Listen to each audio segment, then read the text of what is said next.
胡家收留你，不是让你纠缠二郎的。想要嫁他，也得掂量掂量自个儿配不配。舅母何出此言啊？哎，我家二郎可是金贵的读书人，得夫子看重，日后必有一番作为。你想要攀高枝儿，也不稀奇。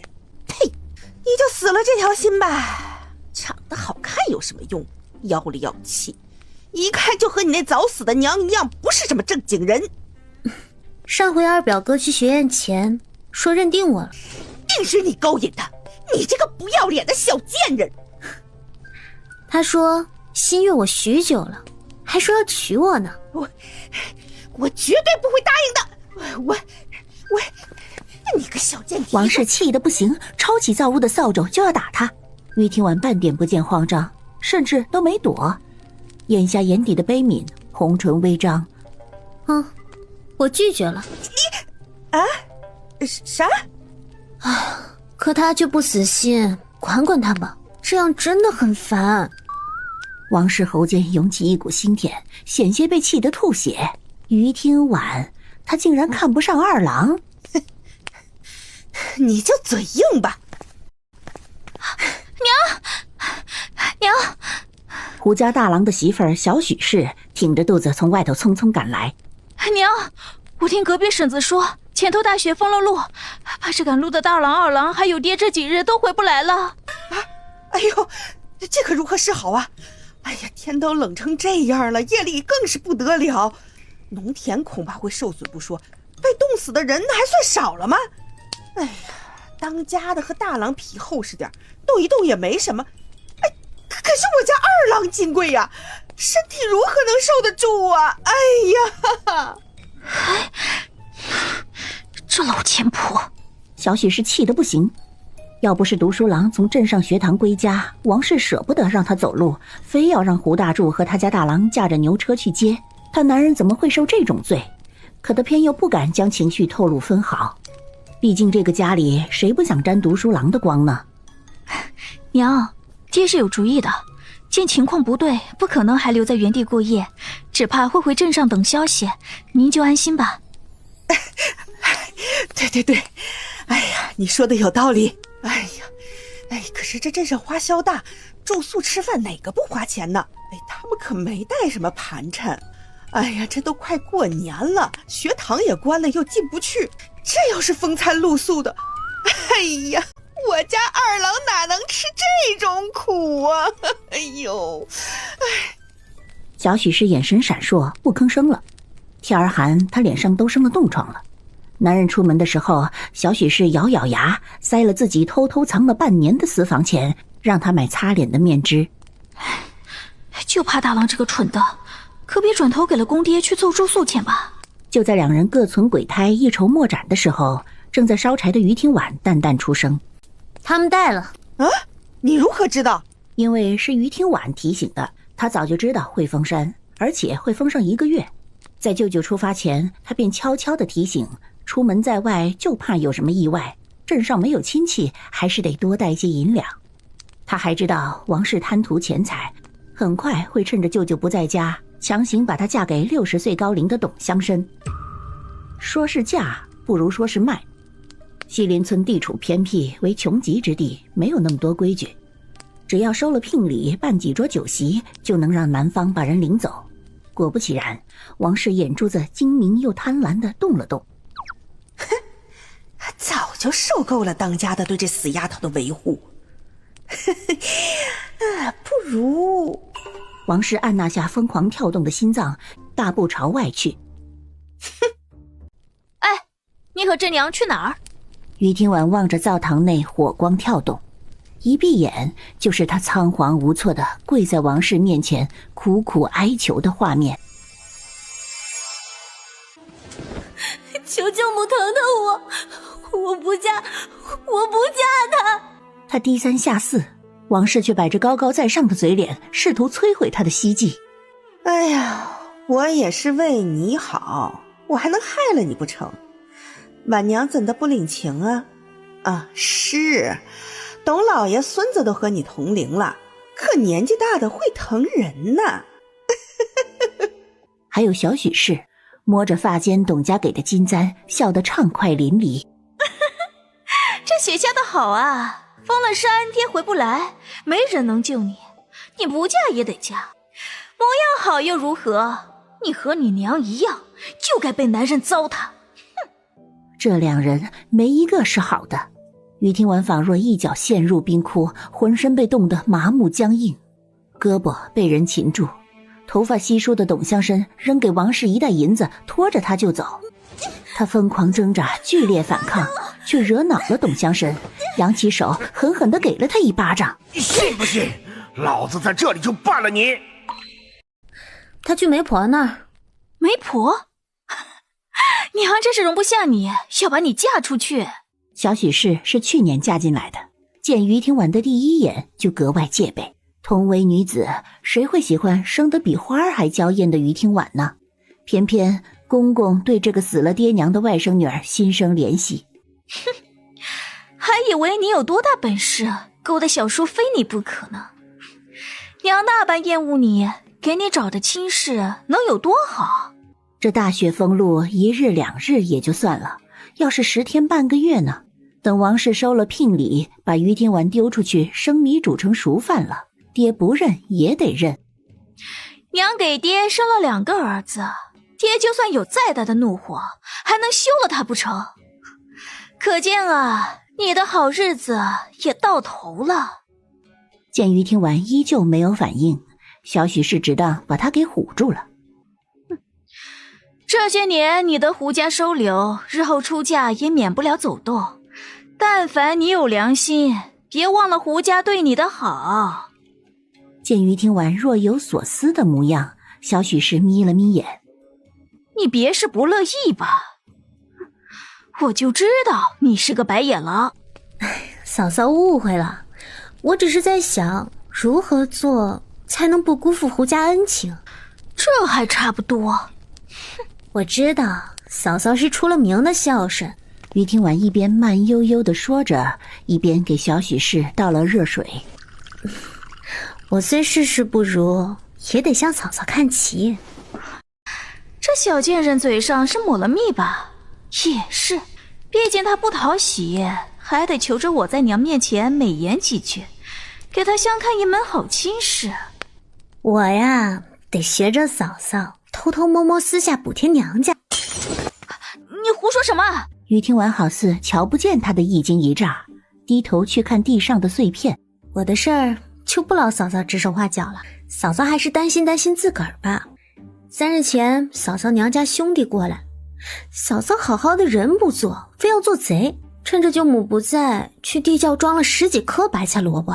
唉，嫂嫂刚嫁进来那会儿补贴娘家，背地里送粮食，被抓了个现行，被舅母用金条抽打的险些下不来床。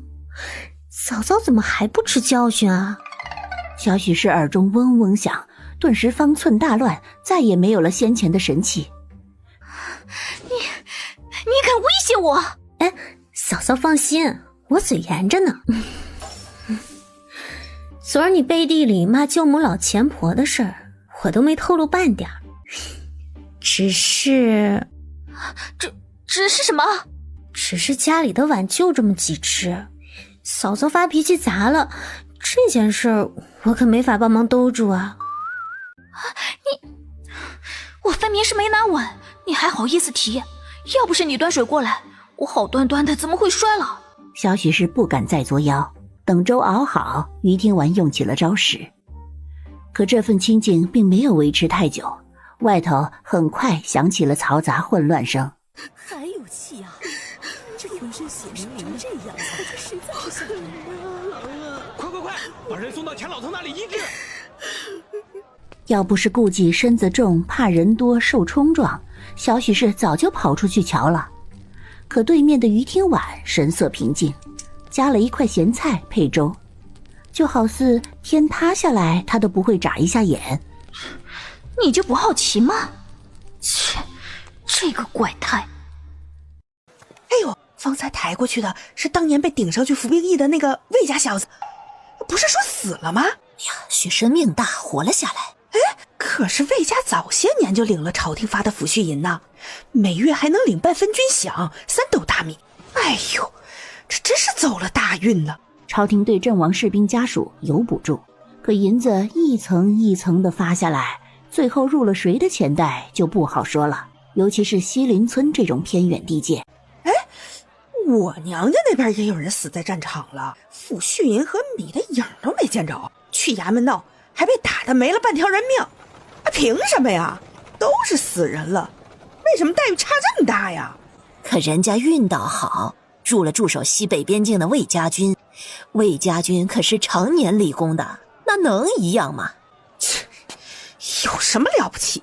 都说那魏将军如何有本事，这不还是死在战场当了个短命鬼啊？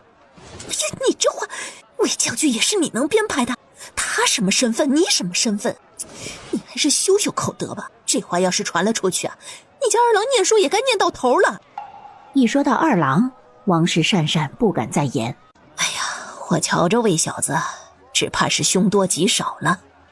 你看如今封了山，外头的人进不来，里头的人又出不去，没法去镇上找大夫呀。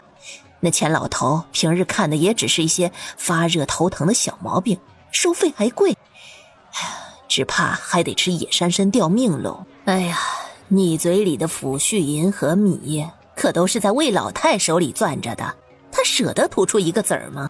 是啊，魏老太的心肠毒得很。见不得人好的王氏终于舒坦了。哎，人是怎么回来的？是在山脚让人发现的。当时啊，那魏家二房婆娘得巧拾柴，看到一群人围着说有个外乡人从山林上滚下来了，他就凑过去看一眼，哎呦，当场就哭了，说那是他家阿郎。要不说呢，他也命苦啊。你看眼下这般，女儿半年前又没了，这二房啊注定要绝后。站住！整日就知道往屋里钻，鸡喂了吗？猪草割了吗？没有。那还不快去！病了，没力气。王氏愣住了，明明出门前于听晚还在和他呛，让他恨得牙痒痒。什么时候病的？就现在啊。这些年于听晚怕被扫地出门，任劳任怨，便是受了委屈也往肚子里咽，从未如此叫嚣过。王氏见惯了他的伏低作小，眼下火气层层层的往上涨。哎呦，嘴里没一句真话，可真是长本事了啊！你是不是还要我伺候你呀？也成啊。王氏气得浑身发颤，扭头朝边上的吴大婶倒苦水。哎呀，你瞅瞅，这外头都传我把这外甥女整日往死里折腾，可婶子你瞧瞧她什么德行啊！蹬鼻子上脸呐！哎呀，最轻松的活计都甩手不干了，也不知是哪个畜生传的，败坏我的名声。吴大婶就住在隔壁，怎么会不知道胡家的那点破事儿？要不是胡大柱护着这个外甥女儿，于听晚哪有命活到现在？这王氏可不容人。胡大柱不在家，他是将外甥女儿往死里折腾。胡家的家事，吴大婶可不愿意掺和，他连忙打了个马虎眼儿，匆匆离开。胡家给我容身之处，就和舅母说的那样，我这辈子就该当牛做马报答。小许是收拾好情绪，刚走出来，对上于听晚柔柔的眼神，他有种不好的预感。可嫂嫂心疼我，生怕我身子撑不住，非说要替我干活。这怎么行啊？小许氏的肚子里可是他的金孙孙。嫂嫂仗着有身孕，整日对我嚣张挑衅。她也说了，她会反省。小许氏一肚子的火，可他敢说于听晚胡说八道吗？他只能僵硬地笑道：是我的错。他这个儿媳妇儿明明是个偷奸耍滑的老手啊！王氏错愕，这不应该呀。舅母这话说的，就不许嫂嫂懂事一回吗？乡下的墙壁都由石头和黄土堆砌而成，于廷婉住的房屋低矮逼仄，窗户老旧的隔板都能被寒风肆虐震动。于廷婉回了屋，眉梢的笑意寸寸淡去，他头疼欲裂，一闭眼就是他惨死的结局。自去年落水额头被撞伤以后，他脑海中总会不经意地看见一些画面，琐碎又不完整，可都是未来会发生的，也该是上辈子曾经历的。于廷婉缓缓垂下眼帘，他浑身都冷，骨头发颤。胡家是留不得了，可他又能去哪里？西林村四面环山，唯一能走的路又被封了。就算出了村，外头流寇强占姑娘的事儿还少吗？怎么偏偏舅舅走后，他才想起舅母会害他呢？现在慌是解决不了问题的。于廷婉试图冷静，可心中徒留空洞和无尽的迷茫。看什么看啊？嫂嫂，你瞧着有些晦气。小许是无语，你还特地过来咒我，有病啊！他怨怼，恨不得抓花于廷婉的脸。偏偏此刻发现不对的王氏裹挟着怒意追了出来。哪个爱钱刀的把碗给摔了？是嫂嫂。小许是呼吸一滞，他甚至晃了晃。哎，嫂嫂抖什么？嫂嫂现在是双身子，砸一个碗怎么了？只要你高兴，把家里全砸了，舅母都得认。王氏的脸黑了，这是什么话？碗不要钱啊？他难道还要上赶着讨好小许氏吗？那小贱人果然没安好心，可别落我手里。往前倒还算好使唤，这几日也不知是吃错了什么药。王氏拾着抽人的细竹条，大步过来要收拾他。哎呦，造孽呀！你这蠢人！呸！娘，那小贱人自落水后快西门的。每次说他晦气，他真的会倒霉。上次说他晦气，他身上就莫名的起了密密麻麻的红疙瘩，养了足足半个月。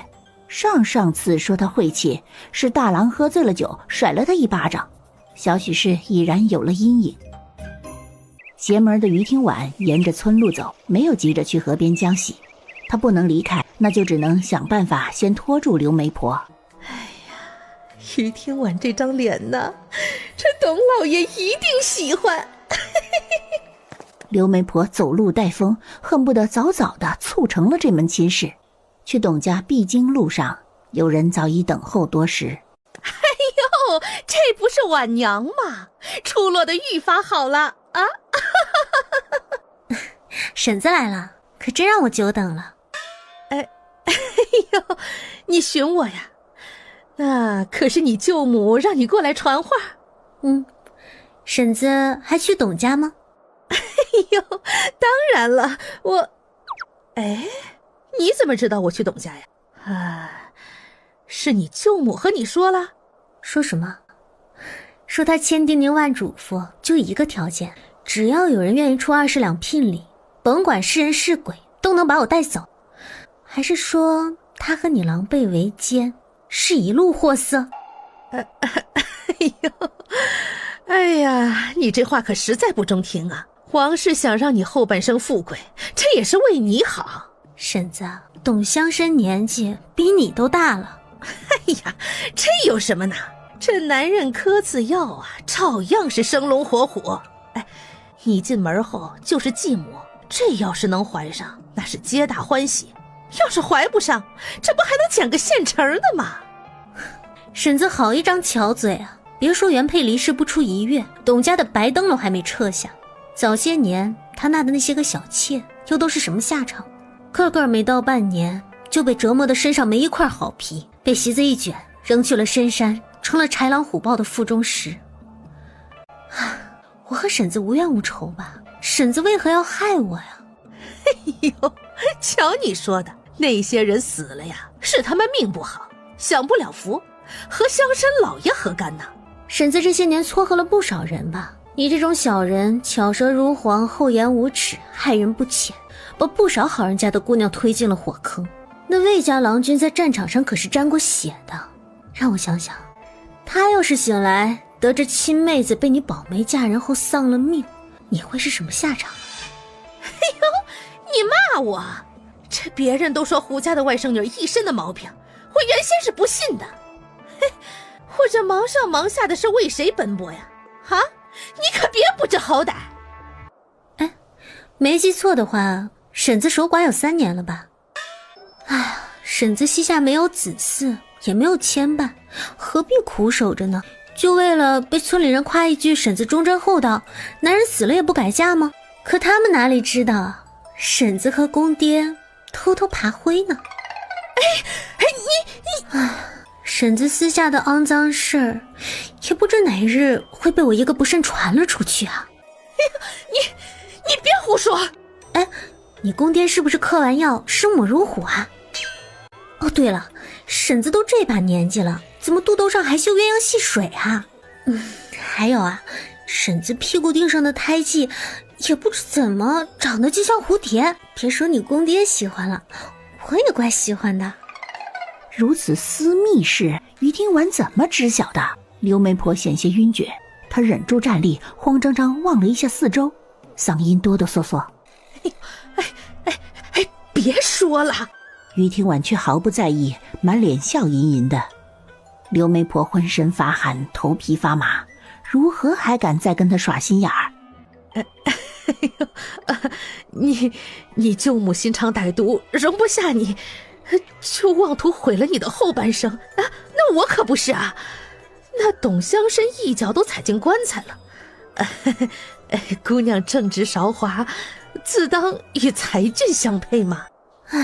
婶子人品不行，但也该掂量掂量被千夫所指、万人唾弃的下场，对吧？媒婆最会察言观色，怎还会不知道于听婉的意图？你要我做什么？嫂嫂看我做甚？没什么啊。哦，嫂嫂觉得舅母做的饭菜像猪食。小许是绷紧神经，不是，这你也能看出来？是，舅母厨艺不精，可嫂嫂出去问问，哪家婆婆忙前忙后照顾儿媳的？你说这天这么冷，舅母怕动手，不想沾水清洗黄豆，那泡发的水也不舍得倒，直接就下锅了，这才让你吃到食子了。或者是豆饭不合嫂嫂口味，你就不能忍忍吗？嫂嫂，你可别犯浑，你不吃不打紧，要是饿着孩子了怎么办？见小许氏眼里闪过心虚慌乱，王氏呼吸不畅。不就是不干净吗？还能吃死人啊？啊，真当肚子里有货，我就不敢教训你了。娘，我没有，我只是没有胃口。你算个什么东西啊？当初我让大郎娶你，等你生了后，照样也能让他休了你。他的弟弟有出息，还愁娶不到媳妇儿啊？小许是面色煞白，于听婉心里跟明镜似的。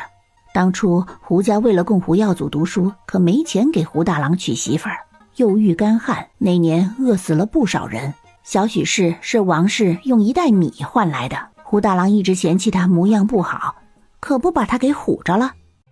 好了，舅母，这说的什么话呀？嫂嫂肚子里有胡家的骨肉，可别把她吓着了。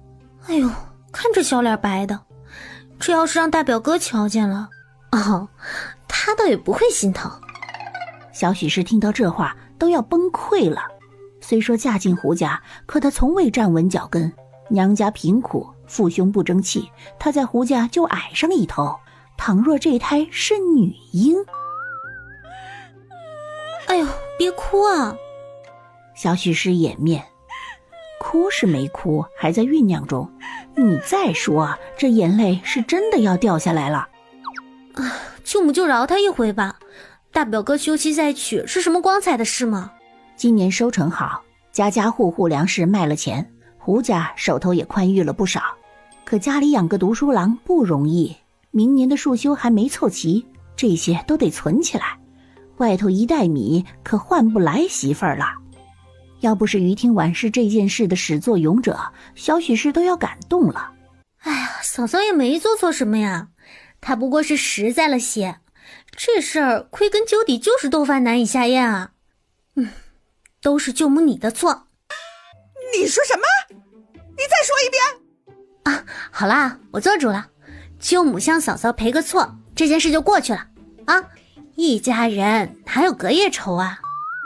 王氏眼前一片晕眩。哎呦，迟早要被这死丫头给气死！哎，轮得到你于廷婉做主吗？哎呦，明明几日前教训她都不敢高声吭声，难道这死丫头真中邪了？哎呀，不然这性情怎么会大变呢？不对。王氏倏然想起多年前当家的把于廷婉领回家时的情形，那时的于廷婉不就是个刺儿头吗？他死死地盯着于廷婉，却对上了一双冷淡的眼眸，视他为跳梁小丑，好似能将他看透。王氏后背蓦地发凉，他得早点把于廷婉送走，免得夜长梦多。又出门啊？去拾些柴火夜里烤，也能暖和些。是这个理儿。哎呀，这今年也不知道怎么的，竟然冷成这样，这被活活冻死的人可不少呢。外头都在传啊，是老天爷要收人了。姑娘身上穿的旧棉衣并不合身，稍稍一动，袖摆就往下滑，露出了一截细白手腕。吴大婶定神去看，好家伙，手腕上的淤青晃人眼。哎呦，你这他还对你动手了？于廷婉愣住，顺着吴大婶的视线低头去看。不是。哎呀，他这个毒妇啊，真是。婶子误会了，这是我起夜时摸黑不小心撞的。你说你这孩子，我知道你是想帮着瞒是吧？真不是。你别说了，我都懂。于廷婉沉默了，余光却瞥见了不远处有个干瘦老妇人正看好戏似的朝这边张望。他认识，此人姓范，是西林村的大嘴巴，什么事儿经他的嘴都能快速传播。最重要的是，范婆子和王氏有局语。于廷婉当即面露凄凄。这点伤不算什么的，没什么比得了一家和气。我身为小辈，如何能计较？婶子，我不疼的，只要还能活着，就很幸运了。范婆子一激灵，这不就来活了吗？她一溜烟就往村里人最多的地方窜，眼里的喜悦怎么也藏不住。那个王氏又对那外甥女动手了，哎呀，那凶悍的样像要吃人似的，我是亲眼瞧见的，他抡起凳子就砸呀。哎呀，这要是放在往前胡大柱在呀，还能收敛些。哎呀，这回可就难说喽。对了，上回那姑娘落水，我就怀疑是这王氏给推的。哎呀，这王氏啊是脾气不好，可你们不和也不能这么诋毁她呀。哼，我还用得着诋毁她？她本来就是个心思恶毒的小人。哼，哎呀，你维护她做甚呢？哈，别是想把你家女儿嫁给他家二郎吧？嘿呀，你可省省心吧，他那眼睛都长到天上去了，还能和你做亲家？哼，上次人家还说你家孙女儿癞蛤蟆想吃天鹅肉呢。一个外甥女放在眼皮子底下养，不是亲生的苛待些又怎么了？可不是嘛，就是话糙理不糙。我呸！知道的是外甥女，不知道的还以为找了个奴隶呢。再说你一个新媳妇儿，你懂什么？回去问问你婆婆，当年胡家做了什么丧尽天良的事？她胡大柱就这么一个妹妹，更别说她心里有鬼了。就是养着外甥女儿也是应该的。那些年长知道陈年旧事的人面面相觑，唏嘘着。那姑娘没事吧？哎呀，没事，还有一口气呢。就是不知道是婉娘先被王氏折腾死呢，还是这魏家郎君先被这钱老头给治死。哎呀，这都要过年了，这村里要是死俩人还怪晦气的。哎呀，也是了不得了，这种事儿还能凑对儿，了不得哟。是你啊，家里乱就不请你进去喝茶了，有什么事儿就在这儿说吧。之前托你办的那事儿如何了呀？你倒是给句准话啊！难不成乡绅老爷瞧上别人了，还是有意拿桥，觉得20两贵了？哎，你可是收了我2枚蛋的啊！得给我把事儿说成了。哎呦，这谁不知道你男人看中这个外甥女啊？啊，他若是提着刀寻上门来讨要说法，家中就我和公爹二人，这能拿他如何呀？王氏拧眉，岂料刘媒婆话锋一转，不过嘛，你也是忒小看那董老爷了，这20两在他眼里算什么呀？啊，要是入了他的眼，100两他也舍得。啊，啥？100两？他本以为20两都是狮子大开口了，这辈子就没见过这么多的钱。我记得你家二郎是在镇上读书对吧？哎呦，这董老爷可了不得，和知县大人都有交情。若是得了他的眼，把二郎送去镇上读最好的书院，那也不过是他一句话的事儿。嘿，说不准呢，连束修都能给你免了。这几句话直接戳中了王氏的心窝。二郎得夫子看重不错，可镇上如何能和县上的书院比呀？是家里负担重，这才耽误了二郎。要是和董家结了亲家，他越想越激动。你大可放心，这事儿成了，我绝对不会透露是你牵的线儿。我男人为难不到你头上，没钱也少不了你的。还得劳您多上上心。刘媒婆笑了，然而下一瞬，她狠狠地推了王氏一把，王氏不防重重地摔了下去，身躯陷入了雪地，冷得她一个激灵。哎呦，你他妈疯了！你才疯了呢！这良心被狗吃了吗？啊，你还算长辈吗？你还要不要脸了？也不怕你那外甥女的亲娘从坟里爬上来找你算账来。他嗓门敞亮，很快惊动了隔壁。这发生什么事了？为首的是西林村的李正，他的身后还跟着不少村民。怎么还打起来了呢？乡里乡亲的，有话不能好好说吗？王氏见是他，眸色一颤，哪里还敢计较？没什么，我没站稳。呀，敢做不敢认是吧？啊，你也知道心虚啊？人是我推的，我没有扫帚把他赶出去，就已经算很给他脸面了。正巧大家伙都在，咱们来评评理。哼，谁不知道他家那个外甥女儿生得跟朵花似的？当初要不是他娘，胡家能有现在吗？换成是我，早就把人当作亲女儿来疼了。哼，可但凡胡大柱不在家，这晚娘哪有好日子过？我看呐，范婆子说的也不无道理。当初晚娘落水，只怕是和他脱不开关系。王氏百口莫辩，于天晚没站稳，也能怪到他头上吗？这话可不能乱说，人心都是肉长的。那姑娘在眼皮子底下相处多年，大柱媳妇如何还会害她？是啊，我呸！哎呀，他掉钱眼里了，要把外甥女儿卖给董乡绅，非要让我牵线。有回我去胡家，这晚娘累得浑身都是汗，王氏非但不让她歇歇，还骂她笨手笨脚。这算什么？当初晚娘家里出了那遭祸害，小姑娘能死里逃生本就不易，刚来西林村没几天，就被王氏咒骂，怎么不和她爹娘一起死了？别说晚娘了，她对那个儿媳那都是非打即骂的。那小许氏也不是什么好东西，我家摆酒席，她可是连吃带拿的。王氏愣住了，着实不明白刘媒婆为何翻脸不认人。不是，明明是你先。我说我是媒婆，我又不是贩卖郎。那姑娘才多大呀？啊，我要把她推入董家？这董乡绅年纪大，私底下又有怪癖，那从他屋子里抬出来的姑娘可都是血淋淋的。若是我撮合成了，这事儿传出去，这10里8乡的人还有谁敢让我帮忙相看的啊？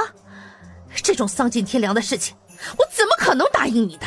好了，王氏，你家耀祖可是村里最有出息的儿郎，你这个当娘的别拖他后腿啊！凡事动动你的脑子，卖外甥女，这馊主意你也想得出来啊？这要是传出去，你家二郎在外头也甭想抬头了。哪有这般严重？董家如何不好了？这话你敢对胡大柱讲吗？真当我乐意掺和你们家的事儿啊？劝你这几日收收心思，等一家人到齐了，胡大柱要是同意，我绝不拦着。可你若是背着他偷鸡摸狗，哼，你看我怎么收拾你！滚！你个混账！别人是孝顺亲娘，你倒好，竟然找我要钱！哼，我没钱，一个铜板也不会给你的。娘，这是救命钱，我求你了，我不多要，我就要阿郎的抚恤银。哎呀，你个混账！治了也不一定能活，何必浪费银子？你媳妇犯傻，你也跟着犯傻？你就当他早就死在外头了不成吗？他是我亲儿子，是您的亲孙子。当初他明明未上征兵年纪，却被顶上，娘，你就真的没有羞耻心吗？我说你少说几句，娘也是为了你好。阿郎他若只是小伤小病，你别说娘了，我这个大伯也愿意掏银子，可他都被阎王爷给盯上了。当初抚恤金就是魏守财撺掇魏老太去领的，魏老太手里的不就是他的吗？还能让魏守忠拿走了？午夜梦回，大哥和娘是如何心安理得的？老二这是说的什么话呀？啊！哎呀，得了，反正你大哥儿子多，养的也吃力，回头啊，你过继一个走，照样能给你养老送终。对，这事我和你大嫂早就商量过了，都没有意见。不给我就自己拿。哎，你敢动？你敢动就休怪我不认你这个儿子。魏守忠微顿，可他的阿郎危在旦夕。想到那日阿郎血肉模糊，身上的衣衫稍有不慎就能扯到皮肉，身上新伤旧伤层层堆叠，瞧着就可怖，也不知这些年吃了多少苦。最让人束手无策的是被利器所伤的口子，从前胸直接捅穿了后背，比拳头还大的血窟窿，光是止血就用了钱老头屋里的大半草药。惠娘守在一旁没日没夜的哭，倘若再尝一次丧子之痛，别说惠娘了，就连他都要疯了。念及此，魏守忠这些年积攒的怒火彻底爆发，他不敢耽搁，推开魏守财，直接一脚踹开了魏老太的房门，闯了进去。哎呀，你这是要我死呀！啊，哎呦！魏老太再凶横，可也上了年纪，如何能拦下一身蛮力的庄稼汉？他眼瞅着魏守忠搜出了钱袋，急得一手捂着心口。哎呀，你这是要我死呀！啊，哎呦！看到眼前这一幕，魏守忠是如何为了儿子奋不顾身，于廷婉垂下眼帘。啊，还真是羡慕那魏氏。风刮得很大，姑娘背影纤弱，艰难吃力地往前走。茫茫天地间，于廷婉被衬托得格外渺小。也不知过了多久，呼啸的寒风中依稀夹杂着她的嗓音。哼，可廷婉的爹爹才最好呢。婆婆是有什么事吗？见她冻得说话打颤，李莲顺手将房门掩上，挡住了外头王氏的视线，还有呼啸的寒风。啊，也没什么，来找你说说话。李正训斥警告王氏，并不是为了于廷婉，而是为了胡耀祖。村里要是出了个秀才，李正脸上也有光啊。事情闹大，当时又那么多人，王氏欲卖外甥女的事藏不住，只怕过不了多久就会传到于廷婉的耳朵里。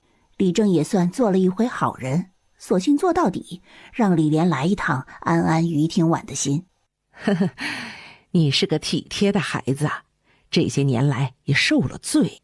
你舅母啊，人心实则不坏，哪儿不好了，你和我说，论辈分，他也得喊我一声婶儿，不是？可见是能训上几句的。你舅舅他们啊，只怕是没法回来过年了，家里没个男人，盯不上事儿。要是哪儿啊用得着帮忙的，只管说啊。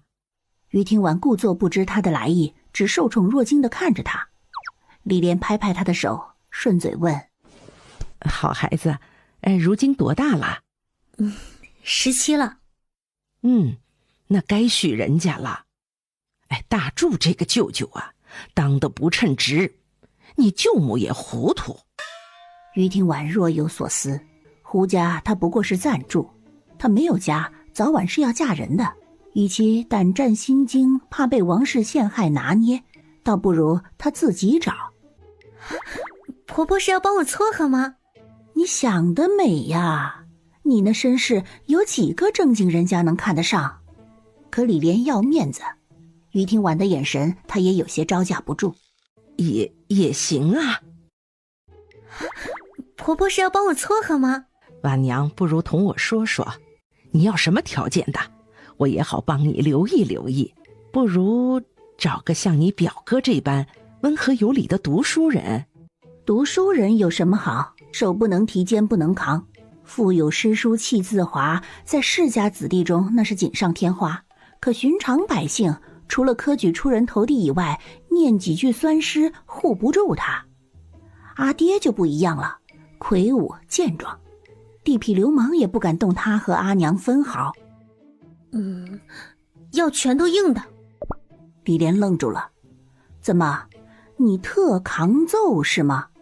眼瞅着李莲的脸色化为古怪，雨听完慢吞吞的补充，也得有担当，不能是不务正业的街边溜子，在家里得老实，不能打我。李莲若有所思，联想到于听婉的经历，心下有几分猜测，不免生了怜悯。推敲出利弊，他也不敢敷衍，慎重思索了一番。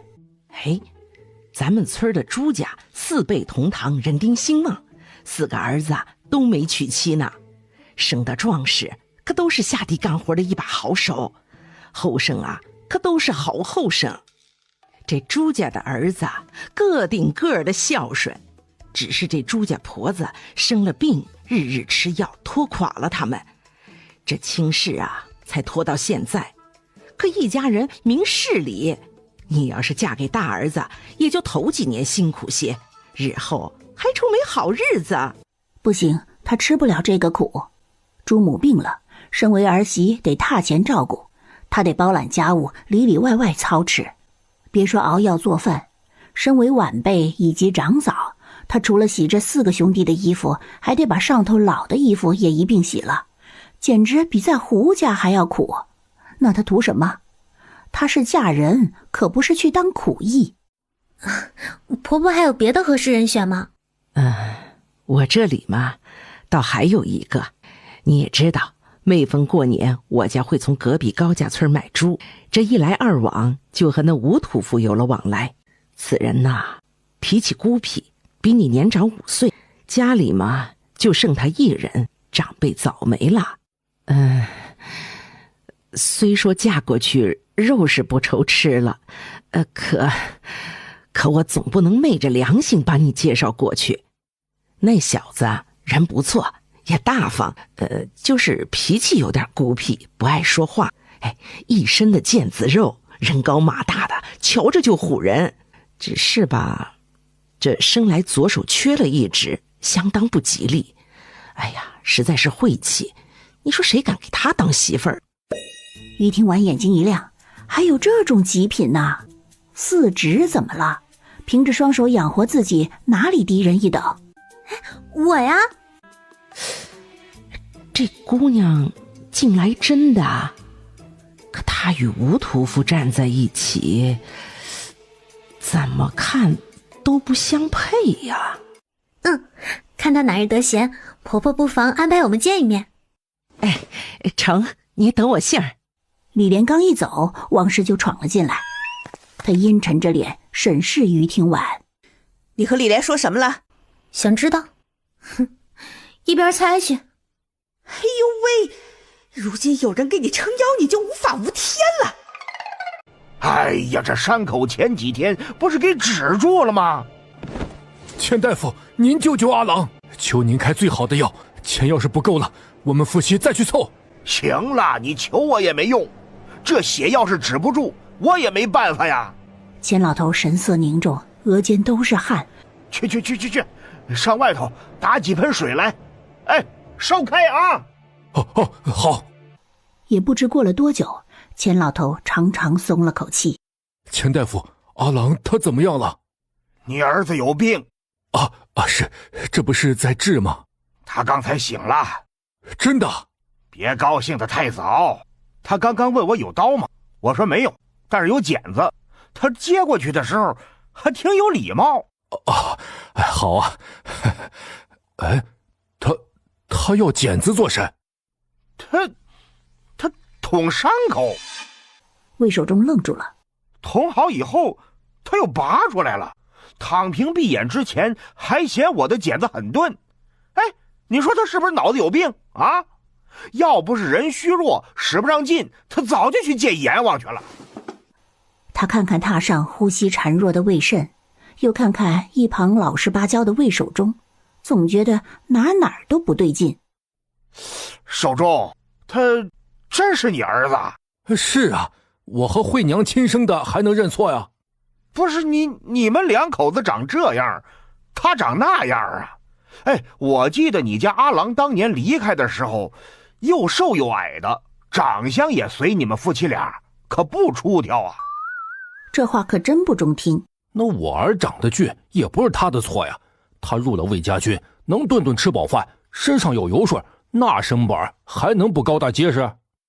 哎，不过这话说回来呀，别说叔你觉着眼生，若是我路上见了，也不敢认呐。也就是惠娘那日眼尖瞧见了他手上那死死捏着的平安符，那还是当年他走前惠娘亲自去庙里求的。当时啊，怕孩子给弄丢了，特地用线头缝得严严实实，好挂脖子上。都说这死也不能死在外头，这孩子只怕是回来落叶归根的呀。他这么一提，钱老头有了印象。是了，当初魏慎陷入昏迷还死不撒手来着，可见他把这个平安符看得比什么都重。不合时宜产生的疑虑随着这句话退得烟消云散。娘，真不叫他吃啊？饿一顿还能死吗？李正当着大家伙的面将我一顿训斥，我这面子里子都没了。萧许是暗自思忖，可你这不是活该吗？那刘媒婆也是怪，竟然敢得罪我，先前还一嘴一句秀才娘，这怎么转眼就不认人了呢？哎，这些年他害的姑娘还少吗？多个隔壁的小贱人怎么了？对，就是。小许是很认同，偏偏他不能把于庭婉怎么样。听到敲门声，小许是慌神，扭头朝外看，就见于庭婉站在了门外，不知站了多久。怎么说人坏话都不会收声啊？哎呦，这是我家，我便是指着你骂，你都得受着。算计落空的滋味如何呀？你也别得意，迟早我让你吃不了兜着走。原先我想着忍忍再忍忍，没能力前还得伏低做小，可凭什么呢？我如今想明白了，步步退让只会让你这种人得寸进尺。嘿，滚！你给我滚出去，最好冻死在外边。没有胡家哪有现在的你呀？别人都说你懂事儿，全都是装的。我倒是要看看李正还站不站在你那头。是，我是对你不好，但又怎么了？养一条畜生还会冲我摇尾巴呢？你呢？舅母的脸皮是有多厚，才能在我面前盛气凌人的？你非要和我撕开脸皮，无地自容的总归不是我。我要是舅母，但凡还有廉耻之心，也该收收这副令人作呕的丑恶嘴脸。小许是大气都不敢喘，这死丫头是吃了炸药吗？这些年我一直很纳闷，当初爹娘丧生火海，余家也被烧得只剩灰烬，衙门的主捕快怜我，可家里孩子多，实在没法多养。一番周折寻上舅舅，舅舅来时见了我便哭了，说要接我走。我虽年幼，可从未听阿娘提及娘家还有兄长，那些年也从未有往来过。只知他当初走投无路被阿爹救下，两人成了婚，可见他和胡家是有局龉的。我那时小，能怎么办呢？阿爹阿娘舍命救下我，不就是让我好好活着，故我不能被扫地出门。可几日前我进山，无意间听到范婆子说了些话。你要让我一字一字说给舅母听吗？哼，舅母敢听吗？你说我要是跑到二表哥的夫子面前提上一提，不成，二老未牵涉其中，你不能害他。可当年我娘不也无辜吗？她不也照样被牺牲了？王氏看他的眼神都变了，有了惊惧。当初胡大柱为了此事险些休了他，要不是刚出生的大郎病重需要人照顾，只怕他早就被扫地出门了。我呢，这几日思绪很乱，实在打不起精神去理。我劝舅母，最好还是夹着尾巴做人。那夜之后，王氏安分了不少，可他这种人不长记性。记住了，我要的草药长这样，这是能止血消肿的，你家阿郎用得上。哎，好。行了，分开找吧。虽说分开，可两人之间的距离并不算太远。你那婆婆的一张嘴呀，真是又脏又臭，看着就生厌。惠娘神色黯淡，死死咬着唇。她骂你也就算了，竟然还骂我。断肠草药吗？这是要给阿郎以毒攻毒。给你婆婆吃，毒不死的。于听婉从一侧一瘸一拐钻过去。能给我一株吗？钱老头一惊，这怎么还有人？嘿，我舅母也怪需要的。惠娘暗忖，这都是些什么人呢？哎呦，这可使不得，那断肠草吃了可是会死人的。我就吓吓他，可我没钱，我能赊账吗？哼，你知道我姓什么吗？于听婉最后没拿到断肠草，垂头丧气的抱起他的大山药准备离开。哎，等等，你这山药卖吗？那你出多少？10文。就这么点钱，打发谁呢？他要是拿到镇上去卖，至少能卖20文，可路还封着。于听婉身上真的1文钱都没了，手上的冻疮被他抓破了，又痒又疼。隔壁吴大婶家的媳妇儿用的药膏给他涂过一回，效果极好，可那1小瓶就要12钱，据说是镇上买的，这会儿可买不着。但他可以给钱让那吴家小媳妇儿匀上半瓶，不然这双手得废了。得了钱，于听婉把山药给了钱老头后，准备下山。他慢吞吞走着，生怕再摔了。身后传来惠娘的唏嘘：哎，那姑娘呀，模样真俊，等我家阿郎身子好了，也要给他聘个漂亮媳妇儿。我呀，就盼着他们小两口能和和美美的。还是别了吧，就你儿子那样的，比狼崽子还狠，没准新媳妇刚一进门就被捅了，丧事喜事都能凑在一块儿办了。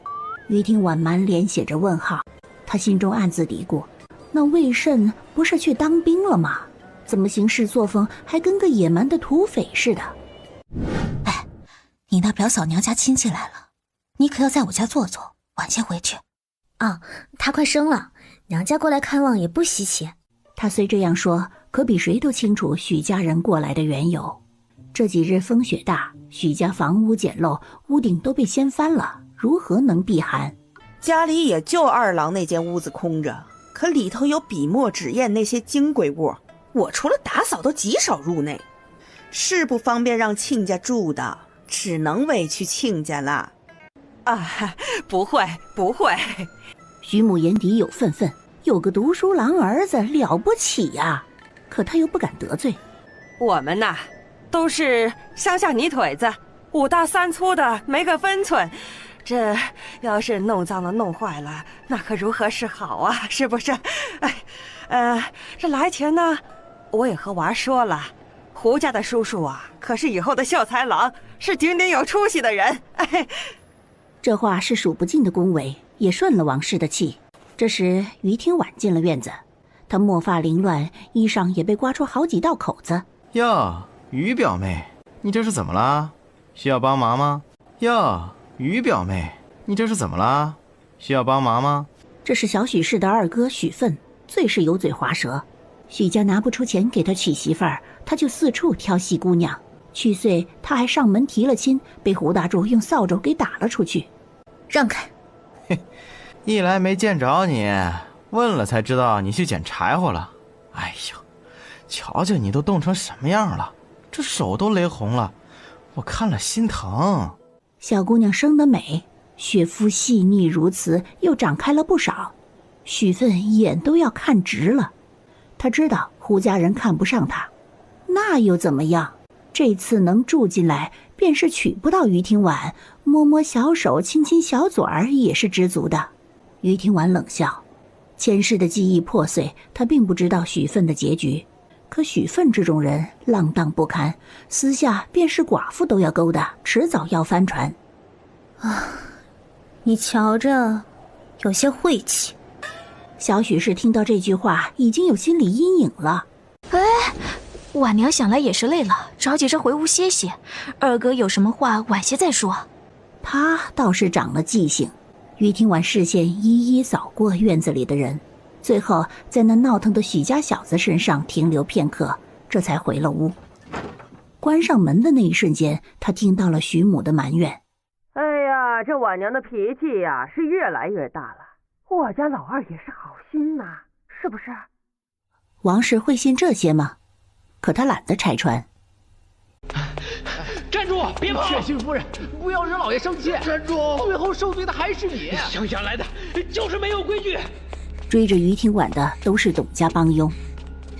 于庭婉眼角含泪，拼尽全力朝人多的地方跑，不敢停下来。他视身后的人为洪水猛兽。空中旋风飞纸钱，这条街处处都贴着丧联，挂着丧幡，处处可见哀悼的碑。直到一抹鲜艳的红在绝望中跌跌撞撞而来。救命！救命！救命！于庭婉猛地从画面中回神，再无睡意。他不敢再回想，窒息感涌来，心跳如鼓。属于前世的无助悲戚，像是密不透风的牢笼，以无可抵挡的气势将他淹没。小姑娘揪着心口处的衣领，呼吸困难。她迫切地想要离开胡家，一刻都不想等了。爹，我们回来时路上撞见了楚夫子，他见耀祖还留在镇里，有意请他去家里过年。可见楚夫子多看重耀祖，他当大哥的能不激动吗？胡耀祖也欢喜，可同样为难。只是我去了，就不能陪爹和大哥过年了。哼，我身边有你大哥，用得着你惦记？胡大柱也激动，可到底比胡大郎稳重。这是好事儿，多少人求都求不来呢。楚夫子平时就照顾你，登门可不能空着手。回头看看，拿些什么东西过去，家里可就指望着你出人头地呢。胡耀祖忙应下。胡大郎又向胡大柱吐露打听来的消息。将近年关，来镇里置办年货的人很多，这条路被封了，像咱们这样回不去的人可不少。还有每年收购药材的商队押送货物的镖师，客栈都满了，得亏咱们订得快。附近巡逻的士兵又多了，听说再过些时日啊，边塞那魏将军的棺椁还得从泽县过，那儿离咱们这里不远，街道有好几处都挂起了白灯笼，上京那边更是派了不少官员过来接。哎，仗打赢了，怎么人就死了呢？他还要说什么，却见胡大柱一个字都没有听进去，反倒紧锁眉心。哎，爹刚才还高兴，这是怎么了？应当是惦念婉妹。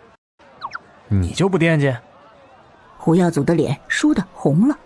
唉，我是忧心你娘亏待她。不知道的还以为表妹是爹的亲闺女。你小姑去得早，我多疼她有错吗？还有啊，你那媳妇儿心眼儿多，等她生了你也得管管。只要捂住于庭婉的嘴，避免她呼救，我照样能够胡作非为。嘿嘿嘿嘿嘿。许奋眼底的贪婪无处遁形，想到于庭婉的脸，他浑身都热了起来。咔嗒一声，里头锁着的门栓被他拨开。也就是这时，屋内燃着的柴火直直朝他脸上招呼。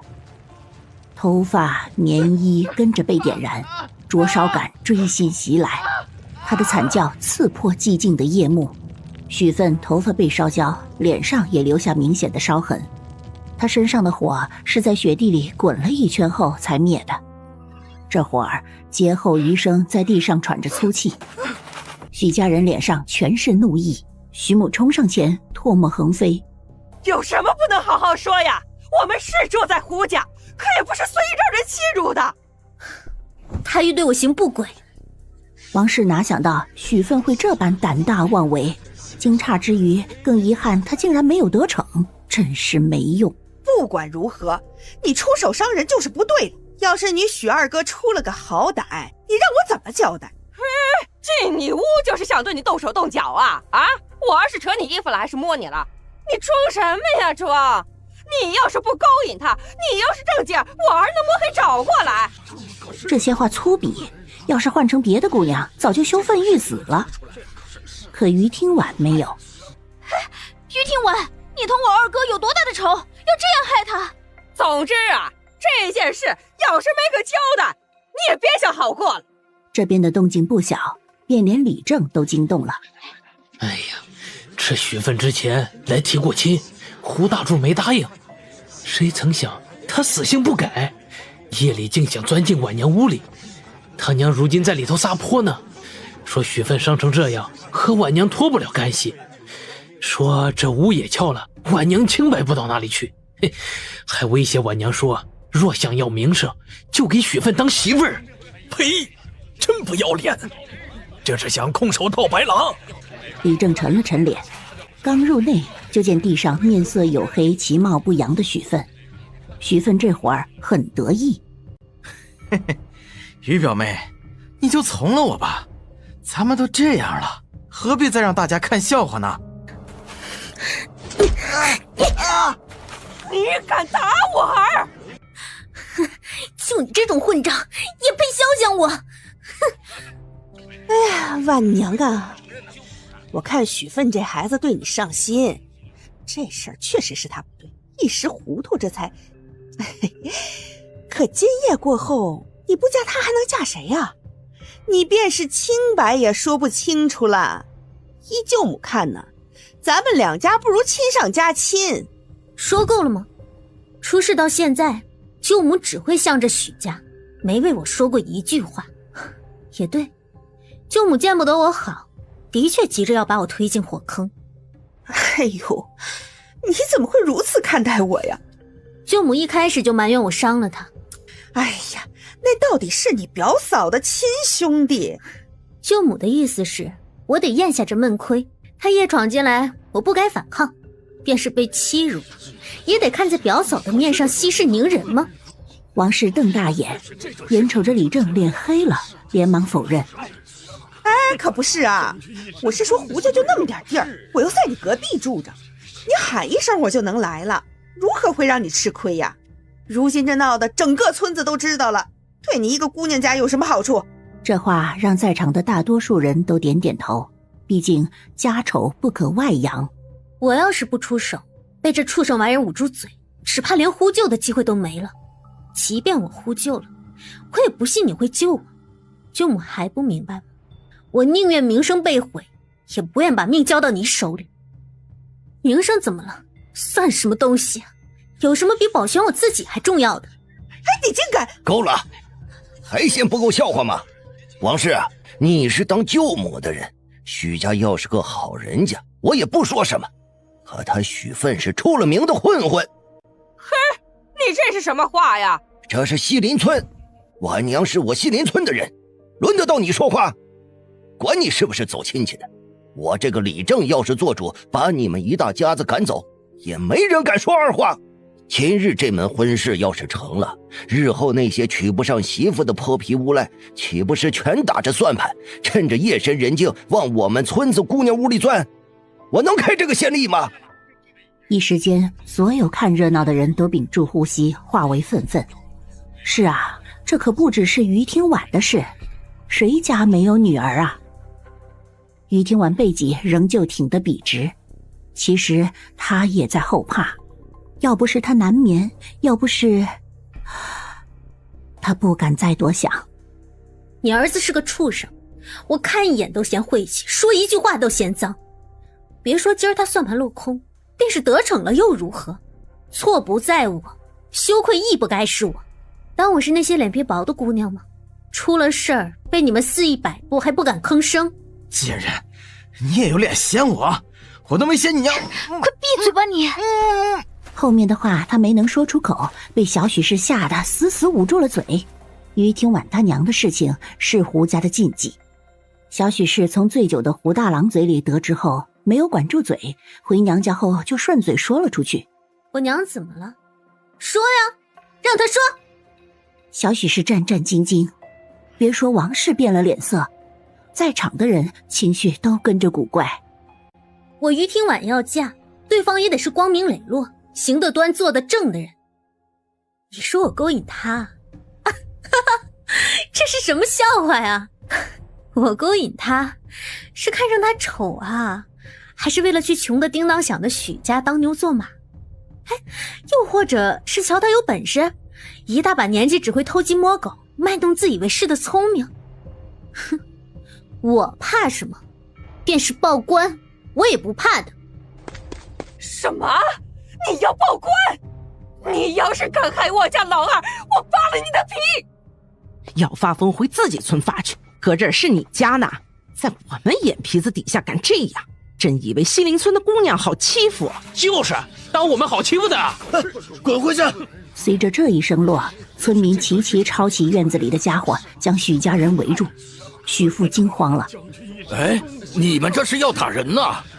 他上了年纪，较浅，在许奋轻手轻脚离开灶屋时就醒了，可他从头到尾都没拦。这会儿恼许奋没用，一个娘们儿都对付不了。婉娘，你要是不愿意嫁，我们也不强求，我让二弟给你赔个罪，你也别抓着这件事儿不放。啊，赔罪啊？那我把许奋阉了，回头给他赔个罪，你看成不？这会儿天黑，不好赶路，也就算了。王氏，明天一早，许家人必须离开。王氏有些不情愿，人一走又是他自己干活，可李正说的话他不敢反驳。不成呢，我们房子都不能住人，能去哪儿啊？天冷成这样，不就是让我们一家人去死吗？那就是你们自己的事儿了。落难来投奔，一家老实也就算了，偏偏还一肚子心眼儿。便是那王氏愿意让你们住下，我们也是不答应的。这种亲戚，换成我呀，一辈子都不愿意往来。就是，那就去死啊，免得再祸害别家姑娘。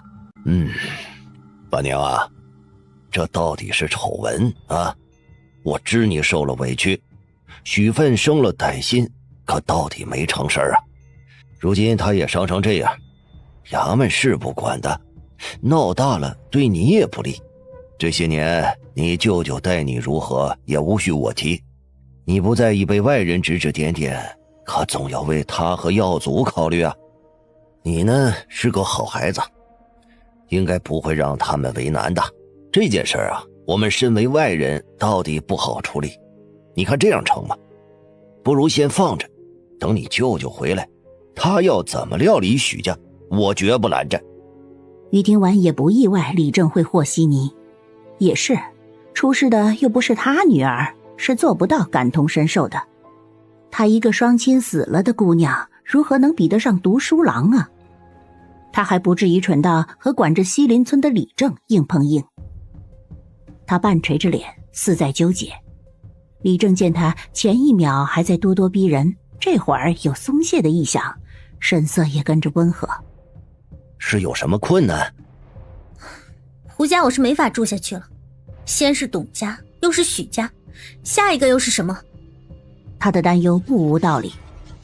李正对王氏的所作所为也很失望，别说于听晚不放心，便是他也不放心。这事儿好办，你舅舅回来前你就住我家。家里是多了一张嘴，可等胡大柱回来接于听晚，也不会白白占他们便宜。于听晚却是没有应下，他搬出胡家就没有打算再回来。住在李正家里得应付一大家子的人，进进出出也不方便，他也不愿意欠人情。李正见他迟疑，便说：你若是怕添麻烦，村里倒是有个空置的老屋，虽然年久失修，但收拾收拾也能住人。于廷婉当晚就搬进了老屋。哎，婉娘，我有个侄儿，他……哎呦，范婆子，你做个人吧，你那侄子是个哑巴，你还想介绍给婉娘？哎呀，去，哑巴怎么了？要不是侄子是哑巴，他还看不上于廷婉呢。哼，孩子，我是真觉得你们合适啊。于廷婉暗忖，我还得谢谢你啊。哼，这不会说话吧？哎呀，他也有不会说话的好处啊。啊，什么好处啊？范婆子一梗，接不上话了。于廷婉只好贴心的替他回答。这日后若有了分歧，他都没本事和我吵。对。哎呀，我还有一个侄子。你可闭嘴吧！你另外这个侄子就更不行了，心智不全。哎呀，都28了，还会拉裤子。上次你给他洗那裤衩子，他转头光着腚就跑出来了。哎，我都看见了，那玩意儿跟针一样细。真的假的呀？笑死人了！乡下人说话也没个顾忌。于廷婉虽未经历情事，可也知道寻常夫妻要做亲密事。胡家小，每次胡大郎和许氏房里闹出动静，都会吵到他歇息。何况乡下野犬不少，于廷婉也不是没有见过公狗爬在母狗身上。于廷婉光是想想就头皮发麻。细不好吗？那不然得多疼啊！这要是细的，完事了都会以为他没进来。嘿，对，就找细的。于廷婉受到了启发，他要找就找细的。虽这么想，可于廷婉也没有办法相看的时候扒对方的衣裳呀。李莲是最后一个走的。你从胡家带来的被子我看着薄，夜里冷，多烧些柴火。家里这几日忙，我也就没出门。可你的事儿我都记在心上呢。明儿去吴屠夫那边拉猪，我和他提提你，要是他愿意我让他尽早抽出空来见见你。于廷婉一听这话，心安了，告别了李莲，他回了屋，关好门栓，这才有机会好好打量这间老屋。于廷婉里里外外擦拭，腿上擦破皮的地儿还未结疤，稍不注意就会拉扯到。他动作很慢，可好在也不赶时间。这里以前是有人住的，虽没有设灶屋，可于廷婉也在角落找到简易的锅，破的，但底部没有问题，将就还能用。他洗干净，煮了一些热水，打扫好都是晌午了，于廷婉也跟着热出一身汗。婶子怎么来了？我是来给你送些吃的。吴大婶掀开篮子上头的布给他看，里头有好几个粗粮馒头。于廷婉便猜出他的来意。多亏你提醒我那儿媳了，要不然就要出事了。那许家小子还真是害人不浅。李正不是赶他们走了吗？怎么还是出事了？是赶了，可那腿长在他们身上呀，磨磨蹭蹭的，就是赖着不想走，还想让你舅母出修屋顶的钱呢。于廷婉暗忖，王氏这个铁公鸡怎么会肯？当时急着赶路，我也没多留意，这本来都好好的，可没出村子，前面的石寡妇家里突然就窜出一个人来，就往秀芬的身上撞啊！哎呦，这要是撞到了，那还了得！好在有我陪着，要不是我力气大呀，要不是我拦得快我呸！那狗娘养的玩意儿，他们许家上下都懒得跟，小小年纪就当贼，把石寡妇的钱袋都给偷了。要是秀芬肚子里的孩子出了事儿看我不打死他！你也别跟婶客气如今住外头没粮食，你吃啥呀？婶最会做馒头了，你尝尝。回头我们秀芬生了，一定要请你到家里头吃饭的。于廷婉笑笑，那个时候她早把自己嫁出去了。惠娘，这是又要去送饭呐？对了，你家阿郎如何了？钱大夫说啊，再过些时日稳定些，就能搬回来养了。哎呀，那就好，那就好。要是撑过去啊，回头送去镇上医馆，人要是好了，你也就有指望了，不是？对了，这个是婉娘，是胡大柱的外甥女，昨儿啊刚搬过来的。知道你忙，回头等阿郎搬回来了，你也得闲了，可得多多来往。谁不知道魏家阿郎的能耐啊？那可是战场上待过的人，住他家隔壁啊，谁还敢打你的主意啊？这不方便吧？也没什么不方便的，只是这孩子吧，他非说自己不是阿郎。啊？这……我就问他，那你不是阿郎是谁呀？他怎么说呀？他就沉默了。你看，打不上来了吧？哎呀，他也不认我们，可他转头就把枕边的平安符挂脖子上了，再然后怎么逗都没个笑脸。最重要的是，他还想走，不过吧，这人还没从床上爬起来，就被钱老头给摁回去了。这孩子吧，应该是那日从山上摔下来，把脑子给摔坏了。哎，还记得吗？你6岁那年呐，和同龄人打架，没打赢，还磕碎了一颗牙，是一路啊哭回来的。魏昭一眼不眨地看着床底，那真是个孬种。你呀，最爱哭了。自魏昭父亲离世，他就不知眼泪是什么了。魏守忠说什么，他都无动于衷。哎，喝药！你小子不是魏家军的吗？等身子好了，魏将军的棺椁经过泽县的时候，你还能去磕一个。他磕他自己。那魏将军可是顺国公府邸的独苗苗，听说死讯传入上京，顺国公夫人直接就病倒了。圣上痛失爱将，为这事儿还罢了好几天的早朝呢。魏昭眼神空洞。钟永侯世子不肯信，红着眼把报丧讯的将士给揍了一顿，说魏将军从他这儿借的银子还没还呢。魏昭眼珠子动了动。那魏将军还会穷到外头借钱？哎，都死无对证了，还不是那世子随便瞎说呀？哎呀，消息传开以后，不少有头有脸敬仰魏将军的人寻上钟永侯世子要讨个公道，不许他污蔑。可钟永侯世子说，那钱是用来改善魏家军伙食的。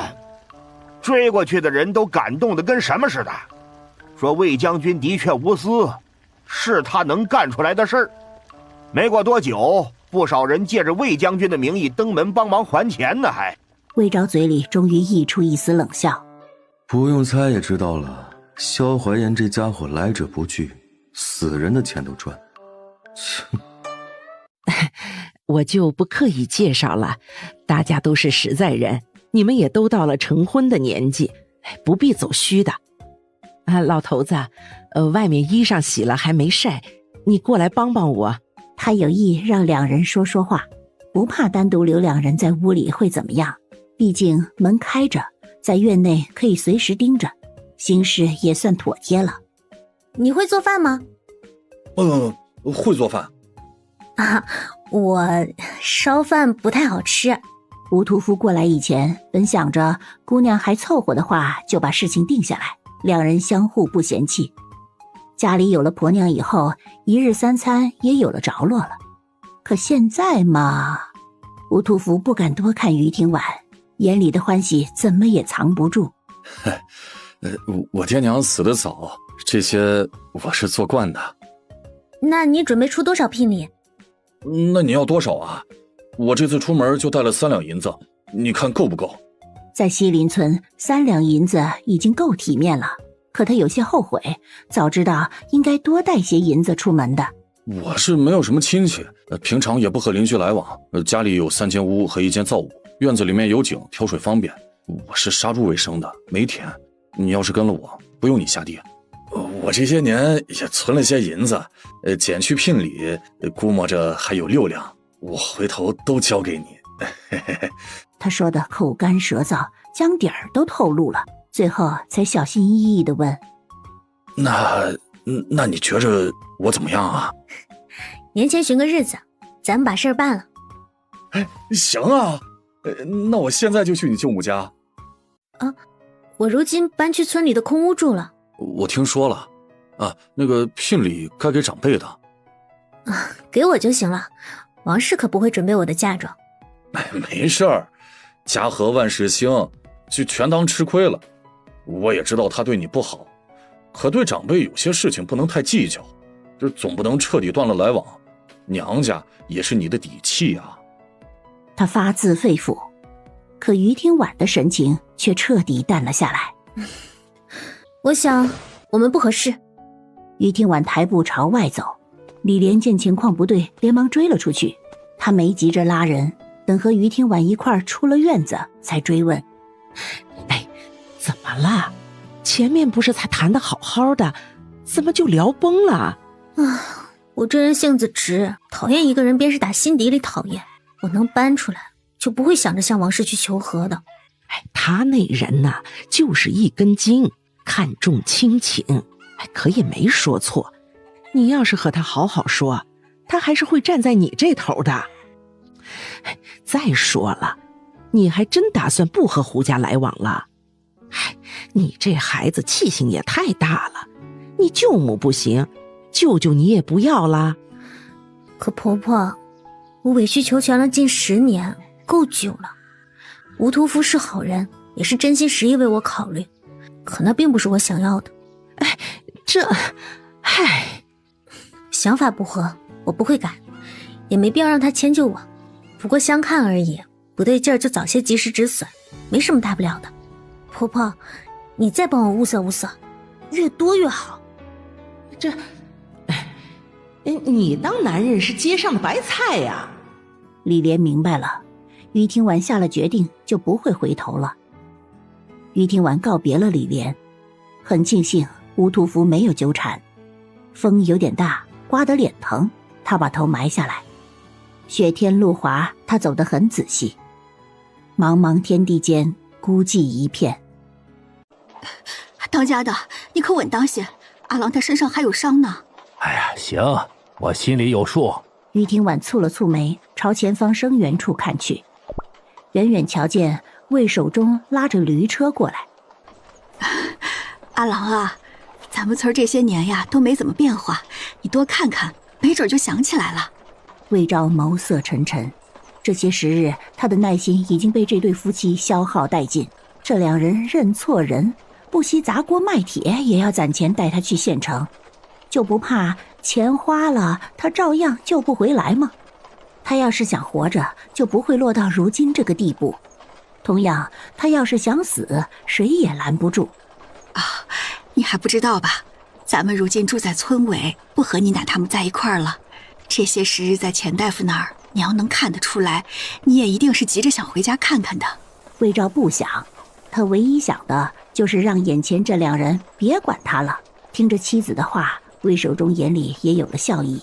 本以为儿子战死，女儿又出事了，他和婆娘曾一度想不开，如今阿郎回来了，日子也有盼头。对了，咱家养了几只鸡，都能下蛋呢。娘呀，每天给你煮一个。阿郎想不想吃鱼啊？娘回头让你爹去河里看看能不能逮到鱼，娘用豆腐给你炖汤喝，好不好？魏昭依然眼神空洞，没有回应。家里这些年也没攒什么积蓄，但我和你爹商量好了，等回头忙完了春耕，你爹他就去码头搬货，娘呢就编些筐子，县里赶集的时候拿去卖。要是没有姑娘看上你啊，咱们就多攒点聘礼，他们看在钱的份上，也一定愿意和你好好过日子的。你要不要听听你在说什么？可魏昭照样没反应，他好像就没有什么在意的事。就算有人这会儿指着他的鼻子骂，魏昭也不会不，他会拉着那个人一起死。在他们靠近的那一瞬，小姑娘视线不受控制地朝驴车上的人落去。这个角度，她只看到了魏慎的半边侧脸。可即便如此，于天婉也足够震撼。他很苍白，更多的是病态。还不等他收回视线，魏昭有所察觉，眼神锋利地投了过来。于听婉心头一骇，下意识后退几步，可腿却是莫名一软。他眼前一黑，有画面在他眼前闪过，同样是敲锣打鼓声，入目依旧是喜庆的红。于听婉心口莫名一紧，他看到了坐在喜床上的新娘正盖着盖头，他心乱如麻，以为又是在董家。不过这里的喜房很简陋，可布置却很用心。咯吱一声，门被打开，新郎官被人推搡着进来。于听婉定睛一看，这不是刚刚还在驴车上半死不活的魏慎吗？婉娘，婉娘你怎么了？有焦急的嗓音从遥远的天际传来，缥缈又空灵。于听婉茫然的左看右看，却什么也捕捉不到。也是短短的一瞬，老旧的床榻发出了沉闷吱呀声，新娘被魏慎压在身下，2颗扣子已经解开，露出一截银白的脖颈。魏慎说话了，带着惊讶：怎么那么白？就这么急不可耐吗？那刚刚端什么？于听婉刚要笑话，也在这时看清了新娘的脸，她嘴角的笑意倏然消失，没有谁能比她还熟悉这张脸了。于听婉的手抑制不住地抖了起来，竟然是她自己。哎呦，婉娘，婉娘！于听婉艰难站直身子，眼里也一点点有了焦距。哎呀，可是哪里难受啊？脸色也不好看。走走走，我送你去钱大夫那儿看看。我没事，就是很荒唐。他的前世记忆不应该有魏慎娶妻这件事啊！于听婉呼吸急促，答案只有一个，他方才看到的并非是前世，而是以后要发生的。婉娘啊，咋的了？怎么老盯着我家阿郎看呢？于听婉总不能说仔细看看以后压我身上的人，他的回复苍白又含糊。我就是觉得他挂在脖子上的平安符好看。魏昭先是拧了拧眉，把平安符拨进了衣裳里面，贴身戴着。做好这些，他也不顾伤口，直接翻了个身，背对着于听婉，继续发呆。我又不抢你的。魏昭这一番动作把魏家夫妻吓得够呛，虽说没有扯到伤口，可仍旧心有余悸。夫妻俩不敢耽搁，见于听婉真的没事，生怕魏昭又出什么幺蛾子，急着往家赶。于听婉目送驴车远去，想到魏慎娶她那不情不愿的姿态，他决定先不管了，相看还是要继续相的。回老屋的路上，于听婉瞧见一群妇人围着说话。哎，瞧见傻姑了吗？他娘又四处寻他了。一定是又被哪个混小子用1颗糖骗去滚草垛了，没羞没臊。这本来就不聪明，这下更傻了。每次从外头脏兮兮回来，衣衫都是乱的，脖子上都是那印子，还只会傻兮兮对人笑。我要是他娘，早就掐死算了，丢人现眼的玩意儿。于听婉不愿意听这些，更不愿口舌他人是非。范婆子见于听婉不打招呼，直接绕过他们走了，撇了撇嘴。哎呦，以前也不愿意露脸儿，也不怎么出门，你看现在恨不得天天往山上跑。哎，你们看啊，又有没成亲的小伙子，你看看追出门看呢。哎呀，婉娘是正经人，那些朝她吹口哨的小伙子，她都是不搭理的。可她长成那狐狸精一样，哪有那端庄的样子？哎，你这话不对啊，他没偷没抢的可没错啊。哎，我听说他家里没出事前是读过书的，能识字的人多半是明事理的。范婆子还在记恨于听婉看不上他那2个侄子的事。哼，那谁说的准呢？他娘都不会说话就闭嘴，整日只会东家长西家短，你不知道你这样很讨人嫌吗？哎，就没见过你这么没良心的。之前搬出王家时，我可是为你说话也出了力的。帮我？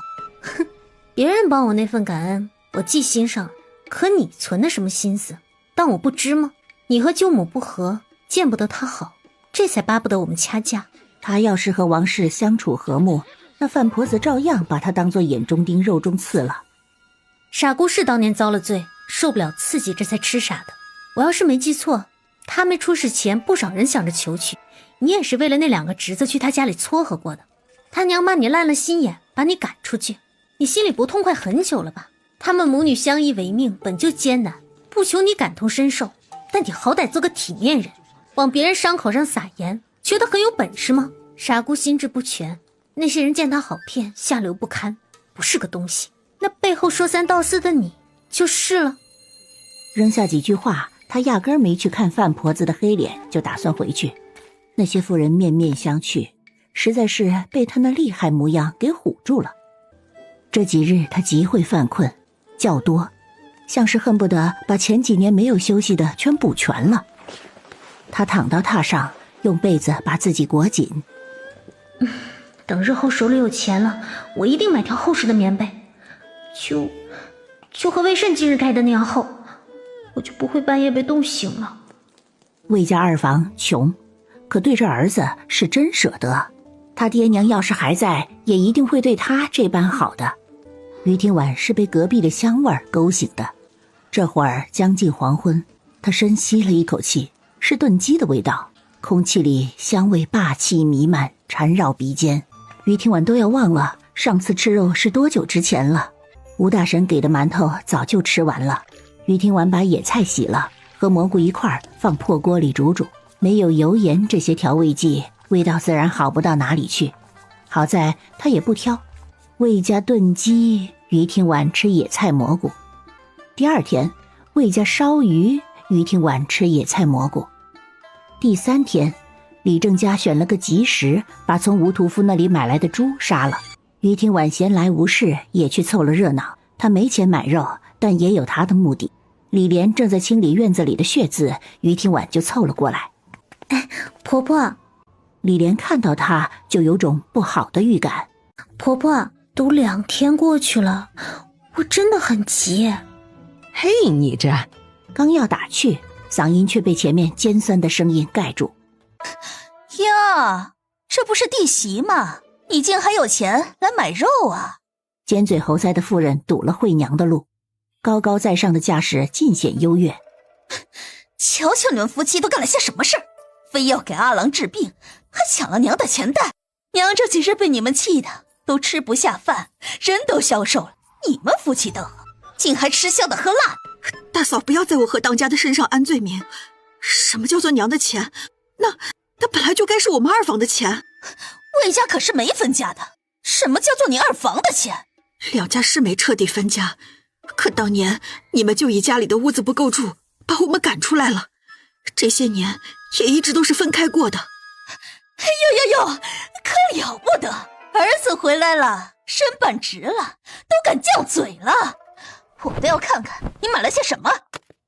等看到里头几根剔光了肉的骨头，还有寒碜的猪肠时，眼里也添了鄙夷，嫌恶的后退了几步。你休要欺人太甚了。哟，这没人要的东西，你竟然也吃得下嘴？怎么，钱用完了，又准备哭穷了？我可告诉你，别来大房借钱，我们可不愿去堵你那个无底洞。本想着你们可怜，我就吃点亏。可今儿大家伙都在，我就把花撂这儿。等魏慎死了，你们再转头跪下来求我，我也不会再答应过继儿子过去。他这几句话直往人心窝里戳，惠娘脸色煞白。哎呦，对不住，看到脸皮厚的人一下子没忍住。庄梅瞪过去，他知道于听婉那张嘴的厉害，刚想骂，却被过来买猪血的王氏拉住。哎呀，他要没点你，你要是计较了，回头他轻飘飘的来一句没说你，别对号入座，你不就成笑话了？庄梅一听觉得很有道理。啊，可我说的就是他呀。你个小贱人，都吵什么？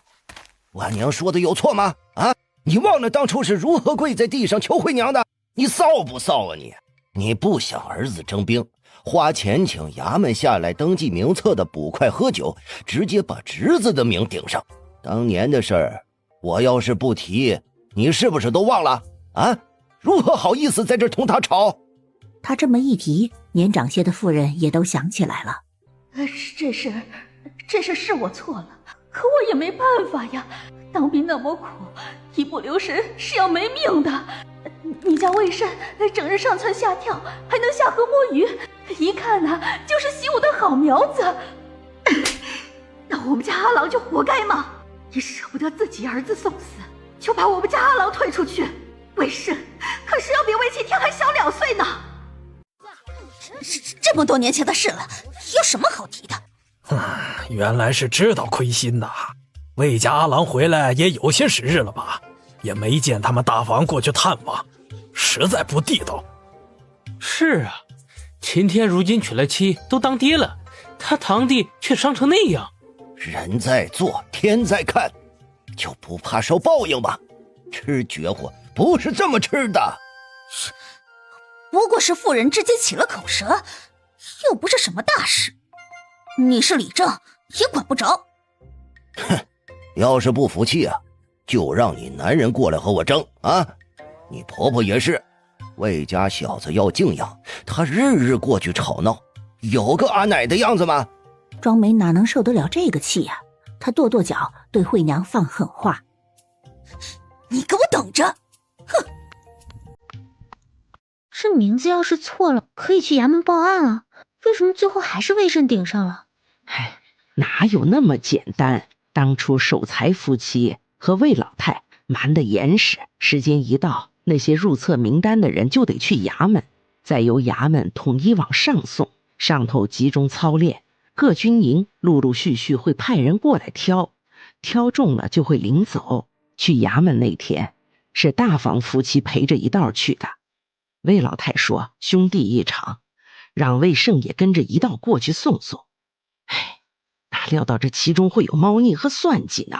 谁曾想到魏慎就再也没回来，而本该去征兵的魏秦天却跟着爹娘回来了。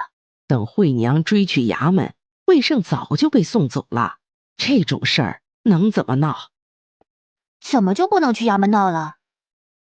征兵不是小事，弄错了人也算是县令渎职，他如何会接这个案子？惠婶他们要是不管不顾，真有本事闹到军营，这魏家上下只怕也要跟着掉脑袋。而魏家没有分家，这件事二房也落不到好处。魏慎去军营已成定局，改不了。惠婶子还有个女儿，魏老太就是算准了这2点，才敢这么大胆。哎呀，你这丫头啊，要是男儿身，只怕不比耀祖差。于天婉笑笑，若有所思。第3日，隔壁做了酸菜猪大肠，也不知惠娘怎么做的，没有半点怪味，香味异常霸道，直往于天婉的鼻子里钻，好像很好吃，把她的馋虫都勾出来了。蘑菇吃完了，家里只有水煮野菜，放的时间久了，野菜都蔫巴，没滋没味的。小姑娘垂头丧气，陷入冗长的沉默，头一次生了不该有的想法。如果她嫁给了魏慎，是不是也能吃猪大肠了？这种想法很危险，于天婉忍痛否决了。魏家，惠娘坐着纳鞋，魏守忠煎药，夫妻俩时不时抬眸去看榻上的魏昭，他还没睡，就那么死气沉沉看着平安符发呆，和行尸走肉无异。这几日不见他有过激的行为，夫妻俩已格外满足了。明儿啊，娘用萝卜炖骨头，阿郎可要多喝几碗啊。魏昭不想说话。他会的。猪肠还剩下不少呢，这玩意儿没人买，我就全提回来了。我想着一半拿来炒，一半呀回头卤了留着过年。阿郎觉得怎么样啊？他觉得极好。真的好吵。我明天呢就去寻李正。啊？这些年我没本事，让你跟着受苦了。惠娘摇头，何尝不知魏守忠也在熬。魏守忠抬手去擦惠娘眼角的湿润，就发现魏昭看了过来，也不知他看了多久，还用那种奇怪的眼神。魏昭的确困惑茫然，他见惯了人性的丑陋和虚伪。高门大户里貌合神离的夫妻还少吗？那些个阿杂货色做尽了表面恩爱，只为眼下背地里见不得人的肮脏事。都说贫贱夫妻百事哀，这魏家夫妻怎么就没有闹过一次红脸呢？惠娘突然想到了什么。不对，这隔壁怎么还没动静啊？一大早的就见婉娘背着背篓出门了，可别是出事了吧？啊，也许是早回来歇下了。哎呀，不行不行，我得去瞧瞧。婉娘，婉娘你在家吗？婉娘。哎，婶儿。哎呀，你说你一个姑娘家到底是不安全，哪个村子没有地痞流氓的？这天黑不好走路，下次记着啊，还是要在日落前归家才好。惠娘摸了摸她的手，哎呦，瞅瞅这手跟冰块似的。走走走，快些回去。于天婉眨眨眼，她和惠娘也不熟吧？惠娘视线往下，看见于天婉穿着的布鞋被磨破了不说，早就湿透了。于天婉冷得恨不得把自己蜷缩一处，只露出一双可怜兮兮的眼眸。惠娘心里不是滋味儿。哎，你等等。她回了魏家，很快取了一双半旧的棉鞋。拿着，要是不介意呀，就凑合着穿吧。于天婉没动，她目光多了层审视。婶子想在我身上得到什么？知道防人啊，是好事。惠娘把鞋子往于天婉怀里送。这是小娘生前穿的，婶子也不图你什么，就是觉得当初要是有人愿意拉上小娘一把，她也就不至于。她一顿没再继续说，只是道：不提了，凉气入体，日后可是要遭罪的。你还年轻呢，这往后日子长着，咱们住得近，日后要是遇到什么事儿了，你可别不好意思提啊。婶子知道你们姑娘家呀脸皮薄。于天婉沉默不语，她抱紧布鞋，半垂着脑袋。上次这么在她耳侧碎碎念的还是阿娘。天色已晚，于天婉回了老屋，凑合着弄了一些吃的，洗漱一番便躺到了榻上。明明很困了，可她却无法入睡。于天婉抿了抿唇，侧头去看那双棉鞋，里头塞足了棉花，针脚细密，一看就保暖。惠娘平时省吃俭用的，可对一双儿女是真舍得。于天婉鬼使神差的从榻上坐了起来，给自己穿上，下地走了几圈，很温暖，很舒服，也合脚。翌日竟然是难得的艳阳天，光线暖融融的，好似能驱走冬日的寒。魏家的门半开着，院子里魏昭被安排在摇椅上晒太阳，他闭着眼，深情寡淡。惠娘在边上编织箩筐，于天婉是这时来的。这些野果我吃不完，给婶子拿了些过来。哪里是吃不完呢？野果难以饱腹，她分明不够吃。惠娘看过去，于天婉手里的野果长得圆鼓鼓的，应该是挑最好的洗过拿过来的。这些野果不值什么钱的，回头我要是摘了更好的再给你送过来，不白拿你的鞋。不等惠娘拒绝，他就往惠娘怀里塞。惠娘见他态度坚决，就知道这姑娘心气儿高，不愿意占便宜，也就不和她客套了。我能向婶子买些菜吗？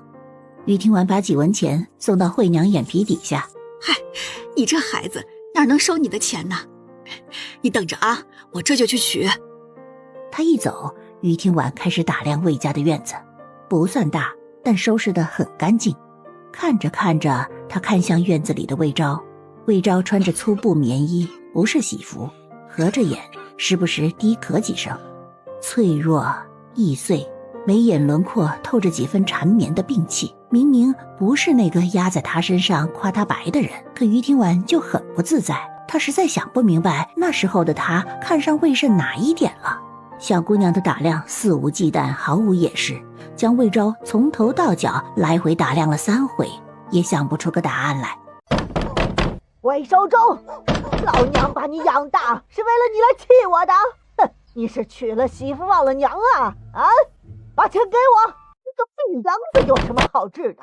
我是为了你好。想到如今外头都在数落魏晴天丧良心，不去探望魏慎，魏老太就火大。魏慎有什么可看的？晴天媳妇又怀了，他能过来沾晦气？哼！魏慎就该给晴天挡灾，他怎么不死在外头，回来做什么？当初这决定是老娘做的，你们敢不服气吗？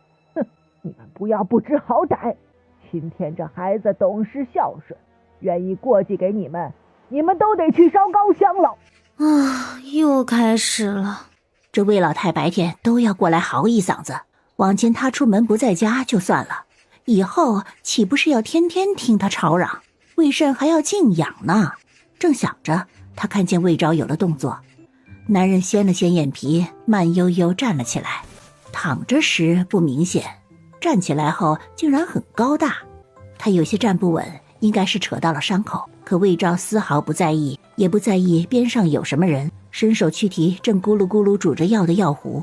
于听完到嘴的话又咽了回去，他甚至猛地倒吸了一口气。天啊，这可不得烫掉一层皮啊！魏昭常年练武，手上有厚厚的茧子，他像是毫无知觉般朝外头走去。外头的魏老太正骂得起劲，门突然就开了，还没等他反应过来，滚烫的药汁就泼了过来。于听婉从正愣中回神，魏老太年纪大，可身子硬朗，要是抓狂扑向魏慎，那还得了？他冲过去，在魏老太疼得弓起身子的时候，关上了门，还不忘锁上了门栓。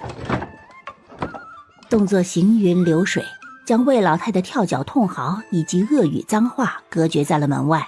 于听婉其实能理解魏慎，都被欺负到家门口了，便是泥人都有脾气。他要是魏慎，别说身体差，就算入土了，都要从地里爬出来，给魏老太点颜色瞧瞧。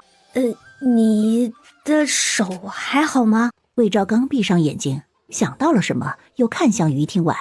他刚刚问什么来着？魏昭试着想了想，他也难得愿意开金口回应他。许久没有说话，嗓音有些哑。哦，不认识。啊？魏老太天天过来骂你去死，你会不知道他是谁？于听婉陷入茫然，很快反应过来。哎，不是，我也没问你这个呀。哎，怎么比我还敷衍？我问你手怎么样，你倒好，你告诉我不认识外头的人。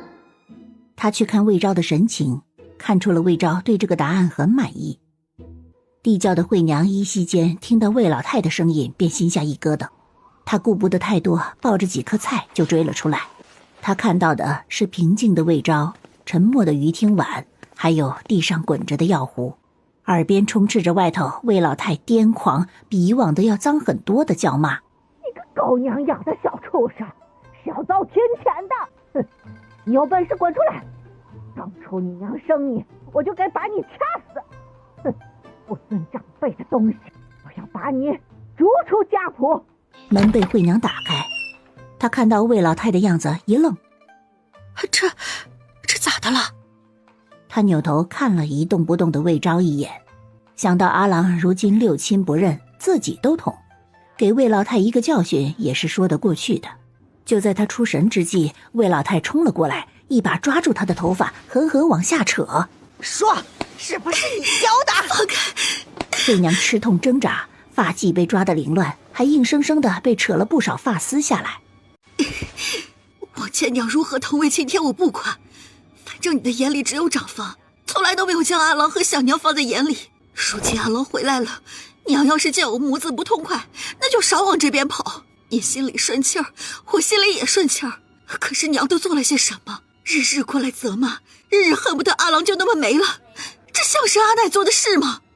娘，你又做什么？我都说了，你有什么不满的，冲我来。你要打要骂，我绝不还手。你冲惠娘撒什么气？你眼里只有你婆娘，老娘都被泼成这样了，你就没长眼吗？是的，魏寿忠眼里只有婆娘和儿子，真没留意到魏老太的不对劲。魏老太也看到了李正他们。哎呀，你们来的正好，快给我做主！哎呀，看看，你们都看看，二房的人是要造反啊！李正和各魏家长辈面面相觑，除了李正心里有些猜测，其他人并不清楚魏寿忠把他们请过来是为了什么。这是怎么回事啊？寿忠啊，你娘生你养你。叔公啊，您不是说要看看阿郎吗？快进家里坐呀。惠娘，给长辈倒茶。哎，阿郎回来就好，回来就好啊！你可得好好养身子。哎，守中啊，家里的钱要是不够了，我那儿还有些啊。咱们把阿郎治好了，比什么都强。见魏昭没有反应，魏守忠催促：“阿郎，说话呀！”魏昭难得愿意给面子，有气无力的开口：“不用了。”哎，阿郎这几年在外头很辛苦吧？也不知道你是怎么熬过来的。你这孩子呀，哪里能拿刀杀敌呀？阿郎，说话。我很少用刀。他语气很平淡，却说着惊世骇俗的话。魏家军驻守边境，很少有蛮敌不要命的过来送死。不过我闲来无事，会去敌方驻扎的军营，割几个头的脑袋，劈成2半，血淋淋黏哒哒的，给他们的帝王送礼。所以我和蛮夷帝王也算是密切。啊，这魏慎为了面子还挺能吹啊。不止于听婉这么想，在场的所有人都这么想。见所有人都不信，魏昭也不在意。阿郎啊，我是你叔曾祖父。阿郎，快叫人。挺会活啊。于听完无语，这个魏昭他真的只说自己想说的，至于别人说了什么，他长耳朵但是可以不听。嘿，我都被欺负成这样了，你们看不见是吧？啊，对了，哎，你身上是怎么回事啊？他视线狐疑，看向惠娘。惠娘是老实人，刚打算把魏昭做的事揽到自己身上，就听魏守忠沉沉地说：“哎呀，叔公啊，我娘什么秉性，您会不知道吗？她污蔑惠娘的事儿也不少了。惠娘性子温顺，还能对她动手了？”这话让所有人点点头。哼，不是他，是这个小畜生。人群安静下来，魏守忠沉默了。惠娘不会动手，可阿郎还真说不准。李正却气笑了：“哎呀，守忠他娘啊！你要编也编一个像样的。阿郎伤成这样，可怎么泼你啊？他站起来泼呀！”哎呦，你当阿奶的过了啊！阿郎都这样了，怎么还想着毁他名声啊？哼，你看看他说话都没劲儿，你再看看你，嗓门大的喊一嗓子都能传到村口。你说他对你动手，就算他真站起来动手了，你还能躲不过？嘿，你们咋不信我呢？我有病啊，自己泼自己。你们看看啊，看看我脸都烫肿了。这话也有道理。所有人看着虚弱无所谓的魏昭，又看着气得跳脚的魏老太。魏老太气急败坏地扫视了一圈。哎，当时你也在院子里，你一定看见了，你说是不是他？于听婉隔着长长的距离对上魏昭平淡的眼眸，魏昭好像丝毫不慌，也不在意于听婉会不会揭穿他。哎呀，你说呀，快给我作证！哎，你这老太太怎么还讹人呢？啊，你撒谎！是，我是住在隔壁，可和惠婶子都算不得熟。今儿我也是头回过来，厚着脸皮来买菜的，为何要帮着他撒谎呢？魏老太哪里想过于听婉睁眼说瞎话。我打你这个有娘生没娘养的！啪的一声，力道并不轻，他的头被打偏。哎呀，你们都串通好的吧？够了，你有当娘的样子吗？啊，不知道的还以为守忠是你仇人呢。当时家里就那么几个人，还能查不清楚了？惠娘，发生了什么？你一五一十的说出来。要是你婆婆污蔑你啊，我们这些老骨头自然站在你这边。可若是你们一家子欺负她上了年纪，我们也是不许的啊！听他这么说，魏老太也舒坦不少。她高高在上的扬着下巴，倒要看看惠娘如何巧舌如簧。惠娘老实，不会说谎，脸上闪过慌乱，支支吾吾也不知怎么开口。我来说吧。当时惠婶子去地窖给我取菜了，她并不在场。守忠叔和几位长辈在一起，动手的也绝不会是他。见几人看过来没有打断他的意思，于听婉便条理清晰，继续往下说。当然也不是我和他无冤无仇，他人品又不行，我躲都来不及呢，何至于故意挑衅同他杠上？我总不至于搬出来的日子太平，非要给自己找不痛快吧？是这个理儿。李正点点头，他转头对魏家长辈说：这姑娘不爱与人起纷争，向来都是个好性子。李正说的话，魏家长辈都是信的，可一个个排除，那不就只剩下魏慎了吗？我其实也觉得怪呢。当时这老太太过来就在外头叫骂，许是见我们不曾理会，便不舒坦了，中了邪似的闯进来，万分挑衅，端起还在煮着的药就猛往自己头上浇。于听婉说的格外真诚，还不忘受惊的拍拍心口。可真是吓坏我了。为什么呀？魏老太这人是缺根筋，凡事斤斤计较，可他要泼也是泼魏慎呐，怎么还往自己脸上招呼了？我也纳闷呢，这好端端的怎么就失心疯了？不过现在我想通了。于听婉张嘴就来，还将漏洞也补上了。一嘛，把药倒了，是不想让魏慎治病，毕竟大房子孙多，养不过来了，得让守中书帮忙分担分担。二嘛，就是栽赃陷害了，这些时日他骂也是骂了，闹也闹了，偏偏二房忍气吞声，就是不接招，不起冲突，一再登门刻薄刁难，错的只会是他也吃了不少闭门羹了。也就难得聪明了一回，故意把自个儿弄成这副惨状呢。这任谁见了都不会怀疑是他自个儿下的手吧？二房就这么几个人，总有人背着黑锅。所有人都被于听婉的说法带着走，毕竟这是唯一的解释了。而后见诸位长辈都站在会审这头，他恼怒之余转头指向魏慎。可怜了魏慎，如今还躺着就被安了罪名，亲奶可是要毁了他呢。我没有！魏老太气得跳脚。看看，说不过我就恼羞成怒了。众人看看老实的二房，又看看魏老太。魏老太这些年为达目的不罢休，做的恶事可不少，这的确像是他能做出来的事儿。阿郎，是这样吗？魏昭看着于听婉若有所思，像是透过他在看什么人，又好似是他心不在焉在出神。是，让我受罪了。你好娇气啊。于听婉看向魏老太时，脸色淡了下来，语气嘲讽：你得庆幸我爹娘去得早，但凡他们还在，你还能全心全意站在这里同我叫嚣。当初于家大火，我娘拼死把我护在身下，同是当娘的，你这老钱婆一肚子坏水，配提她吗？他冷着脸径直回了老屋。叔伯，李正，我要分家，还请大家做个见证。什么？你再说一次？守中啊，你可知道你在说什么？当初阿郎被送走，惠娘大病了一场，我闹着分家，诸位叔伯说父母在，不分家，让我莫要胡闹。可那个时候我却不敢提分家了。我和惠娘就那么一双儿女，当时只剩下小娘了。可我们夫妻没本事呀，人又老了，迟早走在他前头，就怕他没个兄弟帮衬，日后嫁出去，娘家世薄，他受欺负怎么办呢？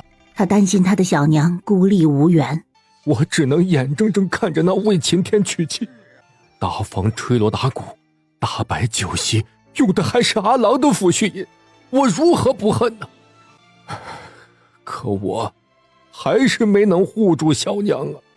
还好上苍把阿郎还给我们了，惠娘嫁给我没过上半天好日子，阿郎也受尽了苦，这还不够吗？我们还要继续当牛做马，去填他们大房的坑吗？这个窝囊气我受够了。魏家长辈皆是沉默，他们何尝不知魏老太做得太过。再看看阿郎，这一身的伤便是他们看着都难受。惠娘别过身子去擦眼角的泪，可怎么也擦不完。老二，你别犯糊涂，魏慎病殃殃的，能活多久？你要是一意孤行，把我和守财惹恼了，哼，以后休想让大房的子嗣给你养老送终，死了都没人葬你。娘，你真觉得我稀罕？把魏晴天过继我名下的事，可别再提了，恶不恶心？魏家叔公却怕魏慎活不过这个严冬，脸色一变。哎，守中，这话不能乱说。娟儿哥，谁劝都没用，当着诸位长辈的面，我就把话撂这儿了。我们夫妻便是穷的去乞讨，也要给阿郎治病。他若真的，我们也认。绝户怎么了？我在意吗？我家阿郎，那可是在边境跟着那魏将军打过仗、杀过敌的，他比谁都有出息。众人面面相觑，李正看向魏守忠。真决定了？决定了。不后悔？绝不。求叔公伯伯成全。守中啊，把你兄弟叫来。这是同意了，毕竟分家大房的人也得在场。不准去，我不同意。魏守忠却没有看他一眼，大步出了院子。魏老太要去追，被李正叫住。哎，你要是再折腾，母子情分耗没了，只剩下仇怨，看你如何收场。走，你们都走，我家的事儿只要我不点头，谁也管不着。哼，你呀，当初你男人病重，说当年征兵一事，他为了长孙任由你们舍弃阿郎，说他对不住二房。他深知你这婆娘和老大一肚子心眼儿，说老二手中老实，可也有主意。阿郎一事已经让他离了心，日后有事啊，让我们出面帮一帮。手中要是要分家，也由他去。见我们点头了，这才愿意闭言。你真当手中请我们过来是做见证的？当时手中也在，他那是给你脸。家分得相当顺利，立下了字据，一式两份，由魏守财和魏守忠按下手印。哎呦，阿郎，谁让你下地的？你怎么能下地呢？魏昭停下，有气无力，奄奄开口：“是要我办椅子吗？”“不，要下雨了。”魏守忠困惑，这孩子怎么就神神叨叨的？儿子精神状态不正常，魏守忠心里难受。日后啊，除了逢年过节，爹会去老宅送养老钱，平时啊就不和那些害你的人来往了啊。魏昭对魏慎这个人没有印象，魏家军人多，他哪能一个个都记全了？可那魏慎到底是跟过他且战死沙场的手下兵。要帮忙吗？什么？想让那些人死，就和我说一声。不过，你得给我一把刀。魏守忠刚还被魏昭惊世骇俗的话吓得不轻，可听到他想要刀，就急了。哎，你这想都别想啊，又想捅自己了是不是？不给就不给，吼什么呀？上一个吼他的坟头草都比魏守忠高了，可现在的魏昭没脾气，他语气也很敷衍。啊？那真遗憾。家里豆子多，外头这雨啊，我瞧着都吓人。想着山路泥泞，索性明儿个我和你爹就都不出门了，在家给你做豆腐吃。哎，顺道给婉娘送些去，还得再拿上些菜，乡下又不缺这些。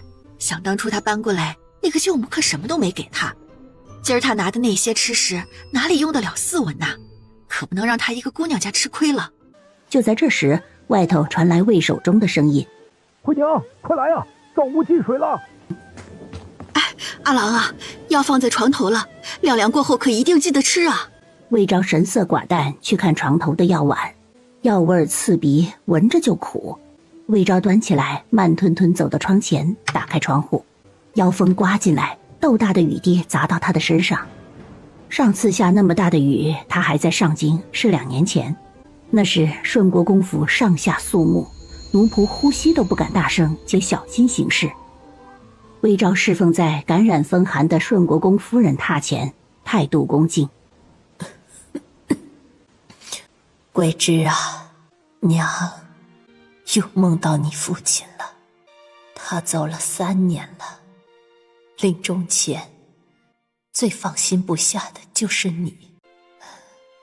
你说说你，非要去边塞打打杀杀，留在上京不好吗？你可是国公府的独苗，这要是有个好歹，你让娘如何同你爹交代？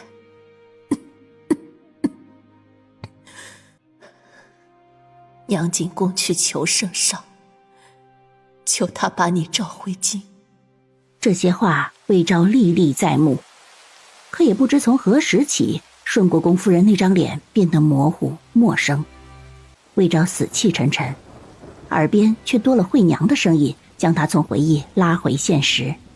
快把这柴火抱到咱屋里，要是全部淋湿了，那可就麻烦了。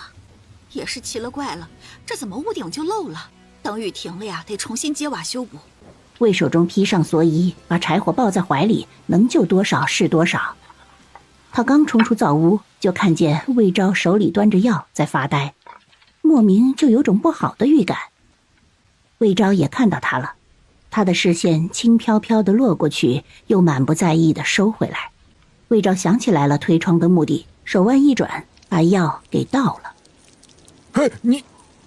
他想骂，又舍不得，毕竟儿子现在精神不正常。魏昭丝毫不心虚，更不觉得有什么不妥，倒了药就要走。哦，他明目张胆，还不忘把窗户关上。魏守忠能说什么？就很欣慰啊，至少没把他自己冷着。婉娘啊，婉娘，哎，我给你拿了些菜，这庄稼菜便宜，你要是不收啊，我得退你2文。可我想着这天气怪得很，比往年都冷，你总不能还日日上山吧？对了，这家里做了豆腐，就弄了些豆腐脑，刚出锅的还烫乎着呢，也不知道你爱吃甜的还是咸的，也就没端过来。天天吃水煮菜的于天婉咽咽口水。住在魏家隔壁，他比谁都知道惠娘做饭的手艺。惠娘做的豆腐脑应该很好吃吧？这咸口的弄了葱花，淋了先前熬的酱，里头还有切碎的木耳丝和咸菜呢。甜口的呢，撒了些桂花蜂蜜，那蜂蜜呀，可是大郎他爹半年前在山上弄来的，尝尝。实在是魏昭不怎么吃，他就变着花样做。于听完有些坚持不下去了，可他总不能白吃魏家的，身上仅存的6个铜板实在舍不得花。不了。哦，还有一件事儿，我想和你提一提。阿郎的身子吧，你也瞧见了，这药断不得。再过些时日，他爹得出去挣钱，可阿郎这身边离不开人呐。我听钱大夫说，你能挖些草药。婉娘啊，你看这样成吗？只要是阿郎用得上的草药，我同你买。钱大夫的药贵，镇上县城只会更贵。反正这钱是要花的，惠娘想帮他。于听婉心下了然，也清楚魏家要用钱的地方多了去了，没有推辞。那我给婶子算便宜些。如此也算互帮互利了。惠娘再提豆腐脑的事，于听婉没有拒绝。豆腐是在灶屋做的，屋顶上还漏水，下面用盆接着，快接满了就倒在外头。魏守忠看着盆，也就片刻功夫，转头身后椅子上就没了人。魏昭出去淋雨了。魏守忠察觉不对，追了出来。大雨如注，魏昭明明什么都没做，就立在院内，眉眼寡淡，眸光冷清疏离，那道身影却显得格外孤寂。竟然没有血喷溅在脸上有劲儿。雨是冰冷的，血可是滚烫的。惠娘瞳孔巨缩，嗓音在抖。你为何总要糟践身子啊？我真不是为神，你们没必要在我身上浪费心神，毕竟付出再多也得不到什么。如今的他也不过是还能勉强呼吸的躯壳，浑身血淋淋，千疮百孔。魏守忠能怎么办？魏昭说是他爹，他都认了。哎呀，好，你不是啊。魏昭呢？他丝毫没有回去的意向，也没有嫌身后给他挡雨的魏守忠碍事。要是有天大的冤屈，背负血海深仇，却手刃仇人不得，天会下血吗？他嗓音很轻，好似是问给自个儿听的，也从不觉得谁能给他答案。可前方突然有人冷不丁出声：不会，大晋12年，连年干旱，田里种什么死什么，朝廷的赈灾款迟迟未至，老百姓吃不起饭，骨瘦如柴，饿死的不计其数。便是天上有神明，也不见得有慈悲心肠。于廷婉最后被拉去灶屋烤火，他喝着豆腐脑，有那么一瞬间想哭，这才是人吃的食物啊！于廷婉吃得很认真，一勺一勺往嘴里送。即便很饿，他吃得很快，可瞧着还是很斯文。魏昭被按到他对面烤火，他已经换了一身干爽的衣裳，神情奄奄。惠娘每天都会给魏昭煮鸡蛋，今天也没有落下，塞到他手里。魏昭转头就想扔了，可惠娘一定会念叨，想想都烦。他看向对面把豆腐脑当作珍馐美食的于廷婉，于廷婉吃得很满足，眼睛亮亮的。在惠娘去灶台忙活时，于廷婉跟前就多了一个鸡蛋。他有点发懵，看向魏昭。魏昭看他没反应，没什么耐心的把鸡蛋扔到火堆里头。这可是金贵吃食。胡家的鸡生蛋可都要攒着，一半给胡耀祖补身体，一半得拿去镇上换钱。于廷婉连忙用树枝把鸡蛋剥出来。他心想，魏昭的确脑子不太好。婉娘啊，要不要再来一碗？不了，已经很撑了。撑，桌子上放的篮子，你回头记得拿。说着，他转头去看耷拉着眼皮的魏昭，又一次叮嘱：阿郎啊，快把鸡蛋吃了吧，吃了还得吃药呢。婉娘啊，那里头其实也没装什么，就装了些豆腐，还有我自个儿腌的咸菜，拿回去尝尝。魏昭面无表情，想也不想把鸡蛋扔到盖着布的篮子里头，又把魏守忠硬给他舔嘴的糖索性也丢进去。于廷婉总觉得篮子特别沉，回了老屋以后，他翻来看了看，看到了白嫩的豆腐，陶罐装着的咸菜，壳已经碎了的鸡蛋，还有角落里的糖，几块石头，屋顶掉落下来的瓦片，还有……小姑娘呼吸一滞，为什么篮子里还有一碗药啊？不用想也知道是谁做的。魏慎是把它当作收破烂的了吗？哎，这枣哪来的？哦，那是一早我去河里洗衣服，撞见施寡妇了，她给的。她呀是想让我帮忙做些肉酱。先前李正家里办席，他儿子就稀罕那一口，事后还念了好多回。可是他呀如何都做不出那味儿了。施寡妇说给我8文钱，我就应下了。这可是家里的进项，枣也就5个，但又大又圆，看着就好吃，应该是施寡妇儿子从县城买的。当家的把那枣子洗了，给阿郎送去。魏守忠却没有听他的话，洗好往他怀里塞了2个，才把其余的送到躺在椅子上假寐的魏昭手上。快吃吧，啊！你从小啊最爱吃枣了，回回都往山上钻。可那些年山上的野枣缺水分，个头小不说，还酸，哪有施寡妇给的又甜又脆？我不爱吃。哦，那你如今爱吃什么呀？魏昭生无可恋，他没有想吃的。那阿郎在军营吃什么呀？魏昭看了他一眼，本以为不会听到魏昭的回应，可他却开口了。上京逢年过节会给我送些贡品。哎呀，这怎么又开始说胡话了？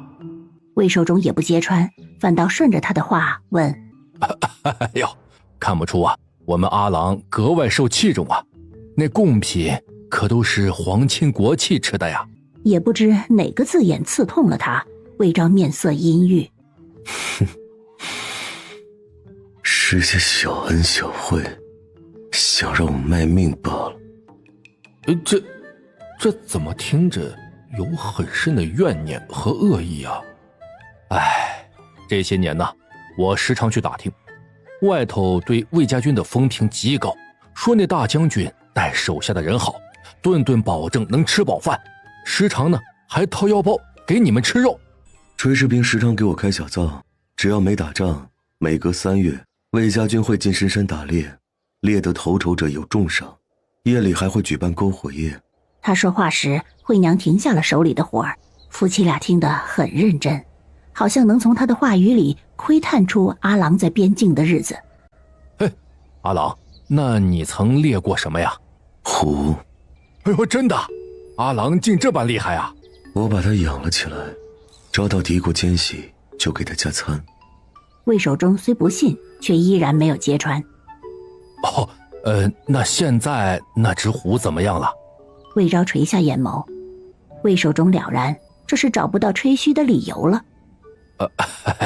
哎呀，当时啊，知道你被魏家军挑中，我跟你娘啊，那委实松了口气呀。那魏将军是好人呐。是吗？可好人不长命，你看，他不就死了？谁还记得他？哎，谁说的？上京那些达官显贵都为此悲痛难忍，圣上都罢免早朝了。魏昭不语，懒得说上京的那些人最是虚伪，披着假善的一张皮。隔壁的动静，于听婉便是不想偷听，可还是听得一清二楚。他费劲扫着雪，试图做到心无杂念，偏偏这个时候，惠娘的声音传到他耳畔：“哎，他爹啊，咱们家的碗怎么少了？哎，他爹啊，咱们家的碗怎么少了？”哎呀，你再数数，肯定是你放在哪儿忘了。不对呀，怎么可能数错呢？家里的碗筷都是有数的，这都少了3只了。他里里外外都寻遍了，可连影儿都寻不着，实在是古怪。总不可能家里进贼了。魏家有没有进贼，于听婉不知，可他在院墙角落又看到了印着魏字烙印的几个碗。雪犹在纷飞，碗壁上落了指甲缝厚度的雪，那一小块地儿还残存着褐色的浓汁。哎，怎么都跑我院里来了？正那么想着，头顶上有了动静，于听婉抬眸看去，有什么从隔壁丢了过来，砸到了于听婉的脑袋上。你把我家当做破蜡厂了是吧？他很想跑去隔壁质问魏昭为什么和他过不去，可看清砸到自己的是什么后，于听婉觉得他也不是不能再忍忍。于听婉拿起枣，泄愤似的咬了一口。李莲是这时候过来的，于听婉心念一动，忙走过去：“婆婆，是又要相看了吗？婆婆，是又要相看了吗？”我那儿倒没有合适的人选啊。那你得抓紧啊！呀，这种事儿如何急得来嘛？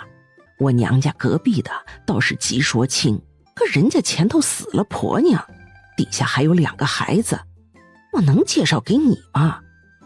于听婉想了想，那也是，她没有奉献精神，不想当后娘。还有个倒是没成亲，可先头谈了好几个姑娘，后头都没成。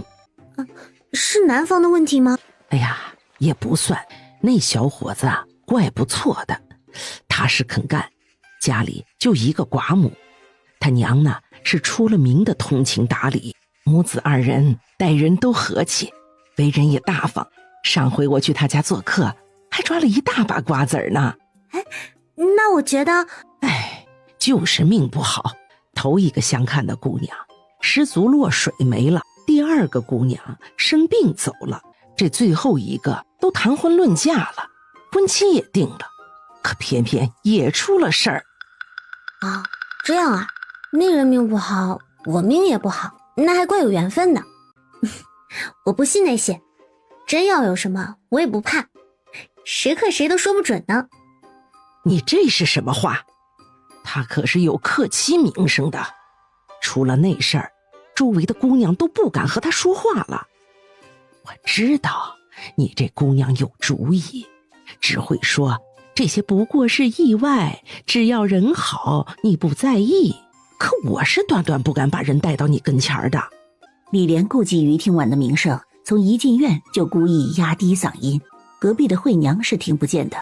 可魏昭习武，耳力可比寻常人强，但别人的事他可不在意。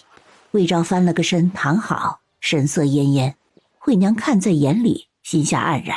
这些时日相处下来，魏昭似心存死志，他对什么都不感兴趣，好似什么都不会入他的眼。小娘走了，惠娘害怕阿郎也舍他而去。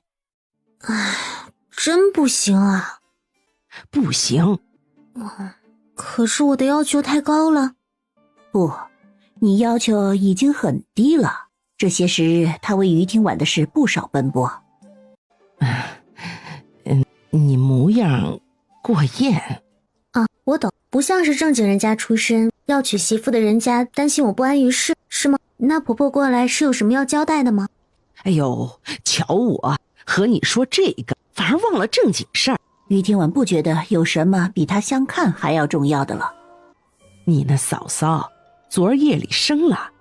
啊，就这？说是夜里摔了，险些难产。听说当时胎不稳，接生婆都没了办法，你舅母嚷着保小，好在后头你嫂嫂挺了过来。于听晚觉得小许氏应该是被王氏给气到了，人还没死呢，王氏就惦记着给胡大郎再聘媳妇了。小许氏能乐意吗？气都要气活了。不过生的是个女儿，王氏一看不是带把的，当下就黑了脸。骂小许氏没用，她好吃好喝供着，竟生了个赔钱货。等接生婆走了，小许氏还没奶，孩子饿得不行，王氏却撂下母女不管，也不抱孩子，任由她哭。哎，这转头就回了屋。我和你说这些呀，是想告诉你，近些时日可万不要往胡家门口过了。你舅母糊涂，偏偏家里没有能主事的男人，能躲则躲，可别让他逮着机会寻你出气。知道了。他有病啊，才会回去。哎，出了这种事儿，你怎么不上心啊？啊？为什么要上心啊？又不是给我生的。哎，你嫂嫂对你不好，如今才遭了这种罪，虽说不地道吧，可换成是我，至少心下痛快。于听完也不好说，他早就提前高兴过了。顶着李莲的狐疑目光，于听晚很严谨地走过场。他迟疑，憋出2个字：哈。雪簌簌而下，不过多时，刚扫出来的道又被染成了入骨的白色。耳边来来回回回放前世王氏尖利的嗓音：你嫂嫂胸口没几两肉，奶水都没，孩子还哭成这样，日日吵得我心烦。哎，你是聋了吗？还不赶紧出门去看看谁家养了羊，去弄些羊奶来。饭怎么还没煮啊？你是要饿死我吗？快去铲院子里的雪，这种事儿都要我催，你怎么这么懒呢？哎呦，你累？你累什么呀？啊？难不成还想衣来张手饭来张口，让全家把你供起来呀？整日只会叫唤，我难不成还苛待了你？去，把尿布给搓了。哦，还有小许氏，她生了女儿后，在王氏面前抬不起头来。你如今看我这样很得意吧？我以后又不是不能再怀，迟早能生个大胖小子。我是胡家媳妇儿，你呢？你算个什么东西？哼！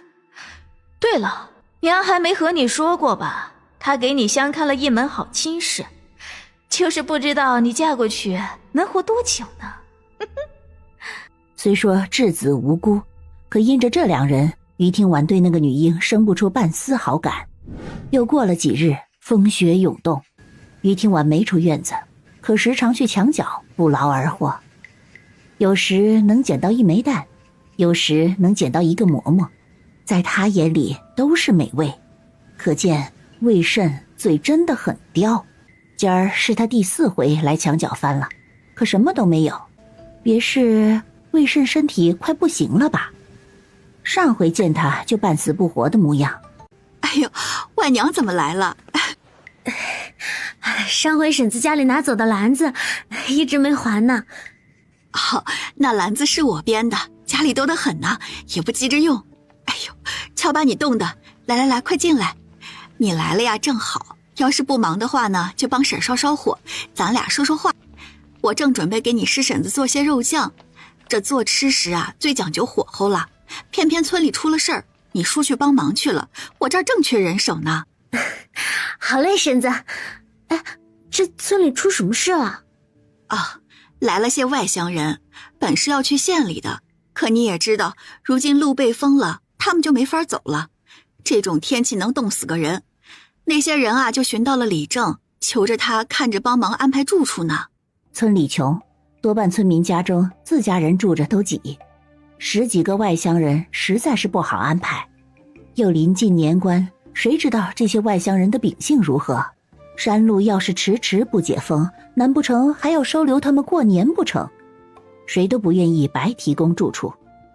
李正都和外乡人谈妥了，那些人住一夜愿意给3文钱，腾出屋子就行。要是管他们吃饭呀，这钱再另外算。谁不知道魏家阿郎就是个无底洞啊？魏家能攒1文钱是1文钱。于天晚前世的记忆实在零碎，倒不知还有外乡人的事。那叔是去领人回来的？惠娘微顿，视线看向不远处坐着眼儿都不眨的魏昭，眼底染上了愁思。家里是能住人，小娘那间屋子呀都空着许久了，可我和他爹商量，还是觉得有些不妥。阿郎如今情况不好，我就怕人多了他不自在。你还担心你儿子腼腆？家里多了人，事情也会多的。李正倒是想照顾我们，这好意是心领了，不过还是算了吧。入了灶屋，惠娘让于天晚去烤火暖暖身子，自个儿则坐在木凳上处理河里抓到的虾，动作利索地抽出虾线。这些都是事先和施寡妇说好要他备齐后提来的。这肉酱用料足，除了肥瘦相间的肉外，还有豆子、紧实的虾肉、新鲜的木耳等等。惠娘动作麻利。万娘啊，等会儿就在家里用饭啊。万娘啊，等会儿就在家里用饭啊。那婶儿要给你包蒜吗？不用，仔细辣了你的手。于天晚低头看着冻疮严重的手，有好几处开裂了。简单的一句话却让他红了眼。他在胡家只会听到乡下人谁不是这样啊，你矫情个什么劲儿啊。他没有再坚持，将篮子放下。到底吃人嘴短，见惠娘没有往这边看，于天晚环视一圈，将篮子里的碗拿出来，快速地往魏家放碗碟的地方塞。做好这些，他察觉有道视线落在自己身上，并不强烈，可也没有善意。于天晚顺势看过去，看到了不远处躺在椅子上安安静静似没有存在感的魏昭。他也不知躺在那里多久了，魏家夫妻总要把人放在眼皮子底下盯着方才安心。魏昭耷拉着眼皮和他对视，被头喂过几次以后，他觉得魏昭人还怪好的。于听完便也不怕他，小姑娘毫不吝啬地朝他笑了笑。魏昭慢吞吞收回视线，去看手里抓着的平安符。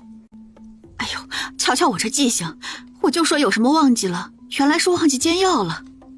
嗨，阿郎啊，你也是，你怎的不提醒一下娘呢？他都把药倒了的，怎么可能提醒？果然，于听晚看到魏昭黝黑的眸子动了动，起了浓烈的抗拒之色。万娘啊，你如今多大了？过了年就18了。哎呦，那这个年纪是该相看婆家了。这一句话让于听晚很赞同，他重重点了点头。惠娘也就随口一问，很快又和于听晚说起了别的。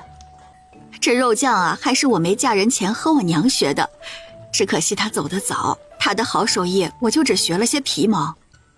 我娘走的也早，她会绣花，还会唱曲，我也学过。于听晚很少和别人说这些，村子里的人都不爱提及他娘，便是提到了都不是好话。可他总觉得惠娘是和别人不一样的。哎呀，婉娘还会绣花啊，咱们乡下人会针线活的可不多，也就只会些寻常的缝缝补补。你有这门手艺，日后可不愁了。于听婉眼里有了亮色，这回头啊，绣一些帕子，拿去绣坊也能值几个钱呢。日后嫁了人，婆家也会高看你一成的。那我技术还不行。你可别谦虚。真没谦虚，我没耐心，我娘心疼也就不愿意教我了。怎么不心疼啊？小姑娘本就娇气，从小没怎么吃苦，可惜呀，她再不是稚气的小女童了，也再没有人愿意纵着她。不过我会唱曲，每次我要唱，我爹立马就掏银子，夸我嗓子好，让我别唱了。魏昭在一旁听着，暗道：反话听不出来吗？肉酱满室飘香，惠娘热得起了一身汗。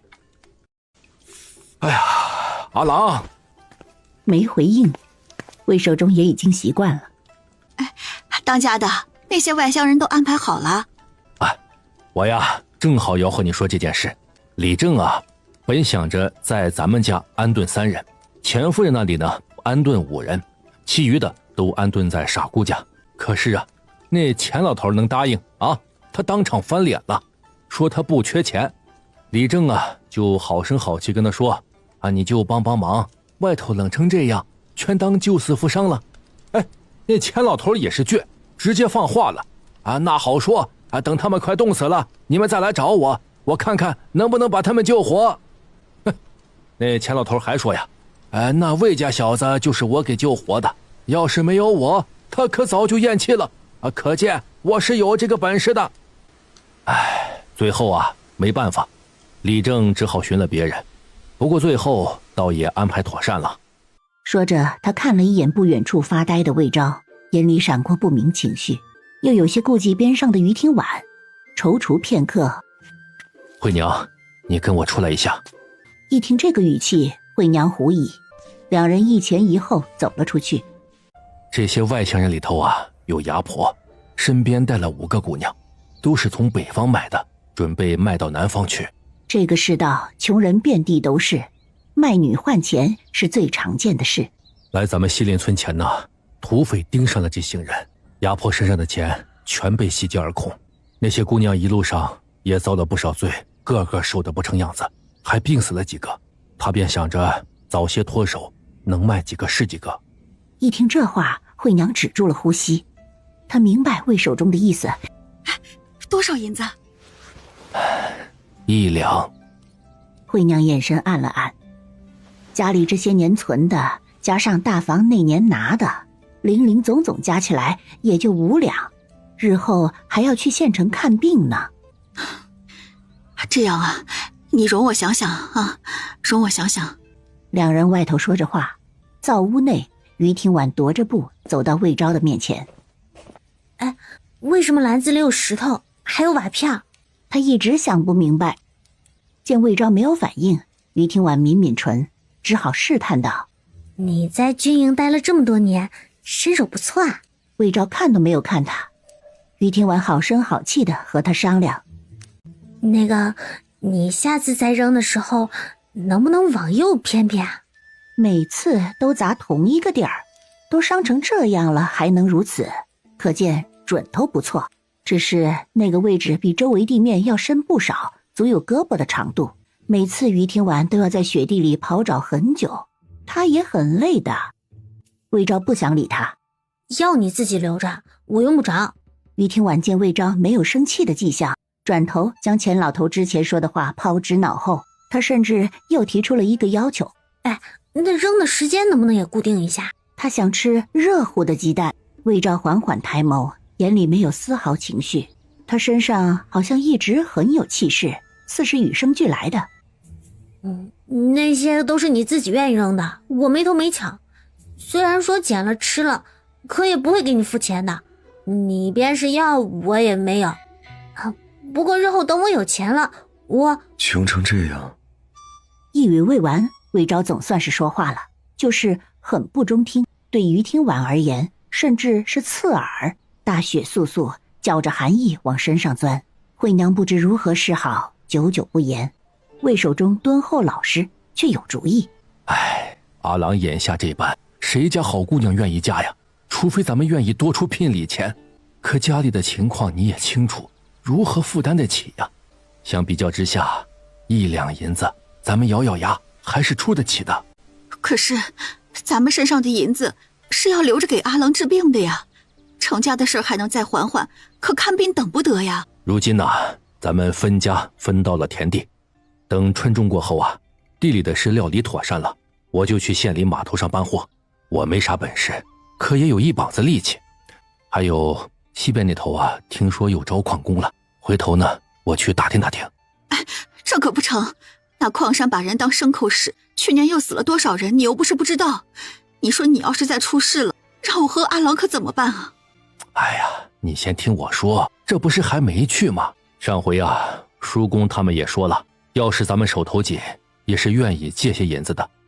再说了，咱们也不是着急今儿个就定下来，总得先看看那些姑娘好不好，肯不肯踏实过日子。这几句话让惠娘得了一些宽慰，心绪也稍稍平复。我是觉得咱们向牙婆买更为稳妥。不说别人，就婉娘那个嫂子，她娘家上门打秋风还少吗？想找个明事理的亲家也难。牙婆手里的姑娘就不同了，他们被家里人卖了，是彻底断了联系的。说到这里，魏守忠沉沉叹了口气。有件事一直瞒着你。先前咱们造屋漏水，屋檐的瓦片也跟着掉落好几块，砸落在地，摔成好几段。他们清扫以后，转头扔到了墙角。可阿郎趁咱们不注意，竟然捡了去。我亲眼瞧见他比划了2下就往脖子上搁。瓦片尖端锋利，要不是他及时阻止了，还不知会出什么事呢。惠娘面色煞白，光是听魏守忠说这些，她都心有余悸。惠娘咱们老了，能陪她几年呢？咱没法时时刻刻都看着她呀。屋内，于天婉真的被气到了，毕竟她真的穷。可小姑娘不理解，魏慎怎么好意思说出这种话的？她都要把爹娘给拖垮了。你很冒昧。魏昭恹恹的，一时无话。屋内寂静。惠娘回来以后，眼圈微红，格外的心不在焉。而魏守忠出去了一趟，没过多久就领了一群人进来，领头的是个精明妇人。一进院，眼珠子就四处打量。他身后跟着一群畏畏缩缩的姑娘，个个面黄肌瘦，身上沾着脏污。于天婉正疑惑着，就见惠娘走到魏慎跟前。阿郎放心，娘一定给你挑个好媳妇儿。阿郎放心，娘一定给你挑个好媳妇儿。可这媳妇儿是要和你过日子的，娘挑的就怕回头你自己相不中。阿郎要不要自己出去看看？见魏昭又不说话，惠娘都习惯了，她只好轻声细语地和他商量。那阿郎同阿娘说说，你喜欢什么样的姑娘啊？于天婉很想说她知道魏慎喜欢白的，但她忍住了。眼前不合时宜地浮现了一些画面，小姑娘有些不自在。待惠娘出去，于天婉若有所思。她能理解，就魏慎那张嘴，别说惠娘，连她都担心魏慎讨不到媳妇儿。这种大喜事儿，你怎么都不上心啊？夫妻2人是在外头招待人的，惠娘搬了凳子出去，给他们每人倒了热水。我姓陈，身边的人都唤我一声陈婆。听魏兄弟说家里想看看姑娘，我就领着人来了。妹子放心，他们都是正经人家出身的。要不是出了事儿，我这手头紧，又碰上这种鬼天气，是断不可能急着卖的。这些姑娘养养送去南边，别说是1两了，便是10两都有人愿意买，也算你捡着便宜了。我也是爽快人，只要妹子给足了钱，姑娘我就留下，卖身契一并给了你。说完，他朝身后的姑娘厉声道：还不快上前给妹子瞧瞧。这一路过来，姑娘们最是畏惧陈婆，一听这话，连忙哆哆嗦嗦的上前。惠娘看在眼里，心有不忍。都不必害怕，这种事情终究是你情我愿，你们要是不愿意呀，我也不会强求的。我这儿没那么多规矩，大家不必拘束。我家就这个条件，你们也都看出来了。这做爹娘的总归是有私心。我家阿郎身子不好，我就想找个脾气好的，能照顾他的人。惠娘一直打量着5个姑娘，阿郎模样好，她有心找个标致的姑娘，日后生的孩子也一定好看。可是阿郎那半死不活的样子，她如何能盼着他能传宗接代呀？都傻站着做甚，一个个哑巴了。都傻站着做甚，一个个哑巴了，还不老实交代你们的底细？跟着他可比跟着我强。姑娘们心里一个咯噔。陈婆在北边也算个名人，专做这行买卖为生，从不心慈手软。运道好的能被卖去高门大户当丫鬟，虽是奴婢得看主子眼色过活，可也不用再愁吃穿。运道不好的会被送去窑子里做皮肉生意。失了清白被万人践踏是小事，得了脏病才是真的叫天天不应。离惠娘最近的姑娘最先想通，视惠娘为救命稻草，她直接跪倒在惠娘跟前。婶子，我叫招娣，我什么活都能做，婶子你要了我吧，我便是当牛做马也愿意。于听婉站在门口，远远地看过去，对方一身破破烂烂的，看着就单薄，头发也乱糟糟的，脸上灰扑扑的，也不知几日没洗了，像是逃荒来的。哎呦，姑娘这可使不得，谁不是爹生娘养的？你家里哥哥要娶妻，实在凑不够银子，本想着两家换妻，可嫂嫂的兄弟嫌我模样不好，我娘骂我拖累了哥哥，就把我给卖了。婶子，他从来不管我的死活。他这一哭，身边的姑娘也一个个回了神，争先恐后的挤到了惠娘跟前。婶子，你看看我吃的不多，最能省粮食了。于听婉看看这些姑娘，又扭头去看屋里躺着的人，魏慎他一定是听到了的，可他好像并不在意以后枕边人是圆是扁。惠娘眼底情绪翻涌，人在没有能力以前，便是有同情心也是没用的。这个世道谁不苦？哎呀，这可如何是好？我就这一个儿子，我只能买一人呐。我儿的情况，他爹应该也和你们说了。人如今就在屋里，不爱搭理人，不听医嘱，脾气也怪。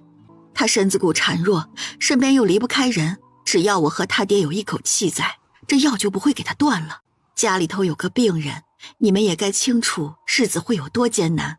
可阿郎以后会如何，谁也不好说。说是我真从你们中间挑了个人买下，那就是我家的媳妇儿。虽说是买的，可从没有高低贵贱一说。我也不是个恶婆婆，家里没什么事儿。田里那边有我和他爹，不用儿媳妇操劳。西林村的心腹哪个不是刚进门就扛着锄头去田里干活？惠娘这个当婆婆的完全可以躲清闲，留在家里看着魏昭，让儿媳过去。可她没有。还有啊，平时家里我做饭，我们吃什么，儿媳就跟着吃什么，不会让她饿着的。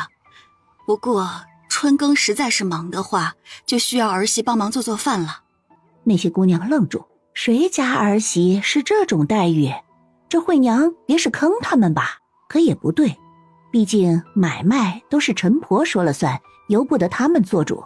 惠娘实在是没有必要说这些，只为了哄骗。于听婉站在一旁蹙着眉，格外羡慕。魏慎媳妇进门后就能吃到香喷喷的猪大肠了，她都没吃过。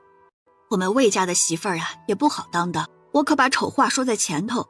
要是对我家阿郎不上心，害他出了事，我也绝对不会心慈手软的。嫁进来以后，要做的就是照顾阿郎。他的性子闷，但要和他说话，给他煎好药后，必须瞧着他喝下去。等着天气好的时候呀，一定要带他出屋晒晒太阳。哦，对了，家里的刀啊、剪子什么的，可不要近他的身，也不许让他碰到。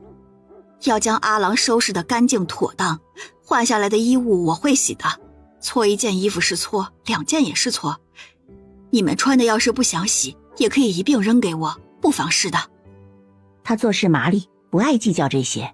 于听婉若有所思，给魏家当媳妇是不是太清闲了点？魏慎有病，说话也不中听了些，可他大方啊。于听婉不免惆怅，要是魏慎娶了妻，一定不会再给他扔鸡蛋了。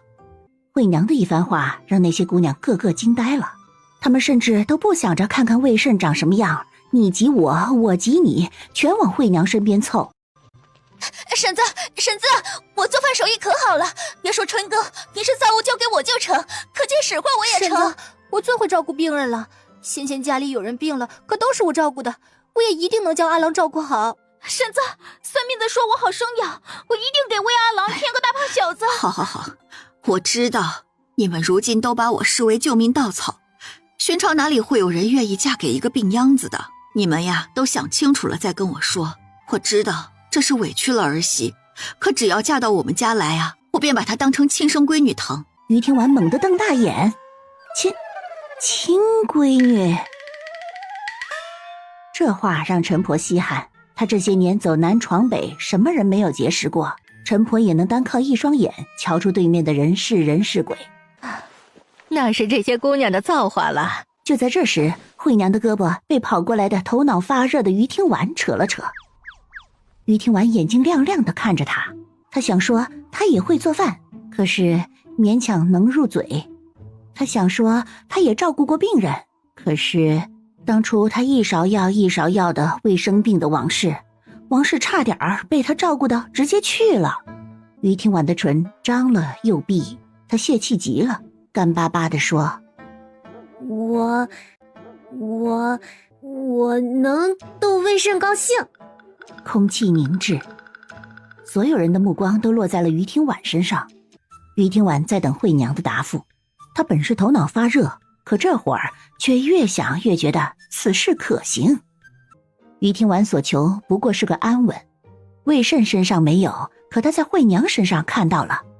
惠娘愣住了，别说她，就连魏守忠都格外意外。可不得不说，听了那么多姑娘的话，也就于听婉说到了夫妻的心尖上。这是什么意思？你这姑娘怎如此不害臊？妹子，你不会让我白跑一趟吧？哼，你情我愿的事儿，怎么还急眼了？本就是相看，婶觉着可行，便会同意姑娘进门。要是觉得不合适，你还能强塞了？耍什么威风？一个做人贩子生意的牙婆，买卖姑娘是付了银子，签的卖身契，去官府烙过印子，可那也是害人的勾当。我可不是你手里的姑娘，任你宰割，得看你脸色。我想进魏家的门，是挨着你了没错，可那又如何？那魏慎就不能抢手了？你要是不舒服就忍着，也不知一个外乡人哪来的气焰，当这是你家呢。要是实在忍不了了，那就带着人回去啊。这样他就没有竞争对手了。他把陈婆气得够呛，转头却对惠娘细声细气：婶儿，我如今搬出来，婚事便是能自己做主的。陈婆恼了，脸都黑了，可她的确没有办法强买强卖。胡家婴儿的哭啼就没有停过，声音都哭哑了。娘，你在吗？哎呀，叫唤什么？他看了一眼小许氏怀里的孩子，抱孙子的希望落空，怎会欢喜？大郎刚生下来的时候不哭不闹，可是很好带的。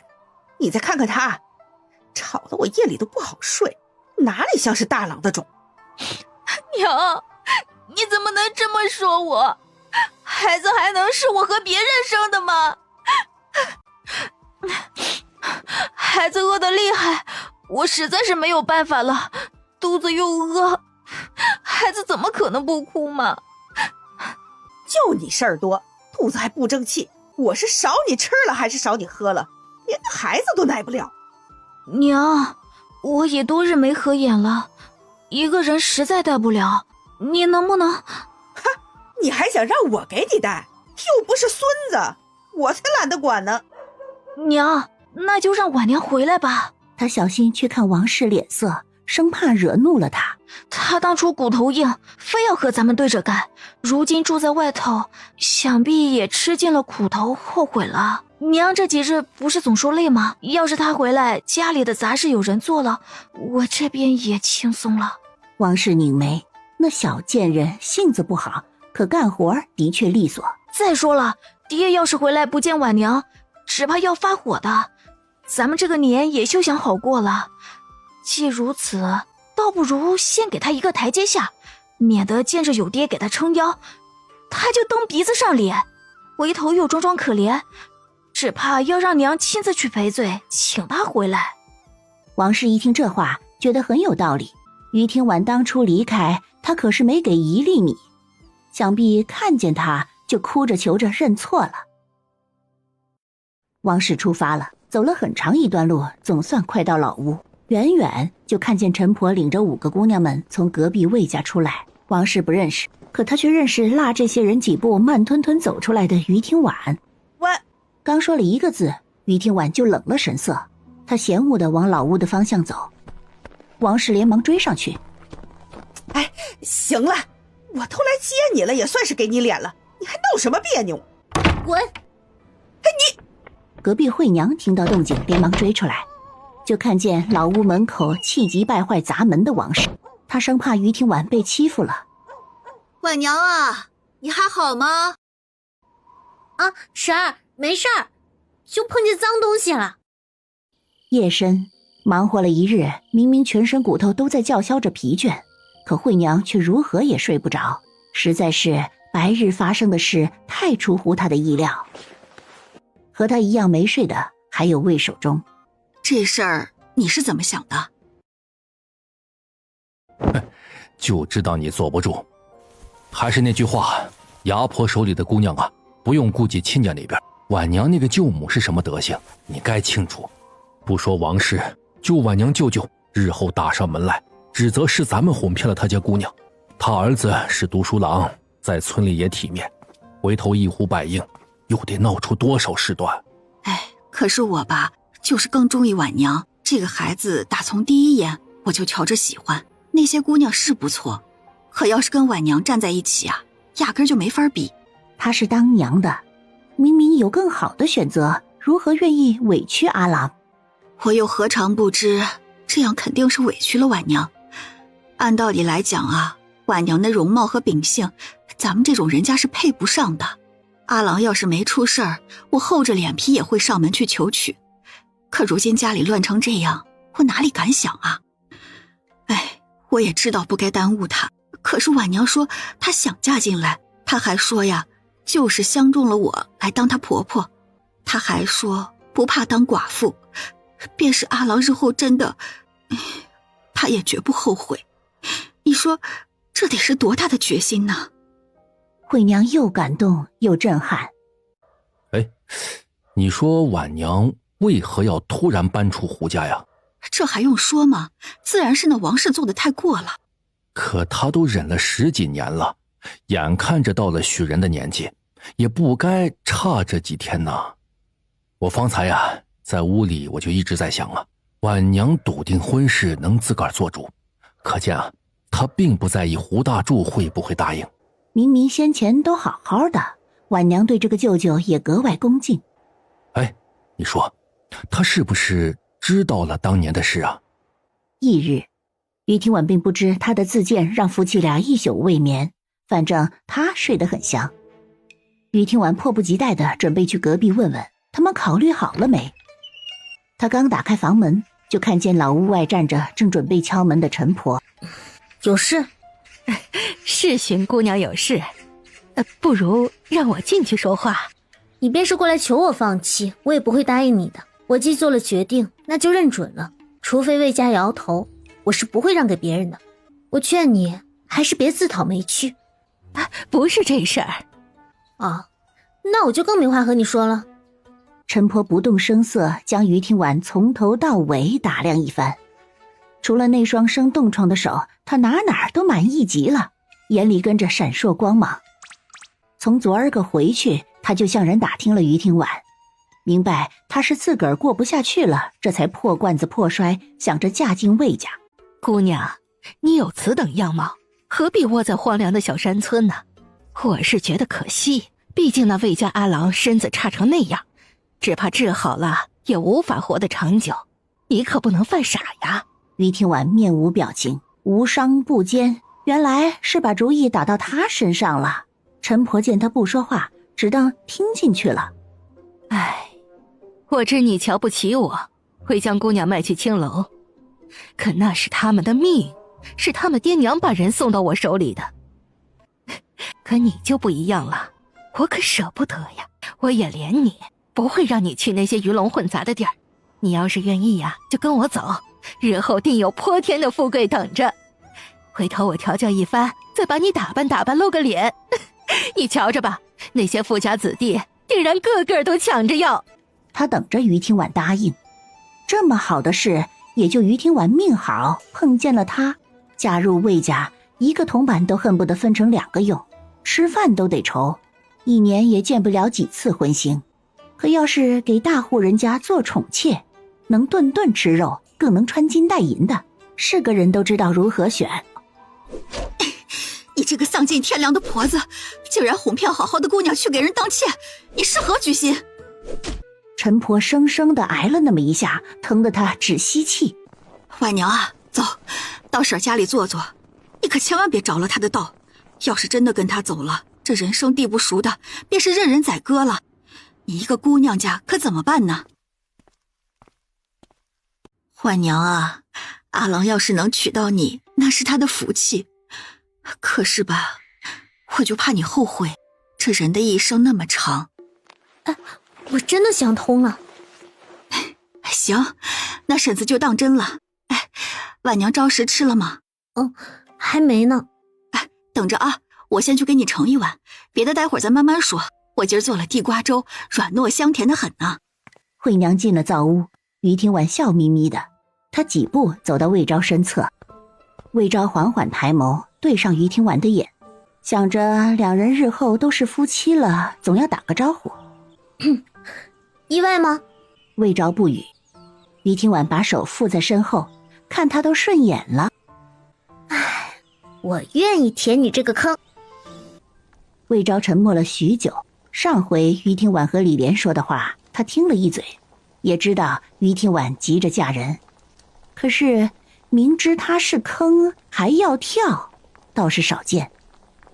今儿一早啊，钱大夫就背着药箱来了，给阿郎重新把了脉。他说阿郎这几日脉象没以前那么紊乱了，就把平时用的药方都给改了。阿郎倒很是配合，把脉时望闻问切，缺一不可。换成以前，无论钱老头说什么，魏昭都当他是空气。可今早钱老头问一句，魏昭回一句。哎呀，我就盼着呀，阿郎有朝一日能好全了，与你和和美美的。于听婉低头去看坐着发呆的魏昭，他不见害臊，轻轻踢了魏昭的鞋尖。听到没？魏昭拧眉，把脚收了收。你看上我哪点了？实不相瞒，我没看上你，但我看上你娘了。魏昭只觉得有点离谱。你怎么不说话？即便另有隐情，可我都要给你做媳妇儿了，也会对你伤心的。魏昭完全不想说话，他真是闲的才会和他谈这些。他抬手将煮好的药送到唇边，缓缓饮下。褐色的浓汁划过舌尖，却似感知不了苦味。怎么要喝药了？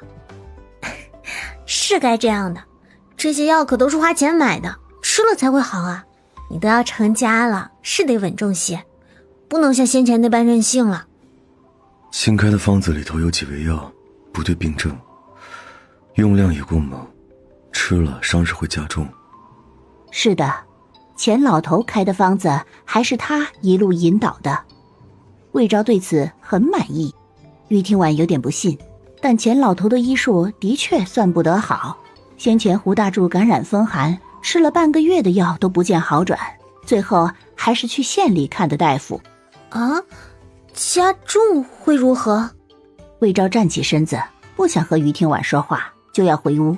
可他想让于听婉生退缩之心，别再来烦他。他低低咳嗽着，喉间有血腥味漫上来。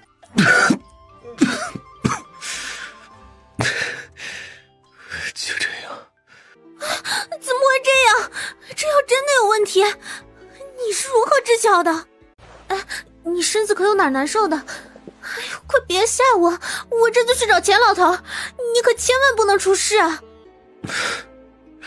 少见多怪。你挺气人的，知不知道？药若是好的，魏昭可不喝。只可惜钱老头不会配毒药给他。看见了吗？我随时会死，你何必搭上后半生？这没什么，你放心，你活着，我愿意伺候你。端茶倒水他是能做的，他也会尽心。家里多个男人，即便身体不好还费银子，可也有个盼头。于听婉还是不想他出事的。你要是哪日真没熬过去，你大可放心，我一定好好替你孝顺爹娘，日后也不会改嫁，也算是对得起你了。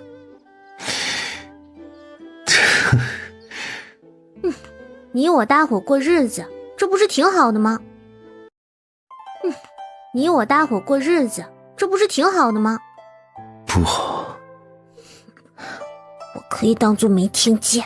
我知你不愿意拖累耽误我，可路是我自己要走的，便是磕破了头我也认，你不必劝我了。魏昭双眸逐渐空洞，没一个字是他想听的。他摇摇晃晃绕过于庭婉，魏昭一脚踏入房门，正要关门，身后却多了一条尾巴。别跟我。哎呀，我能进去看看吗？毕竟我以后也要住这个屋啊。魏昭的房间可比破旧的老屋好太多了，屋内有魏守忠亲手做的木凳和木桌，不比外头买的差。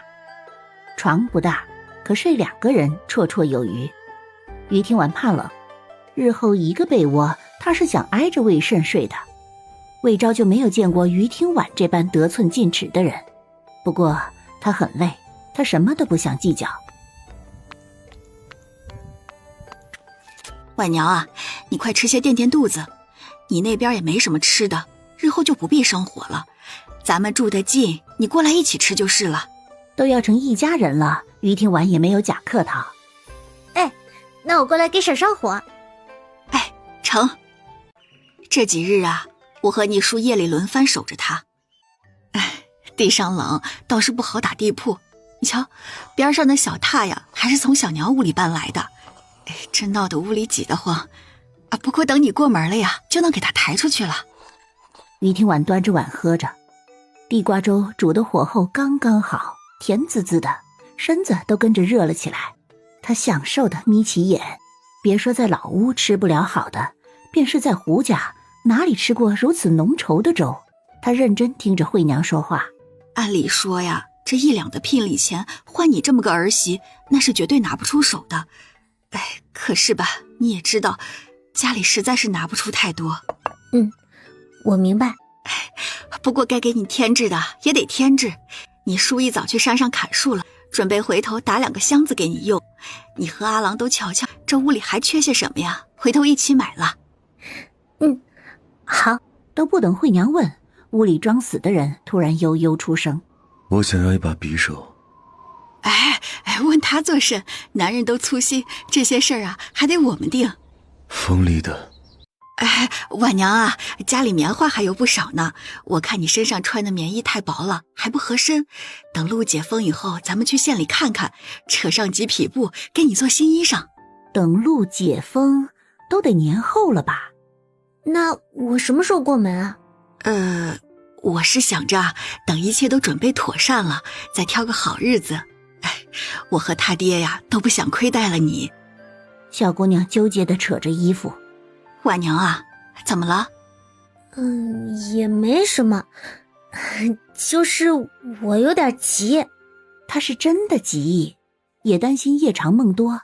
等路解封了，胡大柱和胡耀祖回来，谁知道会出什么事呢？何况于听婉也担心魏慎的身体，要是她没嫁过来，魏慎提前死了，那她怎么办？我早打听过了，年前的日子都还不错的。这会不会太赶了？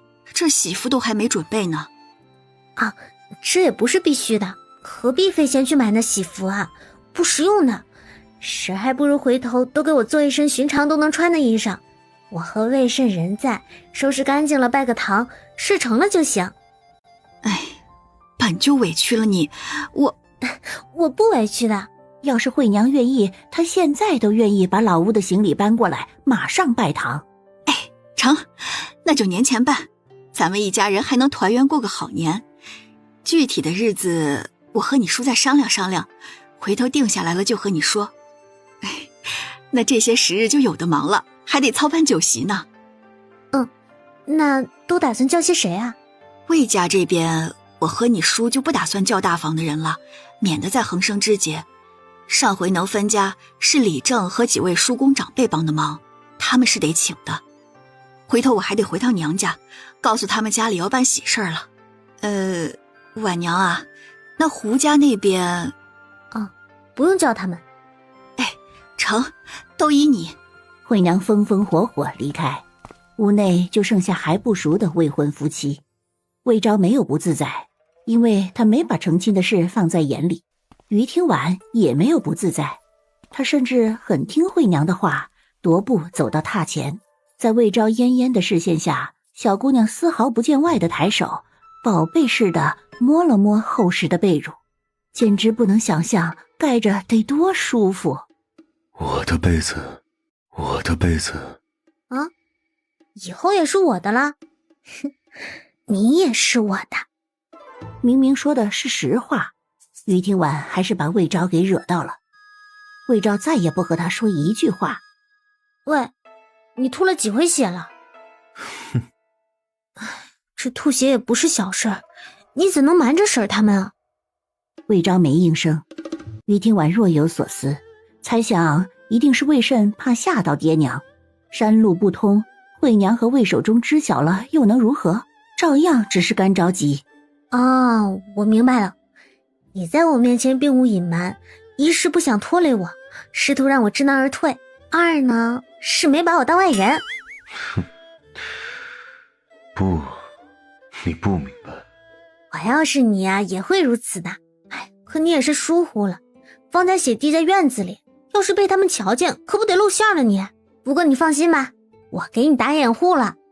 方才我进来就用血给埋住了。真是谢谢你啊。魏昭拒绝和于听婉交流。所有的夫妻刚开始都是不熟的，你得适应。我头一次给别人做媳妇儿，没什么经验，要是哪里做的让你不舒服了，你就……小姑娘一顿，她一向通情达理，也是把她惹急了才会同人起争执，除非魏慎做了让她恼火的事。那你就反省反省。我知你身子不适，有些小脾气在所难免的，我是不会跟你计较的。他又戳戳魏昭，说着察觉手下触感不对，小姑娘视线往下看，落在魏昭背部。怎么流血了？你戳到我伤口了。当初破云枪可是从前胸刺入，生生捅穿后背的，只是止了血，尚未完全结痂。那你怎么不早说啊？我也想说。对不住，可你怎么就这么脆弱啊？你多大劲儿，心里没点数吗？我给你上药吧。不必，暂时死不了。惠娘本就有意让他们多相处熟悉，这里有于听婉看着，她也放心。琢磨片刻，打了声招呼就出了门。你怎么过来了？可是有什么事儿？哎呀，可是不巧，你叔这会儿他不在家。我这就把他寻回来。我不是找叔，是找婶子你。有什么你说，能帮的我一定帮。昨儿的事儿啊，我也听说了，你们夫妻想给阿郎娶个媳妇儿，可是手头紧张。不是借钱，半年前婶子家的三娘不是准备成亲了吗？当时男方长辈在这个节骨眼过世，得守孝，婚事就给推迟了。我记得婶子先前提过，给三娘买了红料子，打算做成喜服，只是出了这事儿，又念着姑娘家的身段变化大，怕这会儿做好的回头又不合身了，就只好先搁箱底了。我便想来问问，婶子能不能卖给我呀？啊，你家阿郎要成亲啦？啊，日子就定在这几日，婶儿可一定要来喝杯酒啊。李莲明白了，这么急，一定是手中夫妻想给魏慎冲冲喜，便一口应下。放心吧，这事儿我就能做主，左右留着也是积灰。你等着啊，我这就去取。他收了惠娘递过来的钱，就去了孙女那里，很快抱着红布出来。这料子红，晚娘生的白净，穿着一定好看。惠娘接过就准备告辞。可真是喜事连连，你家阿郎要成亲，我这些日子帮姑娘撮合，估摸着也要成了。我好不容易啊，又寻到个不错的后生，就三墩村的楚家。楚家？哎呦，那楚家儿郎是不错的，可是婶儿不知道他母亲是出了名的刁钻吗？知道啊，这不是那楚母生了场病，快不行了，我得早点把消息告诉那姑娘，她要是觉得成，我就去三墩那边跑一趟。这会儿就等着人咽气了。不过到底还没成，李莲也不好透露太多，忙把话题拉了回来。那牙婆手里的姑娘我都见过，就是不知哪个是阿郎媳妇儿。不过你们夫妻挑的总不会差的。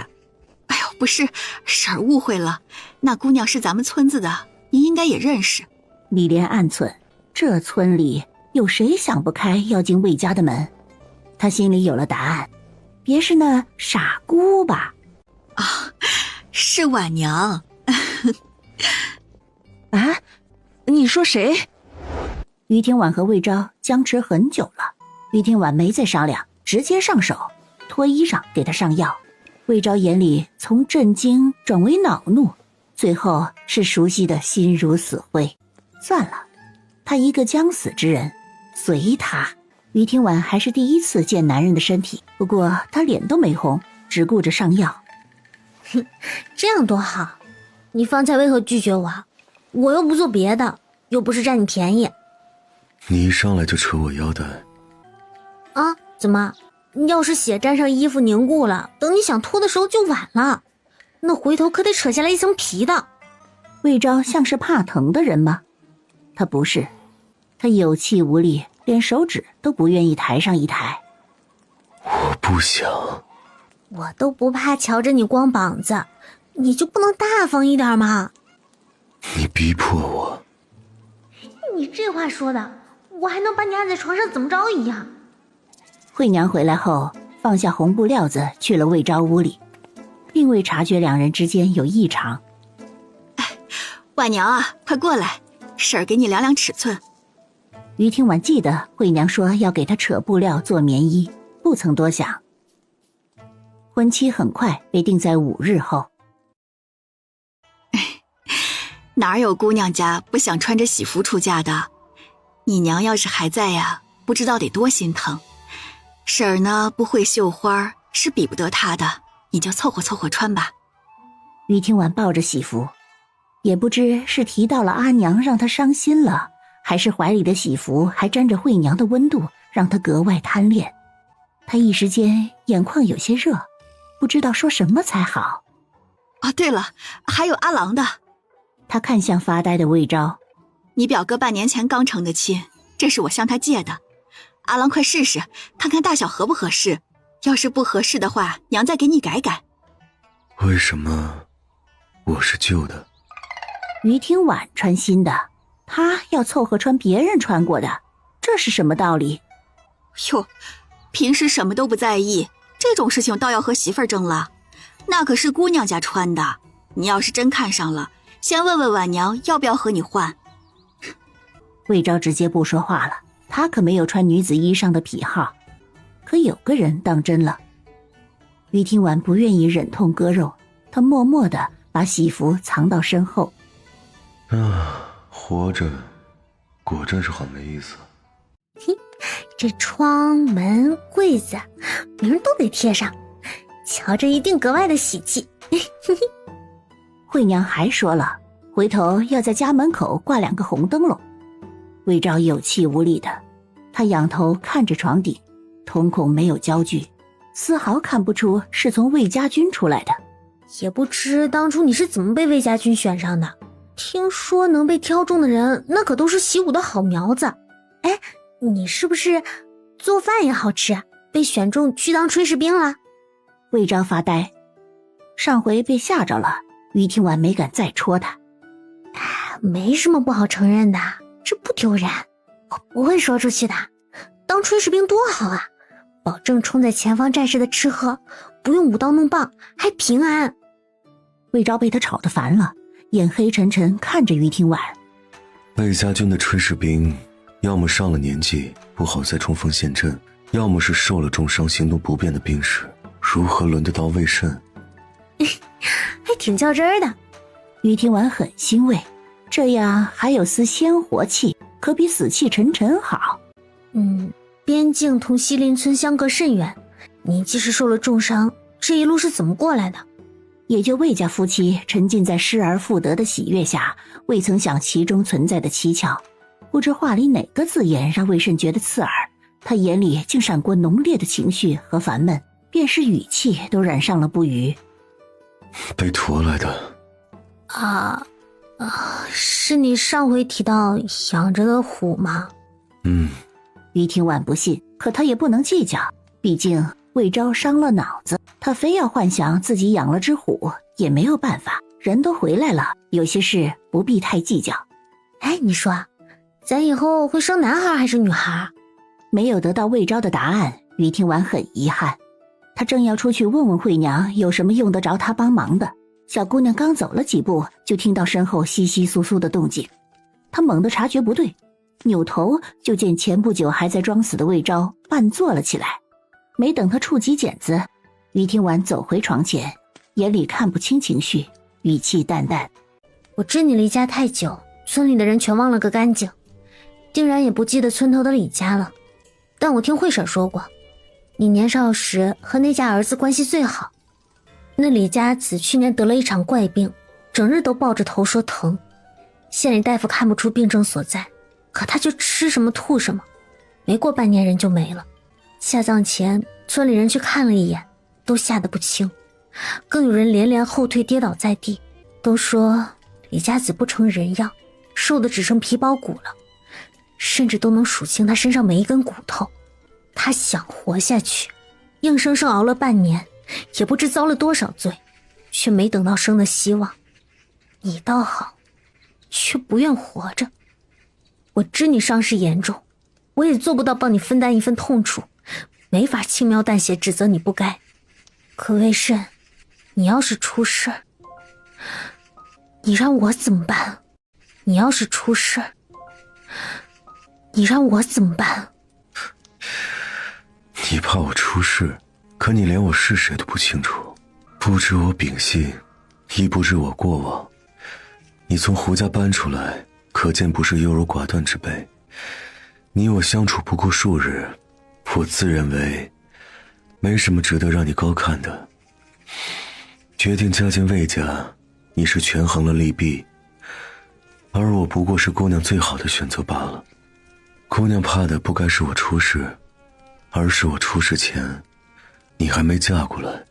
于听婉眨眨眼，他没想到魏昭能说那么多的话，想法清晰，言辞犀利，不像是被摔坏了脑子。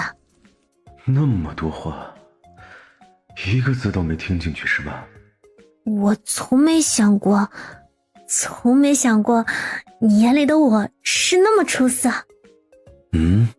魏昭都要气笑了，没脾气都要被于听婉气出脾气来。小姑娘上前把她按倒。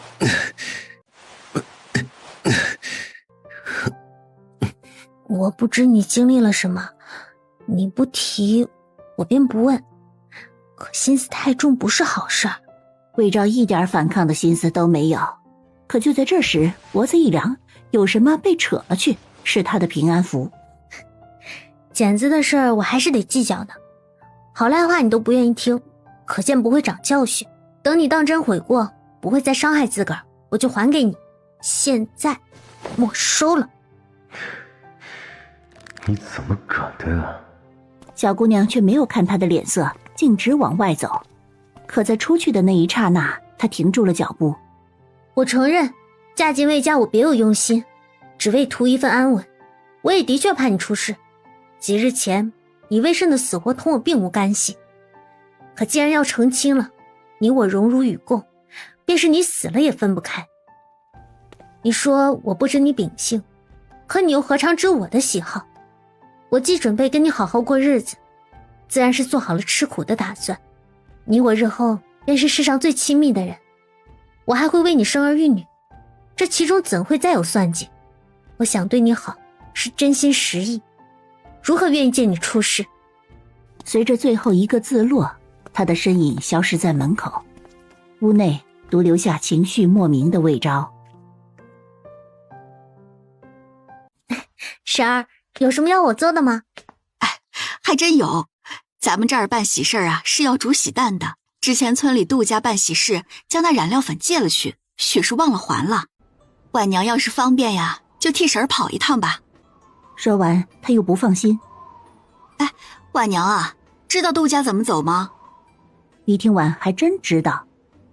之前搬到老屋那晚，杜家媳妇儿还和他说话来着，就是那个告诉他范婆子不安好心，他的侄子光着腚四处跑，下面那根玩意儿很细的那个胖妇人。于听婉当时还想着一定要找细的，不然弄进去会很疼。可是这段时日忙，他给忘了。哎，对了，也不知魏慎怎么样。他虽然人高马大的，可病殃殃的，还有点娇气。一定不怎么样。于听婉对此很放心。知道，我这就去。婉娘啊，山间路滑，记得小心些啊。哎，我记着了。哎呀，你瞧瞧，上了年纪记性不好，就忘了给惠娘送回去了。哎，这菜是地里种的，麻烦姑娘送去给她添个菜吧。于听婉收下，告辞离开。娘，魏家要染料做什么呀？哎，对呀，魏家这样要办也是办白事儿吧？怎么还要煮鸡蛋了？你可知魏家阿郎娶谁呀？我看呀，怕是婉娘。啊？这怎么可能啊？嗨，那不然怎么能是婉娘过来呢？就不能是因为那姑娘心眼好？杜家媳妇儿无语。就于听婉那个犟脾气，戒备心重，不愿和人往来，他还真不觉得婉娘会愿意为了和邻居魏家搞好关系而专门跑腿。不行，我出去打听打听。哎，可千万别，咱们没听到信儿，只怕魏家那边也不愿声张，别给人家添乱啦。外头天寒地冻的，你出门做甚？魏昭奄奄，也不应他。要是染了风寒，受苦的是你。回去。本以为要劝上几回，于听婉甚至做好了强行把魏昭拉回屋的打算。可男人在听到他的话以后，停顿了片刻，没有情绪，便转身回去。惠娘回来时，天彻底黑了下去。惠娘匆匆进了院子，身上的雪还未来得及拍，就见灶屋的灯亮着，里头传来姑娘的说话声。我做的菜是没啥好吃，可你好歹动动筷子啊！你招时就没用几口，这会儿怎么会不饿？魏昭觉得吵，就要起身走，偏偏于听婉把他又按了下来。唉，你这样让我很为难的。为难的是我，好吧？于听婉无奈起身，抱着灶屋柜子里的糖罐出来，舀了勺红糖去到魏昭碗里。行了，这样能吃了吧？魏昭凝眉，更不想吃了。我不爱吃甜。哎，都这么大人了，怎么还挑食啊？你过不了多久，没准都要当爹了，吃饭还要让人操心。惠娘没有急着进去，倚在门前看着小两口，眼里多了柔色。于听婉也在这时发现了他。婶子饿了吧？我熬了粥。哎，婶子你……顺着他的视线，惠娘低头去看衣摆，那里有斑驳的血迹。不是我的，山脚出事的是傻姑，她小产了。那傻姑可是没许人的，惠娘后怕不已。当时我们赶过去的时候，欺负她的流氓还没走呢。傻姑身下可都是血。那个畜生，他不是西林村的人，瞧着不对还想跑，要不是李正家的几个儿子都过去了，只怕还抓不住他呢。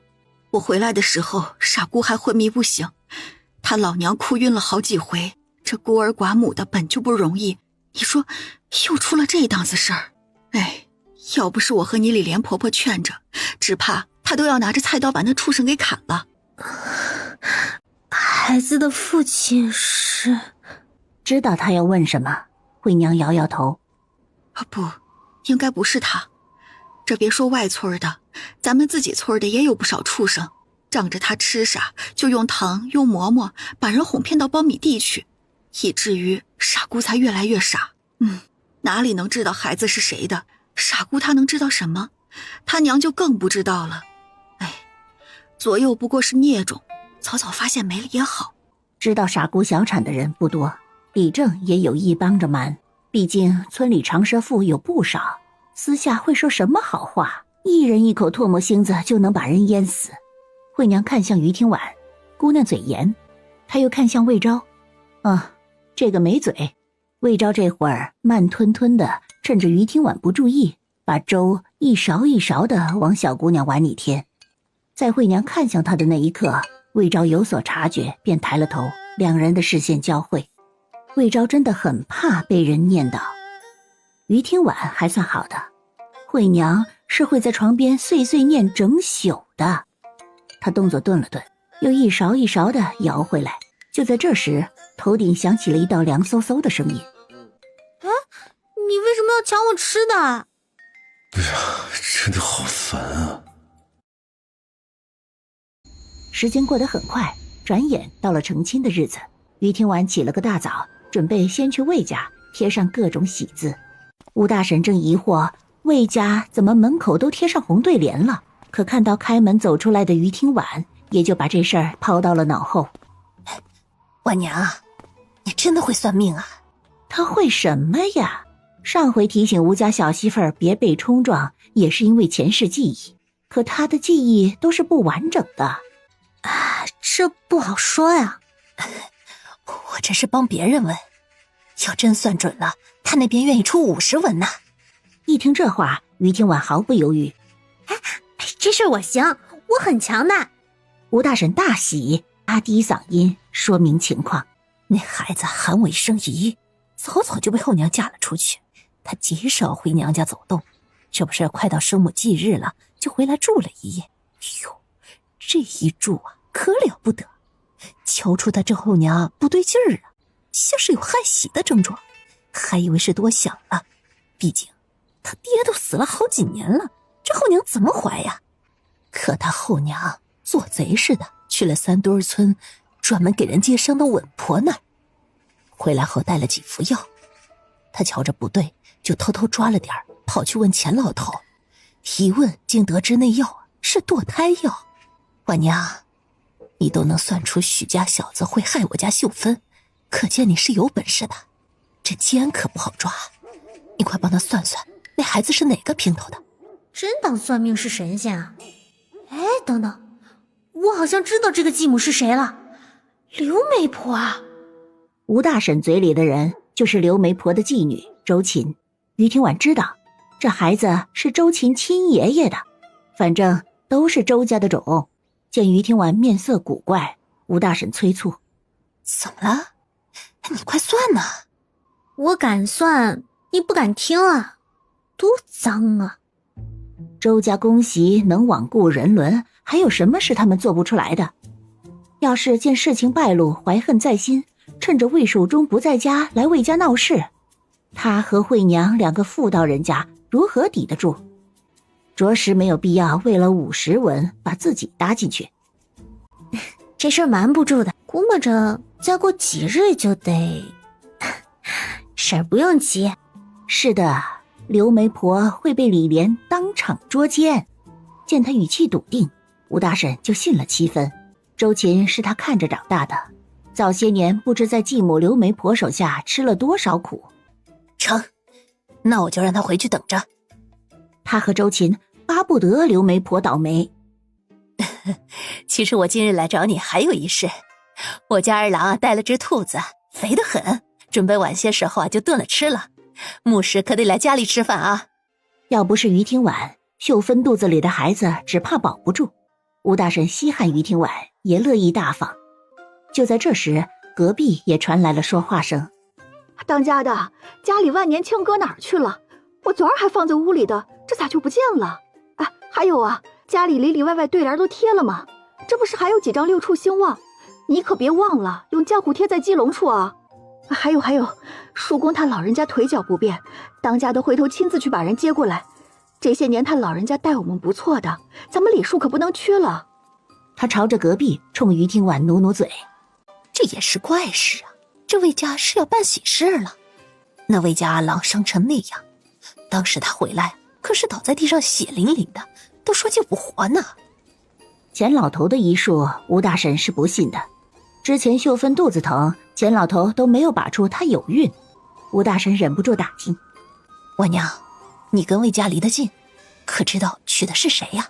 于听婉暗道：那你可算是问对人了，他可太知道了。可没等他张嘴，吴大婶就抢先一步：哎呀，你瞧我这糊涂的，你跟魏家素来不往来，也只怕是在路上撞见打招呼的关系，能知道啥呀？吴大婶想起于听婉刚刚是要出门的，她是知道于听婉时常进山，面色不由化为凝重。哎，对了，我跟你说啊，我家二郎之前跟老猎户是学过打猎的，为了打牙祭，他也经常进山，可那深山是万万不敢去的，每次都是在外围转转。可今早回来时啊，他说看到雪地上有猛兽逗留的脚印，哎呦，想想都吓人。这些时日啊，你可千万别往山里去了啊！不进山。那就好，那就好啊！记得来家里吃饭啊，婶儿做的兔子可好吃了啊。那可能来不了了。怎么了？有什么事儿啊？我呀，得抽空去隔壁成个亲。啊？哎，婆婆，你就没什么要和我说的？那辛苦啦。李莲无语。合着他这几日为了于听婉的事辗转反侧，于听婉自个儿是一点也不怕当寡妇啊。有些话说出来不合适，可今日成了礼，你就没有反悔的余地了。婆婆，我没犯糊涂，我比谁都清醒。不让于听婉干活，他可闲不住，也看不得魏昭无所事事，于是就让魏昭一起贴喜纸。我娘生前和我说过，成亲就是要贴的，屋里贴的越多，日子才会顺遂。当时我爹娶她，要不是家里地儿小，恨不得将铺子里的喜纸全买下的。他们是出了名的恩爱，从不红眼拌嘴的。那红纸当年是我爹买的，咱们的可是我亲手剪的，一定比他们还伉俪情深。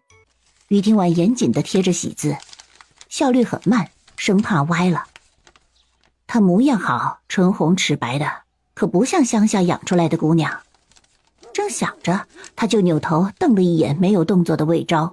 哎，你做事怎么磨磨蹭蹭的？就不能快点吗？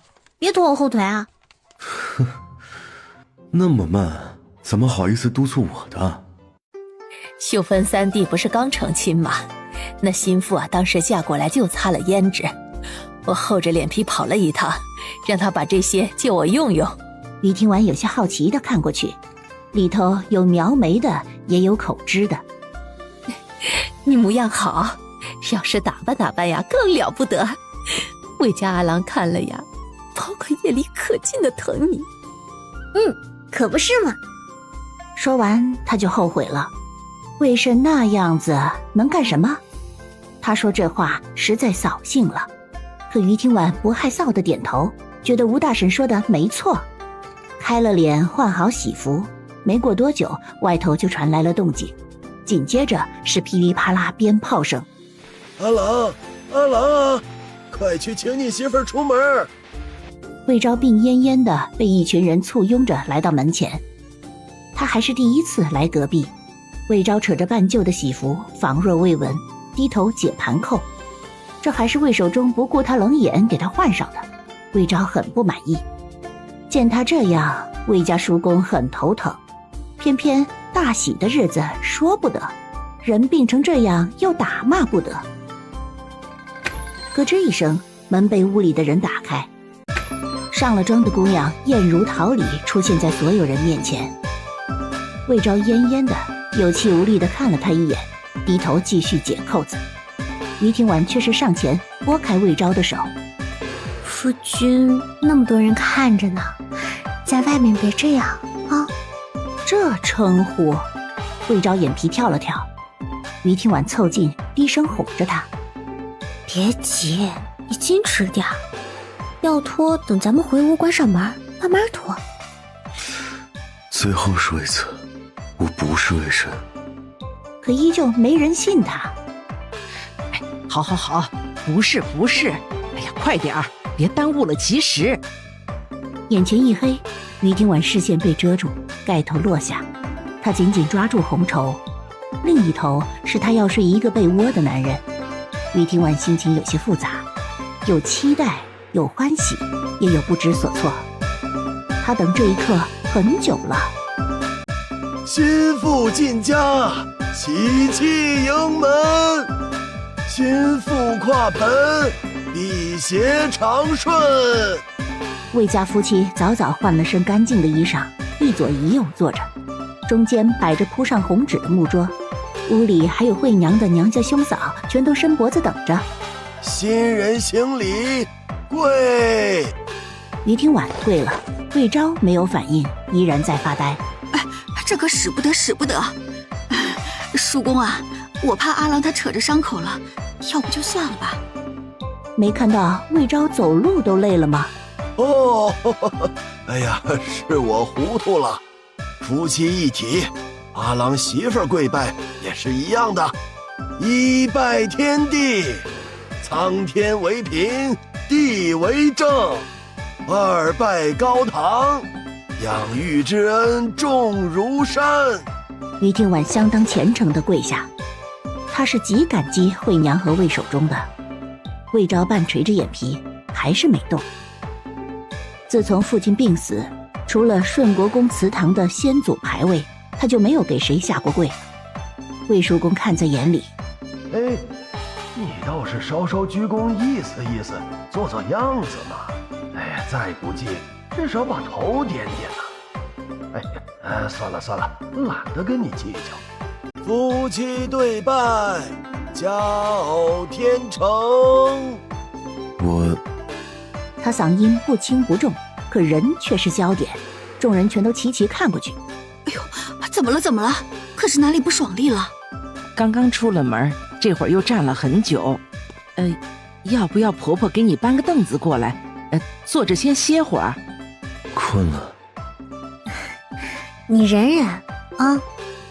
可于廷婉可不想听，他身子往下倾的同时控制着力道，还不忘踮起脚按住魏昭的后脑往下。李成，魏昭都要气笑了，却听于廷婉小声嘀咕：真是事儿精。西林村算不上大，村民全都窝在家里，住得近的听到鞭炮声跑出来张望，一看是魏家，谁不吃惊？胡家隔得远，但王氏也依稀听到了声响。哪有你这么糟蹋柴火的啊？洗个尿布还要用热水？我还没出月子，如何能碰冷水？娘不帮忙洗尿布，那小贱人又不回来，我能怎么办？你这是怪上我了？要怨也怨你的肚子没本事啊！他懒得看小许氏一眼，他啐了一口，出了院子，朝村委的方向打量。哎呦，这是谁家办喜事儿了？哎呦呦，快瞧瞧喂，这不是日后的秀才娘吗？出门见着你真是晦气。哎呦，你怎么还在门口杵着？魏家没让你进去吃席吗？你有病吧？魏家娶妻和我八竿子打不着，我去凑什么热闹？就算是他们请我，我都嫌他们穷酸，不会赏脸的。哎呀，魏家娶的可是婉娘，你这个舅母怎么半点不知情呢？哎呀，怪我啦！婉娘都不稀得认你这长辈儿啦，人家是从老屋那边出的门，请你过去做甚呢？碍眼扫兴吗？也不知胡大柱回来会不会打死你哟！哎呦，我都没答应谁许他成亲的，平时还当他是个精明的，那为甚一脚都踩进阎王殿了？也不知道如何哄骗的他竟蠢到跳进这个坑里了。对了，还有聘礼呢，他们养了于听婉那么多年，总不能血本无归吧？王氏怒气冲冲的就要去魏家，可没有走几步，他又停了下来。于听婉嫁得不好才好啊，他过去闹什么？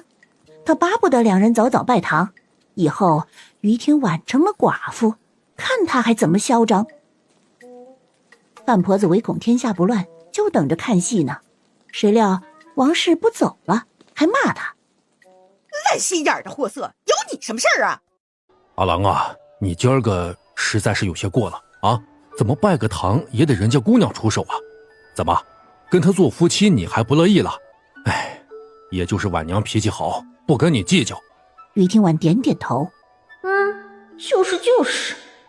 迎亲的时候推三阻四，拜堂的时候跟个木头似的，人家别的小伙成亲啊，那谁不是猴急赶着入洞房啊？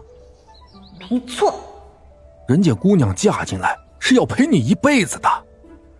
哎，你呀啊，进去之后一定要向她赔个不是啊，听到没有？前面那些话魏昭好似聋了，可最后一句他有了反应。这话不吉利，那他一辈子挺短的。长辈一时无言。阿郎，你还记得我不？我是你舅舅啊。不认识。这真不认识。赵勇难过极了。哎呀，阿郎如今脑子他谁也记不住啊！大哥，别和他计较啊！哎，家里前些时日出了事，我和你舅母没法赶过来，实在是，哎，可阿郎啊，舅舅心里是记挂你的呀。哎，你外祖父最疼的就是你，可惜他去得早，没法瞧你娶妻。等你好了，带婉娘去外祖坟前磕个头。不过，我的确有个舅舅。所有人眼睛都亮了。已经死了。周围陷入死寂。呸！你这是又犯糊涂了，也就仗着你舅舅疼你，不和你计较。吴大婶也跟着打圆场。这一转眼的功夫啊，你也成家了，村里人啊都替你高兴。来，快进屋吧啊，别让新娘子等急了。这句话就很熟悉了，和于听婉初见魏昭画面里听到的一字不差。呀，我这人糊涂，怎么没想到给你们凑对呢？整日的瞎忙活，好在你们自个儿看对了眼。天黑怎么了？进去，你身子不好，早些回去歇歇，不用应酬陪酒。你娘也是急着抱孙子。咯吱一声，门被打开，魏昭被推搡着进来，砰的一声，又被外头的人贴心把门关上。于听婉连忙端正坐姿，屋内多了个人的呼吸，脚步声也朝于听婉这边来。他在于听婉跟前站定，小姑娘惊愕瞪大眼，魏昭在低头解腰带。于听婉咽咽口水，不意外，真的不意外，就和之前画面里的一模一样，一进门就想压他。魏昭是真的困，自从受伤后怎么都睡不够。他打了个呵欠，想让于听婉挪挪位置，他要爬榻睡了。谁知道还没有等他说话，于听婉就有了动作。小姑娘往榻上一躺，一副英勇就义的模样。来吧。魏昭不知想到了什么，慌了神。于听婉悄悄地将紧闭的眼睛掀开一条缝，就看到魏昭腰带解了一半，在发呆。要我帮忙吗？不必。哦，那你快点。外头吃席喝酒，一时半刻不会散的。咱们要是闹出太大动静，不太好。魏昭沉默，悠悠看着于听婉，倒要听听他后面还能说出什么话。之前胡大郎去小许氏，床是2年前才打的，应当格外结实，可夜里却还是嘎吱嘎吱响个不停。偏偏小许氏叫的声音不小，毫不克制，像是痛苦，像是欢愉，同他平时尖酸的嗓音不同，多了一股媚。起先胡大郎还顾忌隔壁的于听婉会捂小许氏的嘴，可到后面小许氏会在他耳边说一些不堪入耳的话，把他刺激的不管不顾，吵得于听婉睡不着。农忙过后，为了补贴家用，我舅舅就跟着杂货郎一道游走在大街小巷，便是城里也去过，并不是日日在家的。吴耀祖更是待在书院，很少回来。王氏又没聋，他也一定听到了，可他急着抱孙子，但他又怕胡大郎贪恋女色垮了身子，每次都对小许氏眼睛不是眼睛，鼻子不是鼻子的，肯定还想骂小许氏是狐狸精呢。魏昭也不明白他为什么要听这些，可小姑娘说了那么多，他总要敷衍给个回应。怎么没骂？于听婉神色古怪地看着他。可家里真正狐狸精是我呀。你还挺得意呢。后来胡大柱夜里提前回来了，正好撞上了，胡大柱就黑了脸，直接拍门把胡大郎叫了出去。那夜过后，胡大郎脸上就多了个巴掌印儿，接着1个月，胡大郎都没好意思和我说话。也是从那时候开始，隔壁消停了不少。哎呦，咱们的榻不会塌了吧？那要是塌了，夜里就得睡地上了。于听婉瞥了一眼面色化为沉重的魏昭。也是，我问你能问出什么结果？魏慎也是新手啊。你还有伤，等会儿动作轻点。他说这些话时神色如常，就好像在完成一件必须完成的任务。他找了个舒服的姿势继续躺着，伸手过去解扣子。不同于魏昭的慢，他动作很快。魏昭眼皮跳了跳，就看见姑娘衣领跟着敞开，露出银白似雪的肌肤。准备往后退的魏昭眸色转身，却定定地看了片刻，坐到了榻上，正要俯身抬手去触，可姑娘嫌他慢，揪着他，注意着他的伤口，将人往自己身上带。身下是姑娘明艳的眉眼，还有软绵绵的身子，以及随着呼吸起伏的胸口。魏昭哪里和女子这般亲昵过？籍贯时，顺国公夫人倒是给他安排了通房，可魏昭看都没看一眼，直接送走了。他不贪女色，便是夜里都甚少需要疏解。偏偏这个时候，于听婉轻轻在他耳边抱怨：“你好重啊！”要不是知道于听婉是什么人，魏昭都以为他是故意挑逗。魏昭到底是男人，不过好在现在的他只想死。别看于听婉很懂，可他并无实际经验，偏偏该男人主动的魏昭就像个木头。于听婉等了很久，迟疑出声：“你是不会吗？”魏昭动了，伸手拨了拨姑娘敞开的领口，往里探。于听婉瑟缩抖了抖，身子有些紧绷，下意识屏住呼吸，感知着魏昭的手一路滑向后颈，下一瞬有什么被抽了出来，是于听婉这几日带着的平安符。魏昭捏在掌心，好似空落零碎的心被暂时拼接。他情绪也好了不少，却看震惊的于听婉，学着他的语气：“那你教教我？”你像话吗？你不要就算了，你以后可别求我。魏昭可不觉得会有那么一日。起开！把我拉倒的时候，你就该想到。想到什么？想到你坐到我边上，不是冲我来的。我起不来。于听婉能怎么办？他再生气也要把魏昭按到边上。贤惠的他想了想，还给他盖了被子。他揪着衣领往外走。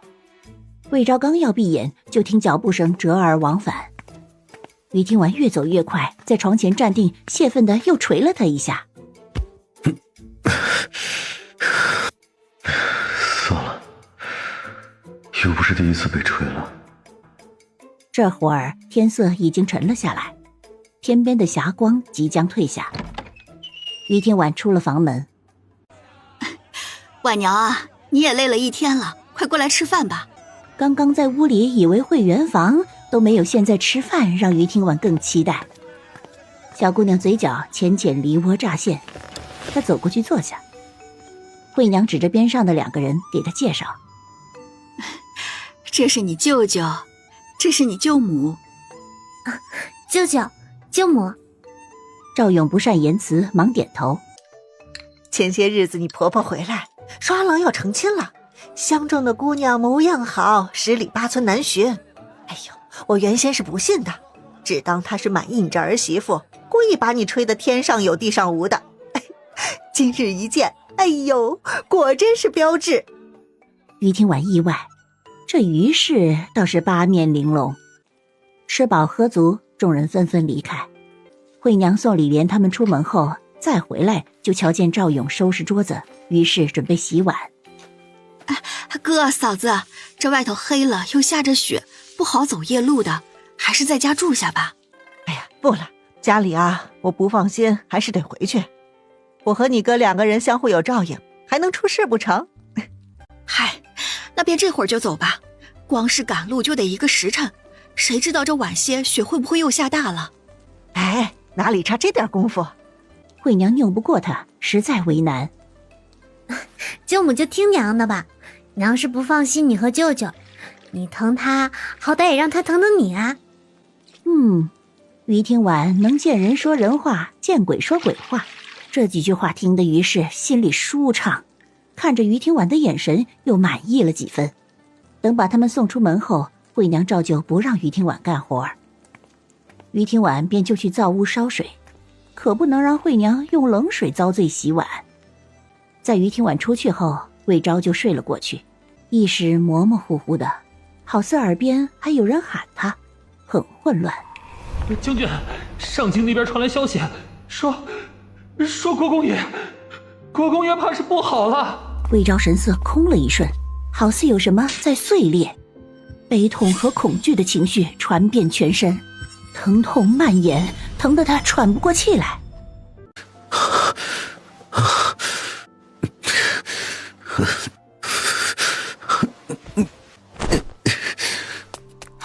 夫君，你怎么了？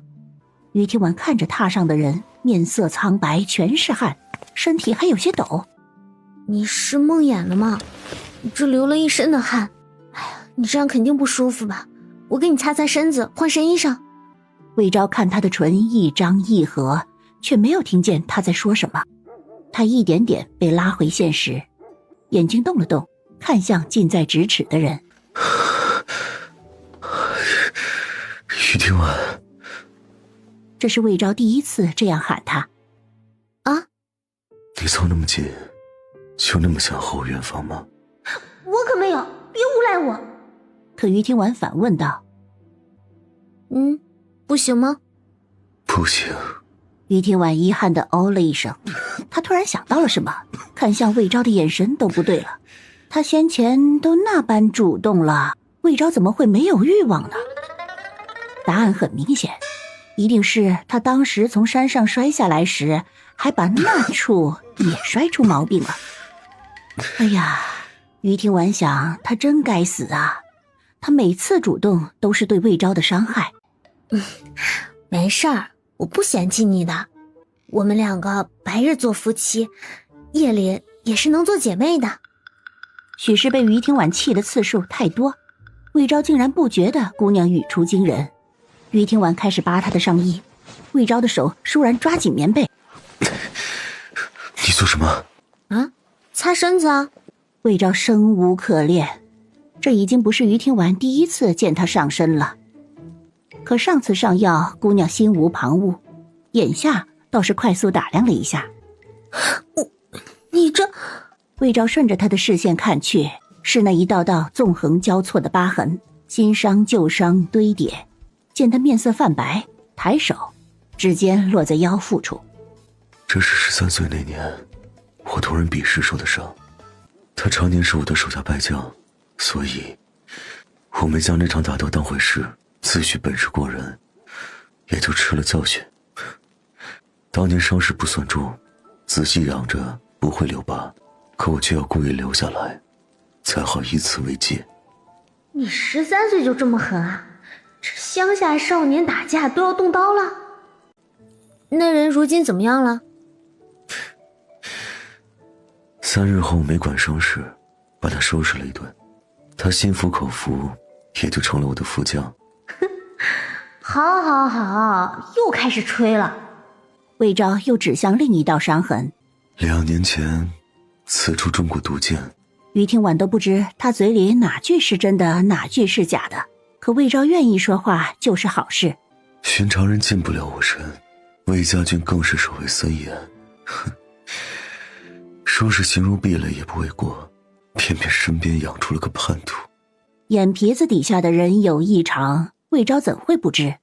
只是这个人动不得，和他私下联系的可是圣上身边的洪公公，是谁要除他还用说吗？他魏昭立功无数，早就成了帝王的忌惮，可他已立威多年，叛徒动手前到底畏惧。他手抖了，那箭本该射偏。于听婉看看疤痕，又看看魏昭。那这是怎么回事啊？那这是怎么回事啊？怎么能驳了人家的苦心积虑啊？我走了几步，让他射中的，花了半年才将余毒除掉。若真是如此，那你脑子有病不是摔出来的，是本来就有的呀。那叛徒呢？他被佛母吃了，先是咬断了他的腿，再是扯下了他的胳膊，最后是脑袋，身体被分成一段段，连骨头都嚼碎吞入腹中。魏昭见姑娘沉默不语，只当把人唬怕了。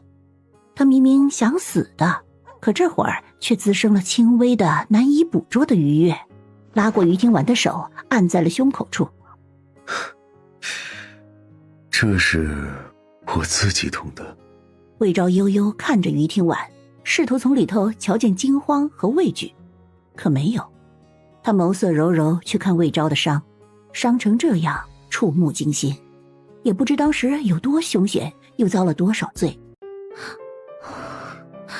你当时一定很疼吧？魏昭定在原地发怔，他身边总是赞叹不停，说他年少有为，英勇善战，说他生来就该保家卫国。这些人只看结果，从未在意途中他付出的艰辛，还是头一次有人问他疼不疼。魏昭喉咙发紧，竟荒谬，觉得可笑。姑娘给他擦好上身，就去扒他的里裤了。魏昭眼皮直跳，身子往后退。这不行啊，没事，我不在意的。可我在意啊！你除了平安符还有在意的物件？哦，对了，你的清白，还有摔坏的那个。哦，对不住，那等爹回来再帮你擦吧。话还没说完，魏昭就穿好礼衣，沉沉地看着他。哎，你饿吗？不饿。等于听婉把盆端出去，又弄了热水收拾好自己，魏昭已背靠着他躺下，拒绝交流。姑娘吹了煤油灯，便脱鞋爬上了床，被子盖着和他想的一样舒服，身侧是魏昭浅淡的呼吸。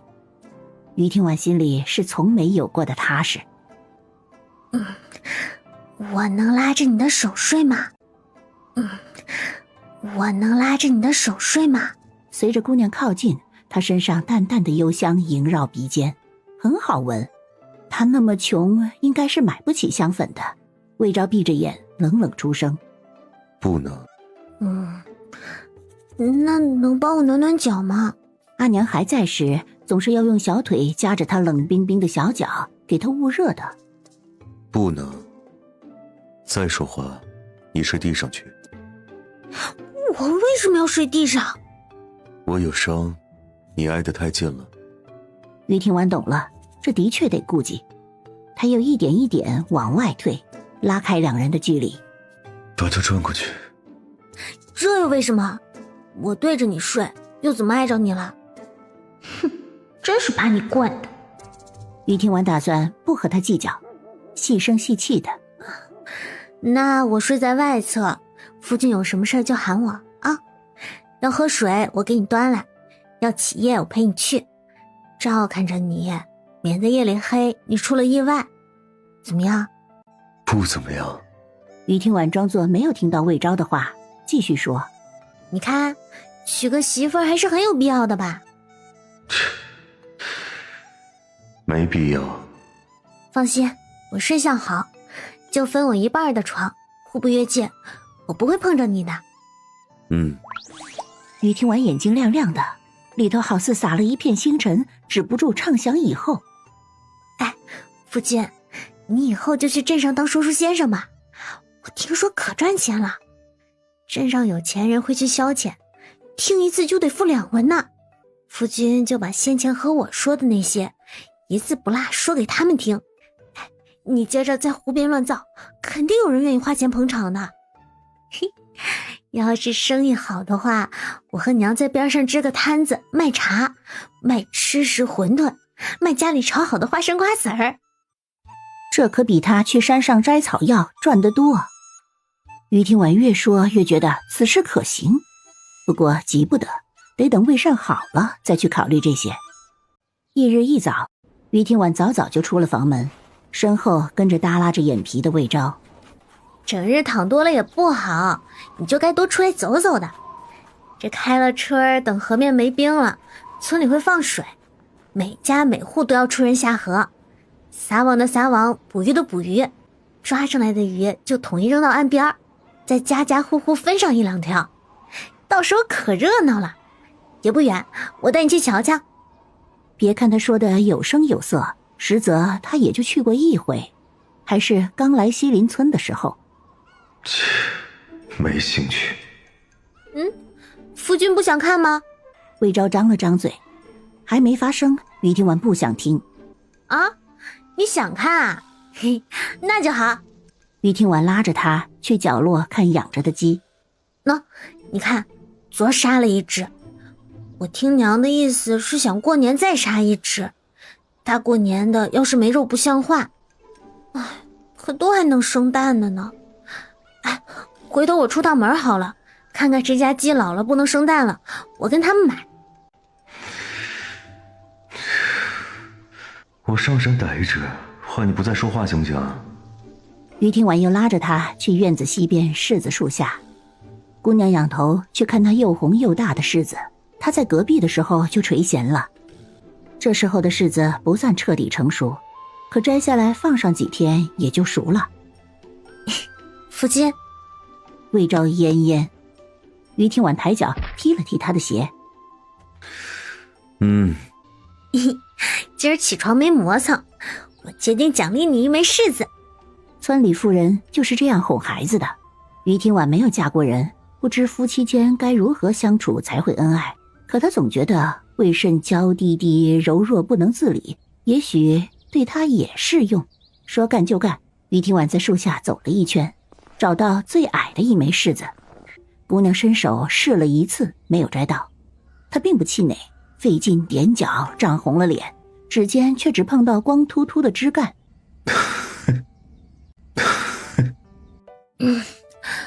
我好笑，还是你想到了什么愉悦的事？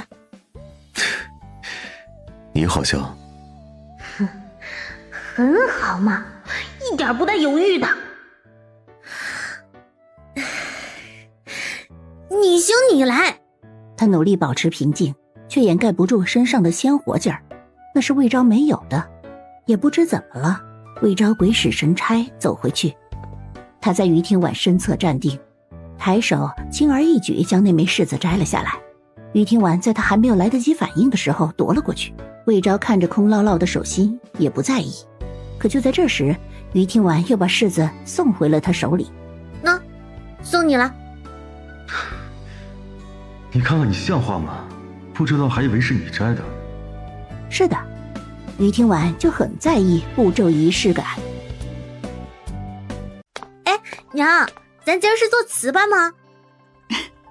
对，早该做了，只是一直忙啊，也就耽搁了。家里腊八粥都没熬，我想着呀，今日也一并做了，咱家也过个好年。灶屋捶打糍粑声大，惠娘并未听到方才院子里新婚夫妻说话的动静。哎，阿郎起了吗？晚些呀，钱大夫要过来给他把把脉。起啦。本来不起的，被于听婉捶了一下就老实了。虽然不听话，但是好调教。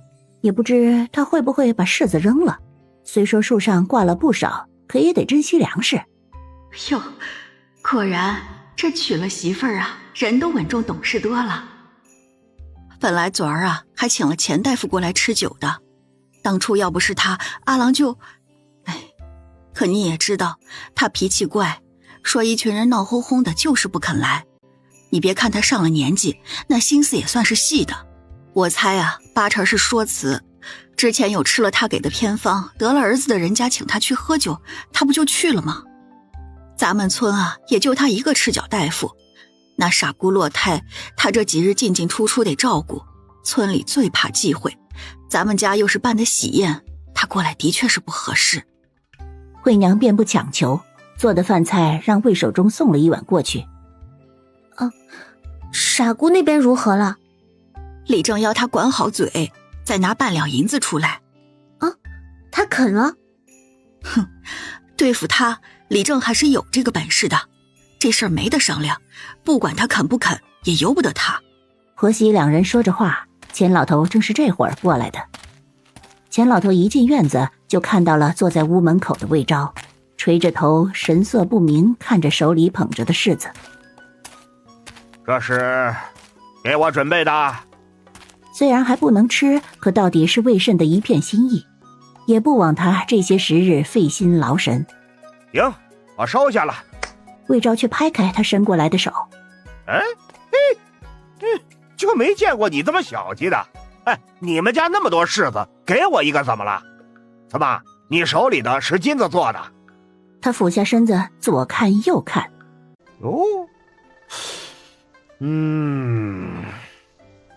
气色瞧着不太好啊。来，把手伸出来。魏昭看了他一眼，抬起右手送过去，手心朝上，感受着脉象。钱老头大吃一惊，上回脉象分明好转，可这次怎么弱成这样？若有似无的，好似随时都能断气。你小子别是昨夜累着了吧？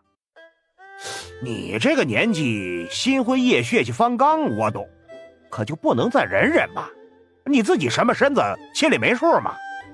这要是失控，伤口裂开那是小事儿，两眼一闭死在床上，说出去不丢人呢。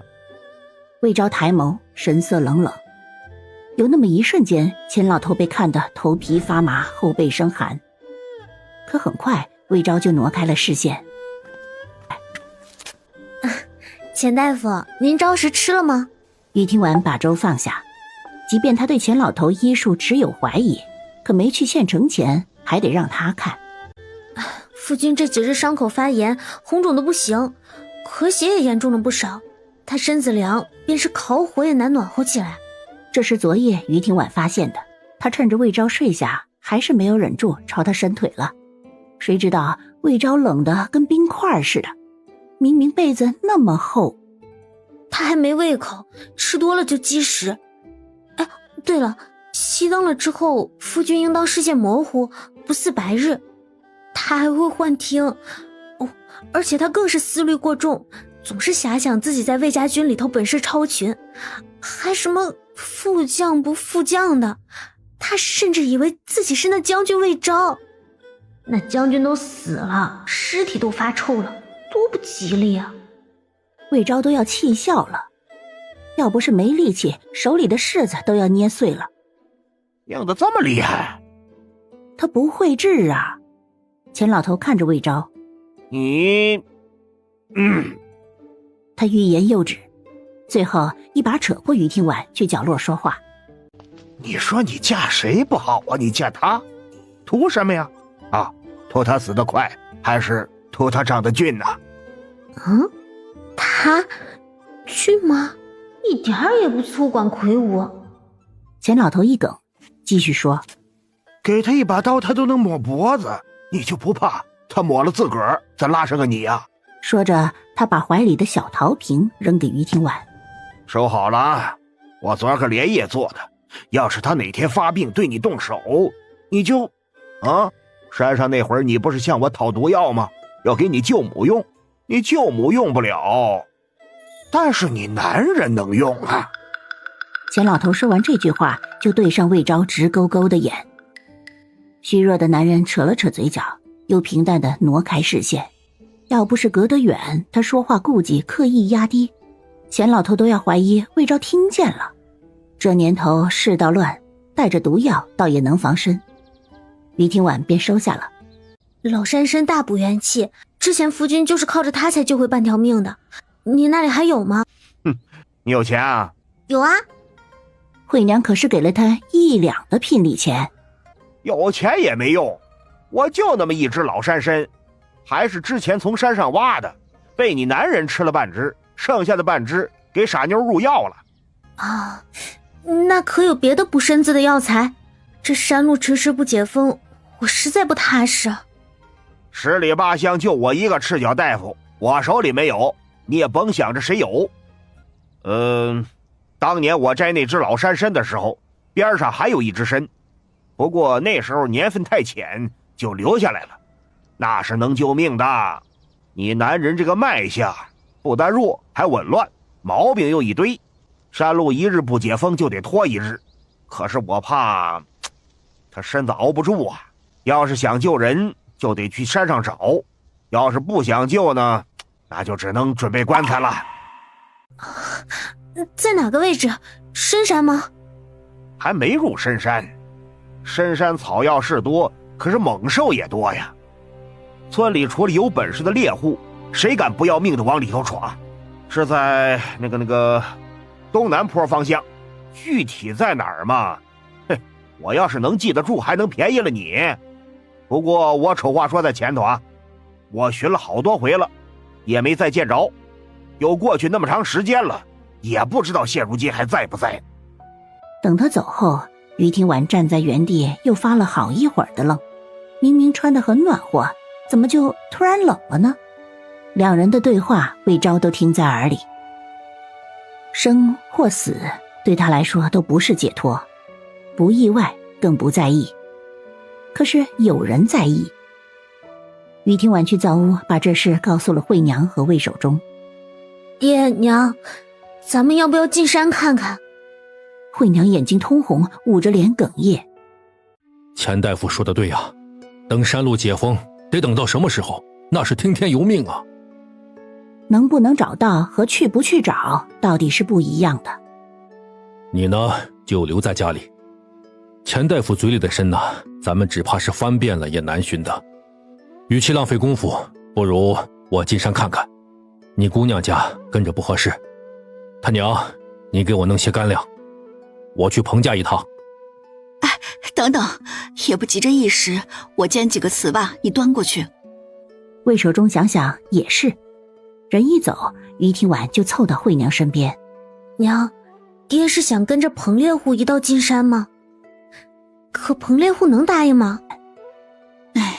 那猎户啊，10日里头有8日都不着家。8年前，他媳妇儿嫌他不够知冷知热，扔下刚满周岁的孩子就和姘头跑了。这不是当年老宅那边容不下2房，我和你爹就不得不搬出来盖房了吗？那时候啊，你爹每天去山林伐木，路过他家时听到孩子哭得厉害，不放心就去看了看。哎呦，哪曾想那孩子脸色铁青，又昏了过去，把你爹吓个够呛。送到钱大夫那儿去，才知道是饿了好几天了，给饿晕的。我看那孩子那么可怜，又那么小，彭猎户也不知道什么时候回家，和你爹商量商量之后，就暂时带在身边了。这一住就是半个月。这算起来啊，他也算是欠咱家一个情。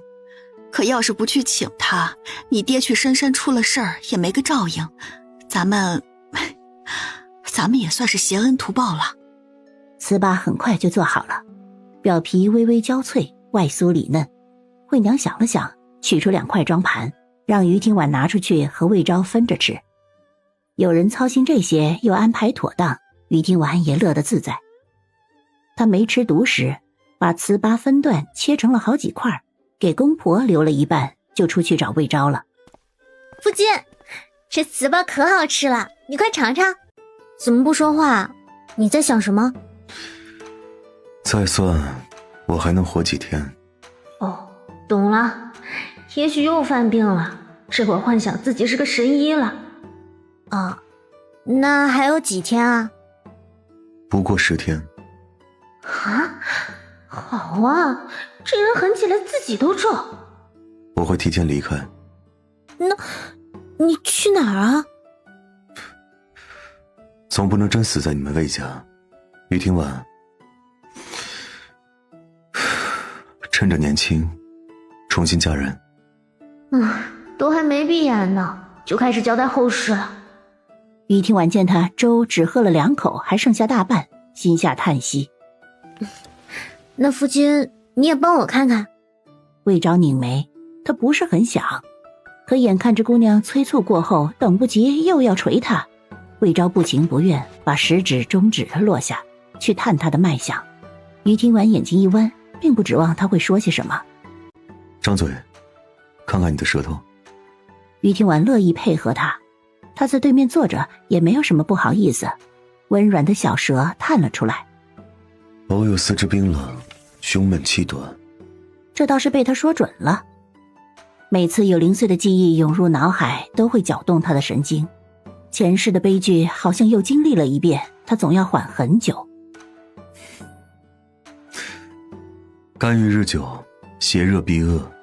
之前得过一场大病，伤了根源。还有，常年吃的不好，容养跟不上，劳累过度，身心俱疲。于听婉不可置信看向魏昭，他的确生过一场大病，落水失足被救上来以后就高烧不退，险些没有熬过去。我真没想到，夫君为了了解我，竟然打听了我的过往。魏昭满脸问号。往后夫君要是想知道什么，直接问我就成。不，我不想知道。我一定知无不言，言无不尽，务必做到让魏慎从方方面面都了解他。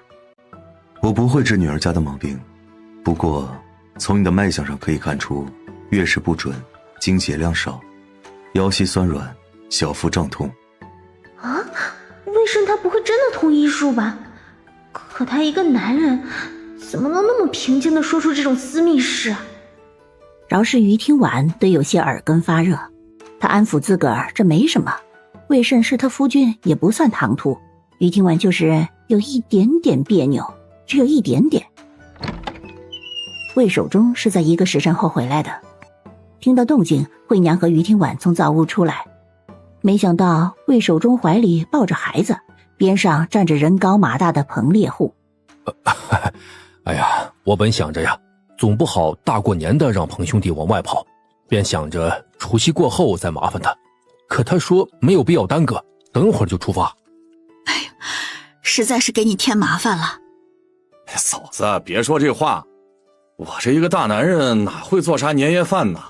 每年家里都冷冷清清的。听守忠哥的话也松了口气，便想着能不能让月山过来吃年夜饭。这几日嫂子帮忙照看照看。哎，这是什么话？我这就把小娘屋子收拾收拾，让月山住进来。听说山外围就有猛兽出没的痕迹，彭大哥带着爹到底不变，可得小心些啊。谁和你说的呀？我这天天往山上跑的，怎么不知道？啊，那可是吴大婶儿子亲眼瞧见的。别当真，这深山的猛兽是多，可从来没出来过。这要是出了外围，只怕早就进村了。哦，别人说的也就算了，你吴婶的话可不能信。这路难走，野味又怎好抓？他那个儿子犯懒骗他的，年年骗一回，你那五婶年年都信，逢人就说会有猛兽出没。竟是这样，好吧，那这药材的生意还能继续。他恍恍惚惚收拾好了隔壁的屋子，又抽空去屋里看了魏昭。夫君，我不会放弃你的，爹也准备进山了，所以你也得坚持坚持。这在家等也是等，回头我也进山看看，不往深处走，就去找找钱大夫嘴里的参。天冷，雪又那么厚，山路寸步难走，要是不慎踩空了，知道会出什么事吗？怕吗？怕，我比谁都贪生怕死。这就对了。魏昭满意的眯了眯眼，却听姑娘异常固执。但该去还是要去的。你也许不知道吧，外围最近猛兽出没无常。其实刚刚院里的话魏昭听见了。魏深，我都愿意为你拼命了。魏昭神色复杂，沉寂的眼眸比方才幽暗了些，直直盯着他，里头照映出姑娘含笑的面容。姑娘神色认真。所以等你日后好了，要是敢做对不起我的事，你就完蛋了。你呀，在山里要多听彭猎户的话，切莫私自行动，让人家为难，也别惦记着家里。我和婉娘会照顾好阿郎的。山路要是解封了，只怕你们也得不到信儿。要是回来的时候看家里锁着门没人，那我们定是去县里了。我就给你们准备了7、8天的干粮，实在是家里也拿不出来更多了。彭猎户人高马大，吃得多，你可让他千万别省着。人参啊，能找到最好，要是找不到就回来。咱们阿郎都娶媳妇儿了，你我也老了，身子骨不比当年，万事别逞强。这要是你再出什么事儿，我们娘仨可真就没法活了。知道了，听你的啊，有彭兄弟在呀，不会有事儿。行了，别送了，我这就走了。惠娘擦了擦眼角的泪，这才失魂落魄的回神。刚转身就对上于天婉的眼。哎，真是让你看笑话了。我知娘心里难受，可等父亲好了，往后的每一年何愁聚不到一起。哎，是，你说的对，是我陷到死胡同里了。哎，月山这孩子呢？啊，我刚给他盛了小碗腊八粥，这会儿在灶屋坐着喝呢。哎，彭猎户这些年就没再找吗？哎，找过的。彭猎户手里不是没钱，再娶个媳妇儿也不难。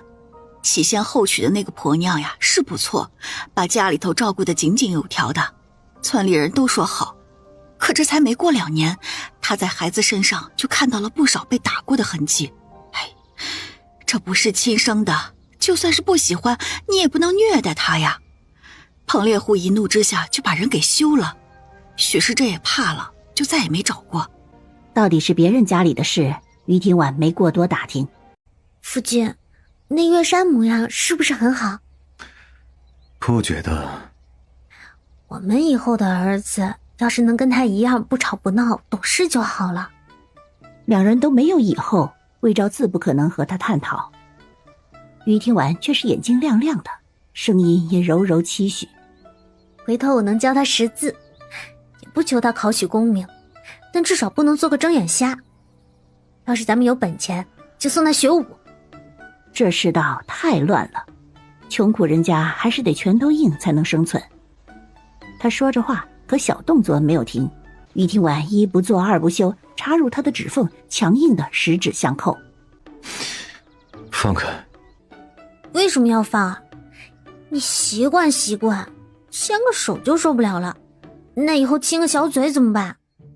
魏昭手心冰冷，可于庭婉身上的温度润物细无声地传递过来。他抿了抿唇，心底升起古怪的情绪。见他没说扫兴的话，于庭婉更满意了。嫁进魏家的日子比他想象中的还要好。夫君，咱们的孩子最好……于庭婉看了魏昭一眼。最好不要长得像你。得长得粗犷些才好。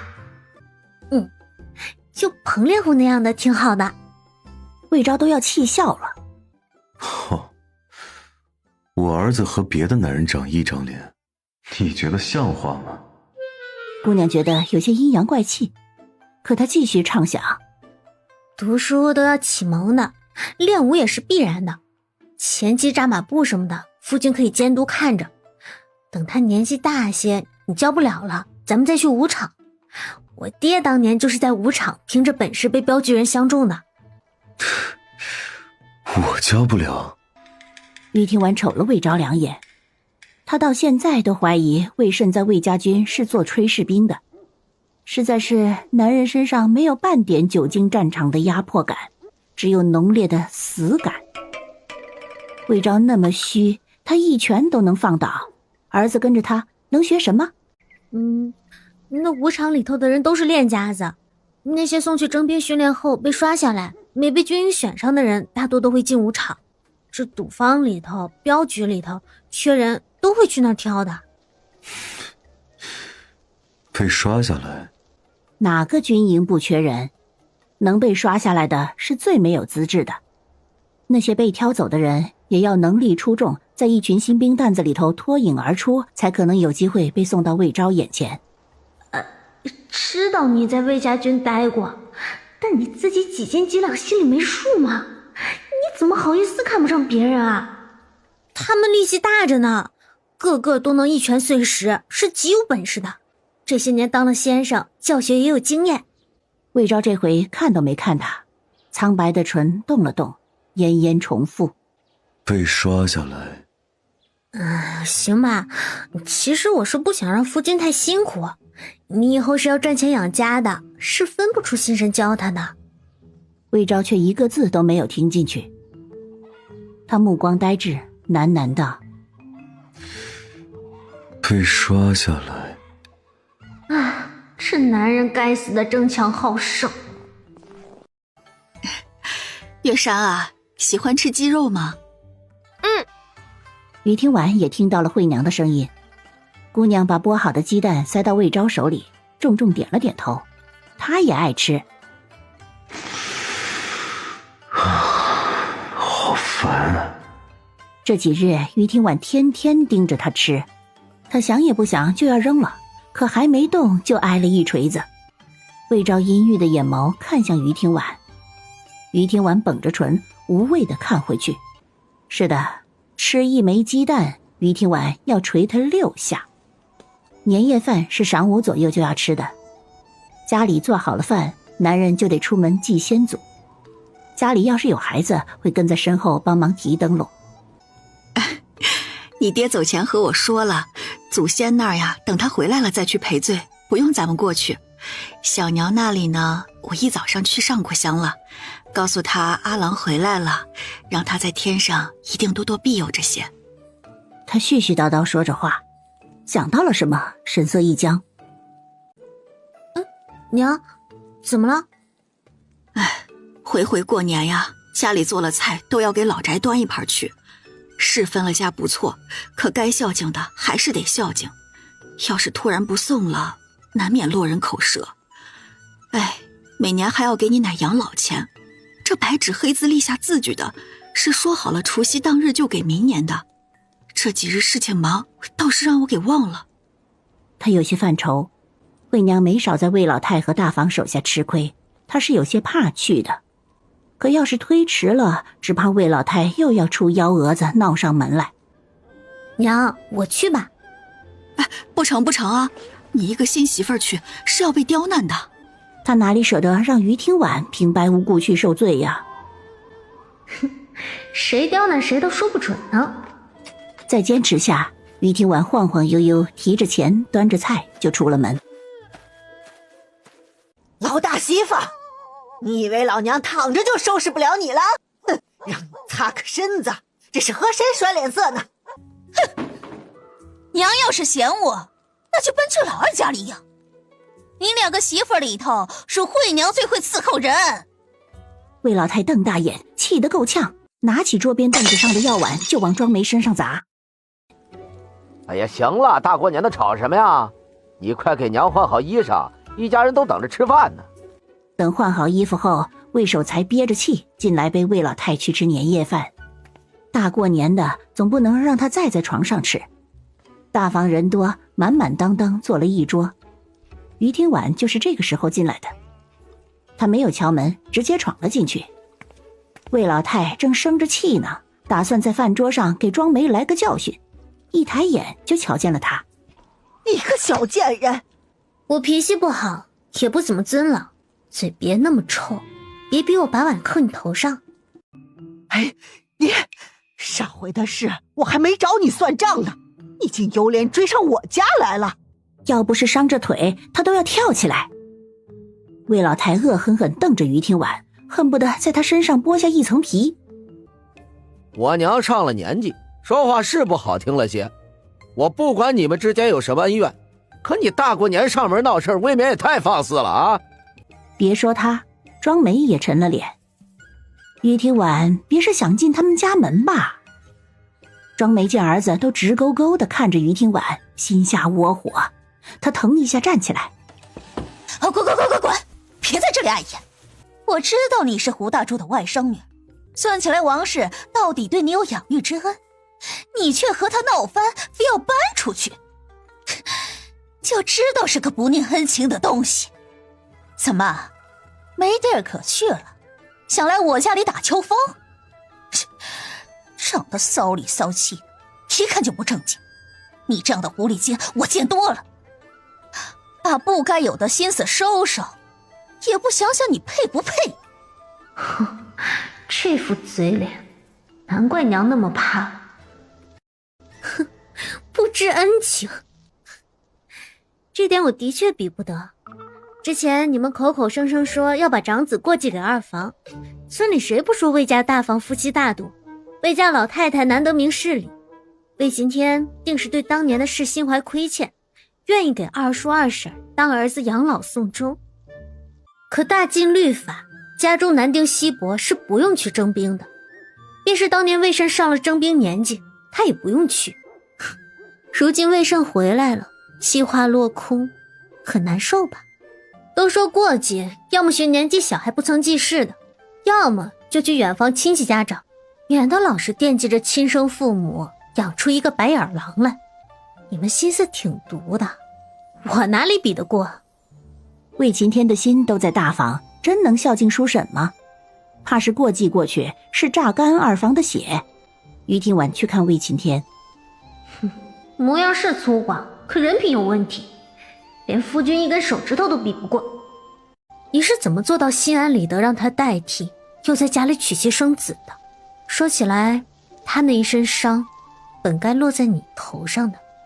在外头倒是将自己撇得干净，说什么你当时年纪小，又惊又怕，一时慌了神，听从长辈安排才这么犯糊涂。那怎么魏慎回来了，你都不去探望一眼？怎么，腿和你奶一样瘸了？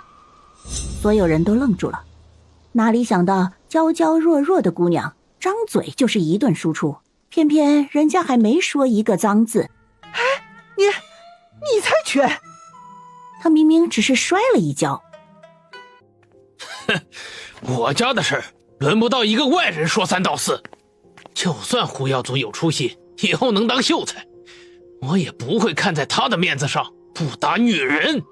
他看了一眼嘴角还有明显淤青的屈氏，于天晚知道屈氏这胎保不住，前世他就是被醉酒的魏晴天给打小产的。